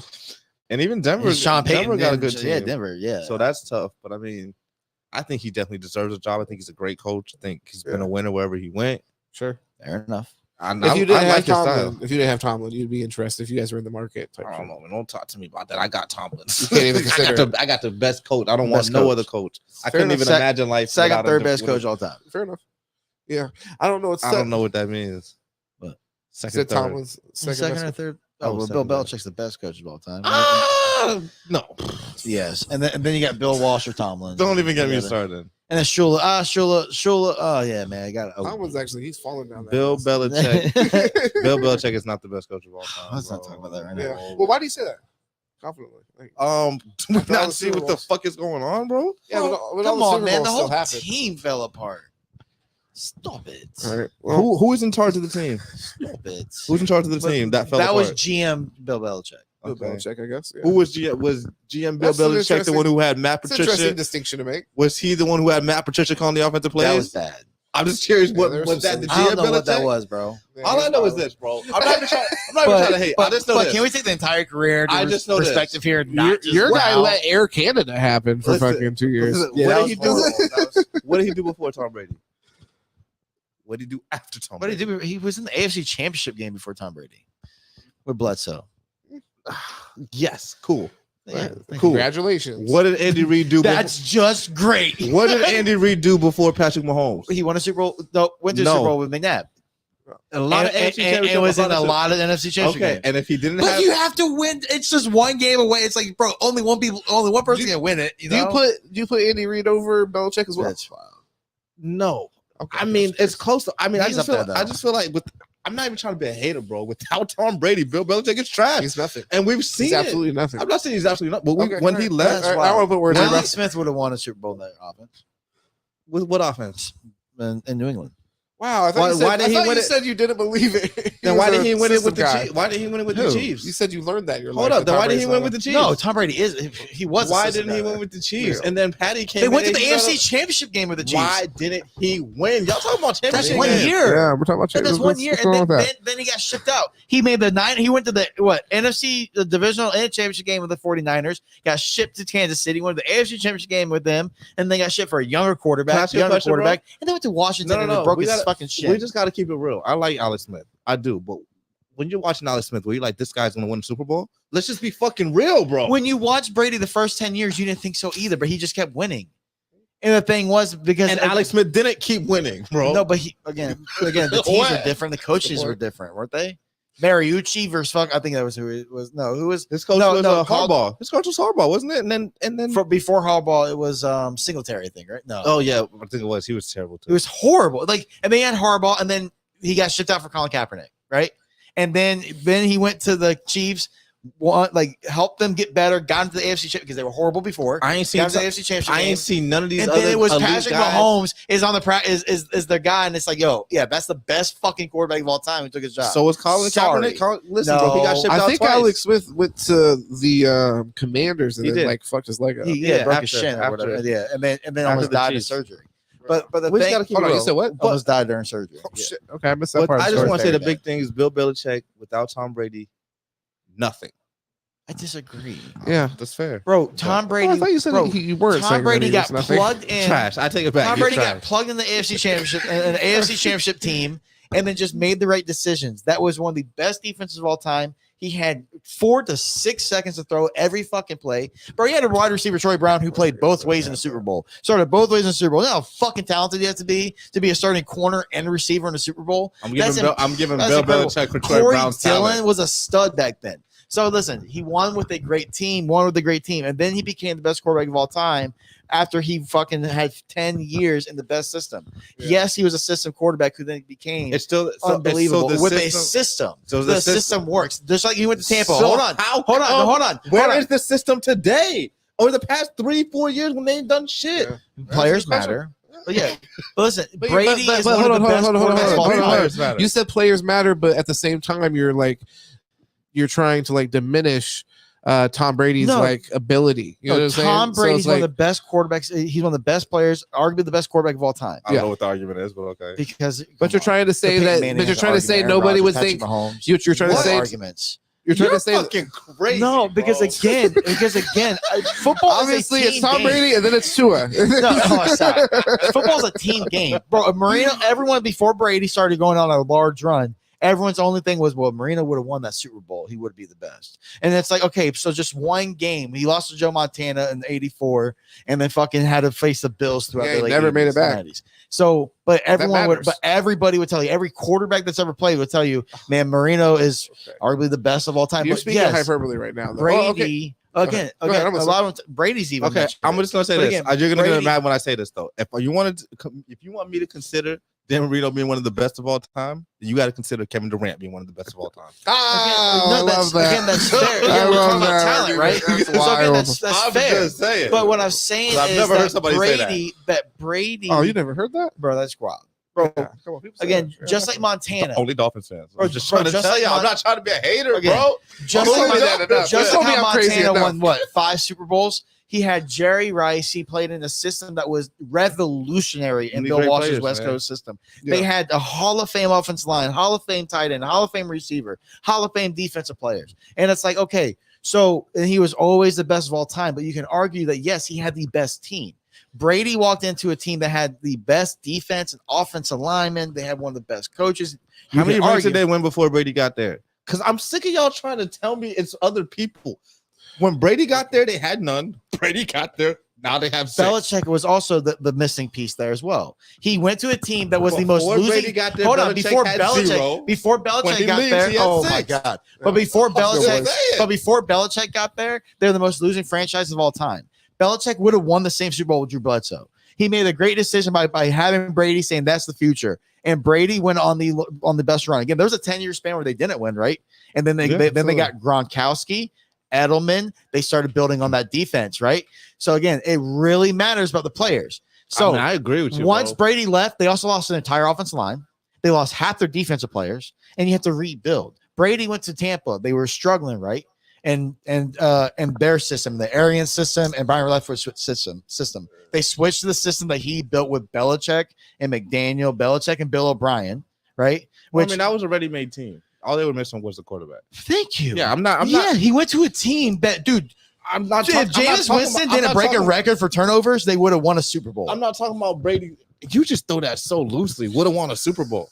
Bledsoe would have won a Super Bowl. Bro, like it's come just on. Winston's only thing was he threw 30 interceptions. Yes, but they didn't make the playoffs. How you gonna say they would have won a Super Bowl? How you gonna say they would have won a Super Bowl? They made the playoffs. Okay, can I ask? So I want to ask because I have Bill Belichick's stats here. So it says the year before they won the Super Bowl, they were 5-11. That was his first year he took over. Then the next year they were 11-5, and it says they were Super Bowl champions. Yeah, they won the AFC Championship game that year. But Brady wasn't the quarterback. Oh yeah, the year before they weren't. Okay. Well, the year before they were 5-11. Yeah. So they were ass. Bro, I'm not even listen. I'm trying to tell you, right? But you have to check the team. Let me check. Check the Browns before he went to the Browns. Come on, they sold the team. I'm just trying to tell you, he ain't never been a winner until Tom Brady was on his roster. That's what I'm trying to tell you. Drew Bledsoe is the quarterback that took him to the AFC Championship. Brian Daboll was their defensive assistant that year. The first year he got there, just a random 2,000 team. But if you look at the season when they went 11-5, you look at who the quarterback was. It was Bledsoe. Then he got hurt. Yeah, Brady but you can't just say they would have won a Super Bowl. Like I can't just give you that, bro. Yeah, Drew Bledsoe was the quarterback. It ain't like they was 13. But you also they were 13. But you also can't say that Brady would have won in New England without Belichick. I didn't say that. But yeah, maybe not to that extent. But your whole thing is that Brady got there, they won. Belichick, it didn't matter. I'm just trying to say before Brady, they didn't win. After Brady, they didn't win. It was also before Belichick, they didn't win. After Belichick, they won. I'm just throwing out facts. So, Paul, just because this was a big point that you made, brother, and I'm not saying that you lied on purpose. No, I misspoke on the season before. But the season that they won the Super Bowl, it was Bledsoe that was the quarterback. And by the way, I just want to say, because I've never actually looked at these stats, like Drew Bledsoe wasn't playing that great, like 17 touchdowns, 13 interceptions. Rough. Yeah, but they was about to win a Super Bowl though. Hey, they made it. They were 5-11 this year. But shit, Bob Greasy when he went undefeated with the Dolphins, he wasn't the starting quarterback to the playoffs. There you go. But anyways, at the Bill's a good coach. I'm just not. I just don't. Greatest of all time. Like Brady's only season that man, he went and won without Bill is like okay. Like you said, he went to the most loaded team, and then they got even more loaded. And then when they implemented that system, they were unstoppable. They actually, and then you know what? But hold on, you're trash. No, I'm just saying, motherfuckers actually disrespect Tom Brady. Now I'm looking at it when they say this. Bro. Well, because the thing is, so the next year, so 5-11, and then the next year, if this is correct, Tom Brady's quarterback record was 11-3. So Drew Bledsoe barely ever played. I just heard this, and I'm not saying even from you. I've heard this kind of story where it's like when it's told back and like kind of becomes like a narrative, it's like Tom Brady took over a team like late in the season or some shit and then led them to the Super Bowl. Like in this case right here, it says he only played. I always heard it. Like I was 7. Yeah, so Drew Bledsoe played 2 games that season. Damn, then how the fuck? Yeah, my bad. Yeah, so that's my narrative's wrong there. No, for sure. Like, and from my perspective too, like he was as a starting quarterback that year, according to these stats here, Tom Brady was 11-3. Like his first year taking over. I just take it way more basic, bro. It's the play. To me, it's the player. It's like the same point I was trying to make for Andy Reid. Great play, great coach, but you're not winning until you get the player. So now when he leaves, we're gonna say Andy Reid's this great fucking coach, but you didn't win before Patrick Mahomes. You're not gonna win after him, bro. But at the same time, I can't be like, oh, you're such a great. But at the same time, who'd they lose to with the Eagles? Who'd they lose to? It doesn't matter. That's 5 different times. They lose to? No, in the Super Bowl, who'd they lose to? The Patriots.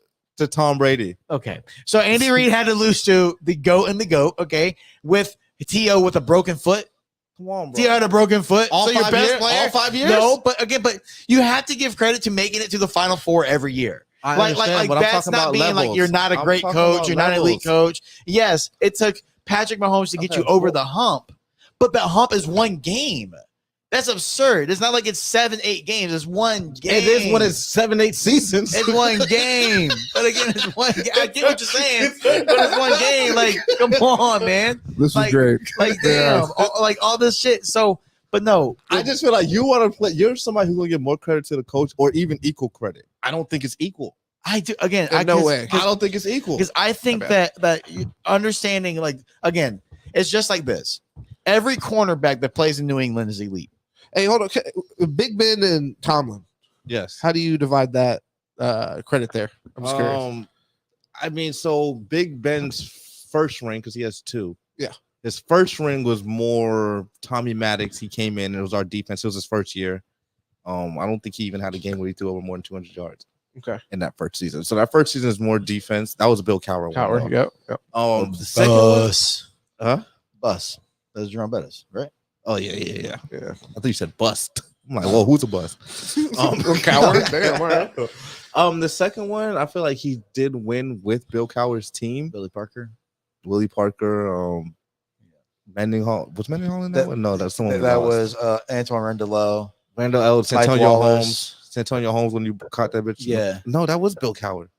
We beat the Seahawks. You guys beat the Seahawks. That was Sean Alexander's Seahawks. Yeah. So, I mean, I think it's different because Ben only has 2 rings, but one with Tomlin. So it's like we could say they won that ring together. When we talking about 6, bro.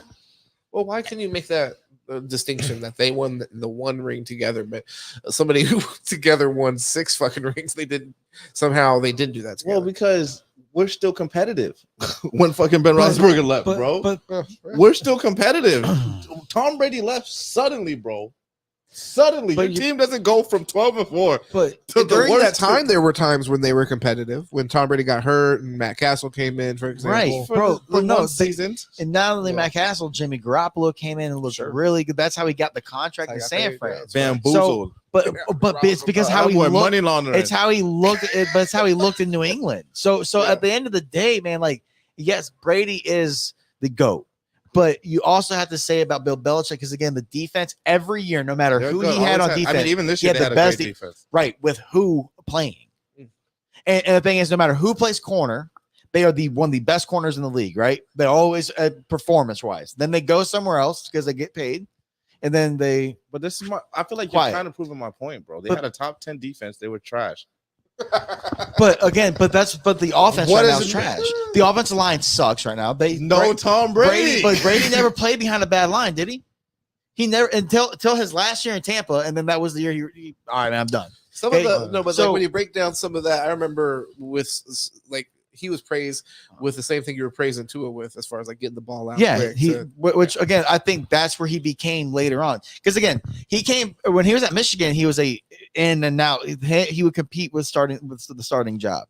Then he goes to New England, and he's just the best quarterback of all time, just out of nowhere. Yeah. So there had to been a growth that happened, and throughout that growth, where he won as a rookie, it was that he was catered by an elite defense and a good offensive line. And then the offense grew. And again, we talked about Hernandez, but Gronkowski is arguably the best tight end of all time. Arguably, for sure. Okay. So there's no credit given to them because he didn't win until they got Gronk, right? So he won 3 with the elite defense, and then he doesn't win for 10 years. They get Gronkowski, who's he's unstoppable inside the red zone. Edelman, who runs the offense perfectly, and again, it's an option offense. It's whatever the fuck the defense is doing. You're just going to do whatever that's open, and I'm going to come to you late. And they run the scheme, and then they would always get the same outside receiver, right? A speedster who's just going to run off, right? And then they're going to open up the seam for Gronk, making the less with more because you have somebody to do that, bro. When you open it up, when you give me Randy Moss, I show you I'm doing this because this is what you're giving me, bro. Right? No, you're right. But I think that happened. Well, now you give me Randy Moss, we broke fucking records, and bro. By the way, when we say he won with an elite defense, he came in first year, to remind you again, 11-5, and scored more touchdowns than the starting quarterback who was 28 years old. 7 years into his career at that time. He scored more touchdowns than him in his first career. Yeah. I mean, first season. Yeah, no, that's fair. Yeah. So it's like he made a difference. He did make a difference. It's just interesting to me to even see that because we have the same narrative, though. That's why for me, it's really interesting to look at these numbers because I really think that the whole like him being a game manager, system quarterback when he first started out really gets pushed. And I've heard that same thing. It's like when you look at this, like I don't know. We would have to really look into it. What else changed? You know what I mean? But like I said, the year before you're looking at 5-11, a quarterback who threw 17 touchdowns and 13 interceptions. You replace that with a rookie, and they're 11-5. What was his interceptions that year? Brady's. Hold up, I'd have to go back a month. Because again, being somebody who's watched Nick Saban for 20 years, she has the same philosophy as Belichick. 12. The entire thing is that you don't turn over the football, right? We in every possession in the kick. So that's where Brady would have gotten the nod over Bledsoe for sure in Belichick's scheme, which is just protect the fucking football. Seen whether it was in like a Tom Brady documentary or something. Either way, I saw him talking about this specifically, turnovers, and like where he knew he was like, if I don't throw an interception in the game, he was like, we're like 75% likely to win the game. So it's always that's where it's always analytical. That's where it was always, hey, we're gonna make the right decision, and then you have a Gronkowski and then Vinatieri, two of the best kickers ever play the game on your team, who are ice cold whenever they are fucking unbelievable. But the team, I think, was always built right until that's fair. Brady got about 10 to 12 years in. And then that's when Brady became the best quarterback of all time. I really think that, yes, there was a way that it wasn't always just Brady being the best quarterback. I think that there was a lot that he was not masked by because, again, he's elite. But there was just a way like the Purdy situation where it's like, okay, you have all this around you. When is it you? And then again, like I said, it's just Belichick's way of breaking down football that it seems like everybody he coaches understands football more than anybody else. They're a play ahead. So I think that Brady, Mac Jones has been an issue. But right now, that's not. But Mac Jones, I think, is somebody who wants to. He even at Alabama, he was this way where he would try to press. So I think there's a lot where he's just pressing, and then you see him be a fucking baby and flail his fucking arms around and try to bite people, and it's like, bro, what are you doing? Stick his finger up there. But that's fucking weird shit. But you see Bailey Zappi try to buy into everything Belichick wrote. Bailey Zappi just isn't that good. So my question is this: so like you brought up Brock Purdy, right? 49ers have been ready-made for like I would say the last 3 to 4 years, right? Let's say they get a guy. Let's just say like Tom Brady. I don't want obviously nobody's like Tom Brady, but who we giving the credit to? Because we see that you're not doing this. You can't finish the job until you get that guy. That's interesting. How would you view that? So would you Kyle Shanahan? So would you say? Would you say? Oh, is Kyle Shanahan such a great coach? Which I think he is. I think he's a great coach. Yes, but nothing to show for it because he doesn't have that guy. Yeah. But again, so if he gets that guy, who are you giving the more credit to? But it's that guy that makes the right decisions, right? Well, yeah, any guy. Okay, so that's what Purdy's been. But it can't just be any guy. He's saying, no, it can't be just any guy, but it has to be a guy that's going to make again the right decision. So who gets that credit? The quarterback gets credit, but then the coach that has everything else built around in the scheme. Again, you look at what Brady's won with top 5 scoring defenses. Who does that go to? Brady? No, or Belichick. Belichick for sure. Okay, so where does that not get the credit? But what I'm trying to say, does building an offensive line that gives you nothing but time have Hall of Famers? All that is fine, but none of that is bringing you rings until you have the right the right quarterback. But that's where I said a guy like Alex Smith and like I said, right decisions. Like I said, and a good system, cool. Brock Purdy, even if he wins one this year, right? Cool. Is he gonna win 6? That's the quarterback, but bro. But that's where it's like a difference. Nobody else. So that's the difference between Belichick being the best and Brady being the best versus them not. But again, I think if you were to take guys like let's put Drew Brees in San Francisco, they're going to win.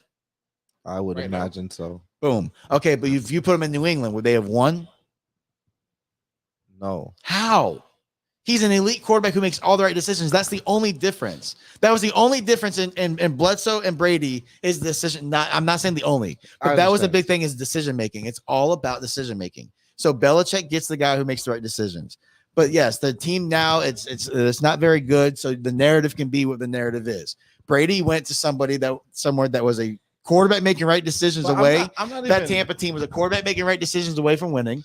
He goes in and wins with a loaded roster. But those like 40 touchdowns though. He went crazy. He's great. 5,000 yards. I'm not even saying it because I'm not saying it because Brady left. I'm not like, oh, Brady left, and he had a good season.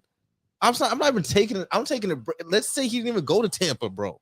Since Brady left, Bill ain't done a goddamn thing, bro. That's the point I'm trying to make. Okay, but if Brady would have left, he left. Can you look up the record after Brady left? Please, see the record he was this last year in New England, and then the next year. Yeah. Now, okay, who all left? Who all left? I'm sure a lot of people. Gronk. Gronk left. I think Van Noy left, which was a big part of the defense. So you look at 8 Baltimore. and 9. 8 and 9, yeah. And what was the year before with Brady? They went Super Bowl, right? 2021. No, they didn't go to Super Bowl. No, they didn't. Yeah, you're right. Well, I know they won the division though. Trying to make sure this is the team with Brady. But no, I mean, you can give the credit to the coach. I'm not saying he don't deserve it, but I feel like it's like 80-20. That's wild, in my opinion. Coaching is so important. Like coaching is very important. So important. Scheming, the game plan throughout the week, making sure everything's right, bro. That is so important. Belichick is the best of all time at it. I'm not trying bro. He's the best of all time at it. None of these things are possible without that guy. Is what I'm trying. But that's everything. That's every coach. That's everybody. That's every scheme. You have to have the right guy.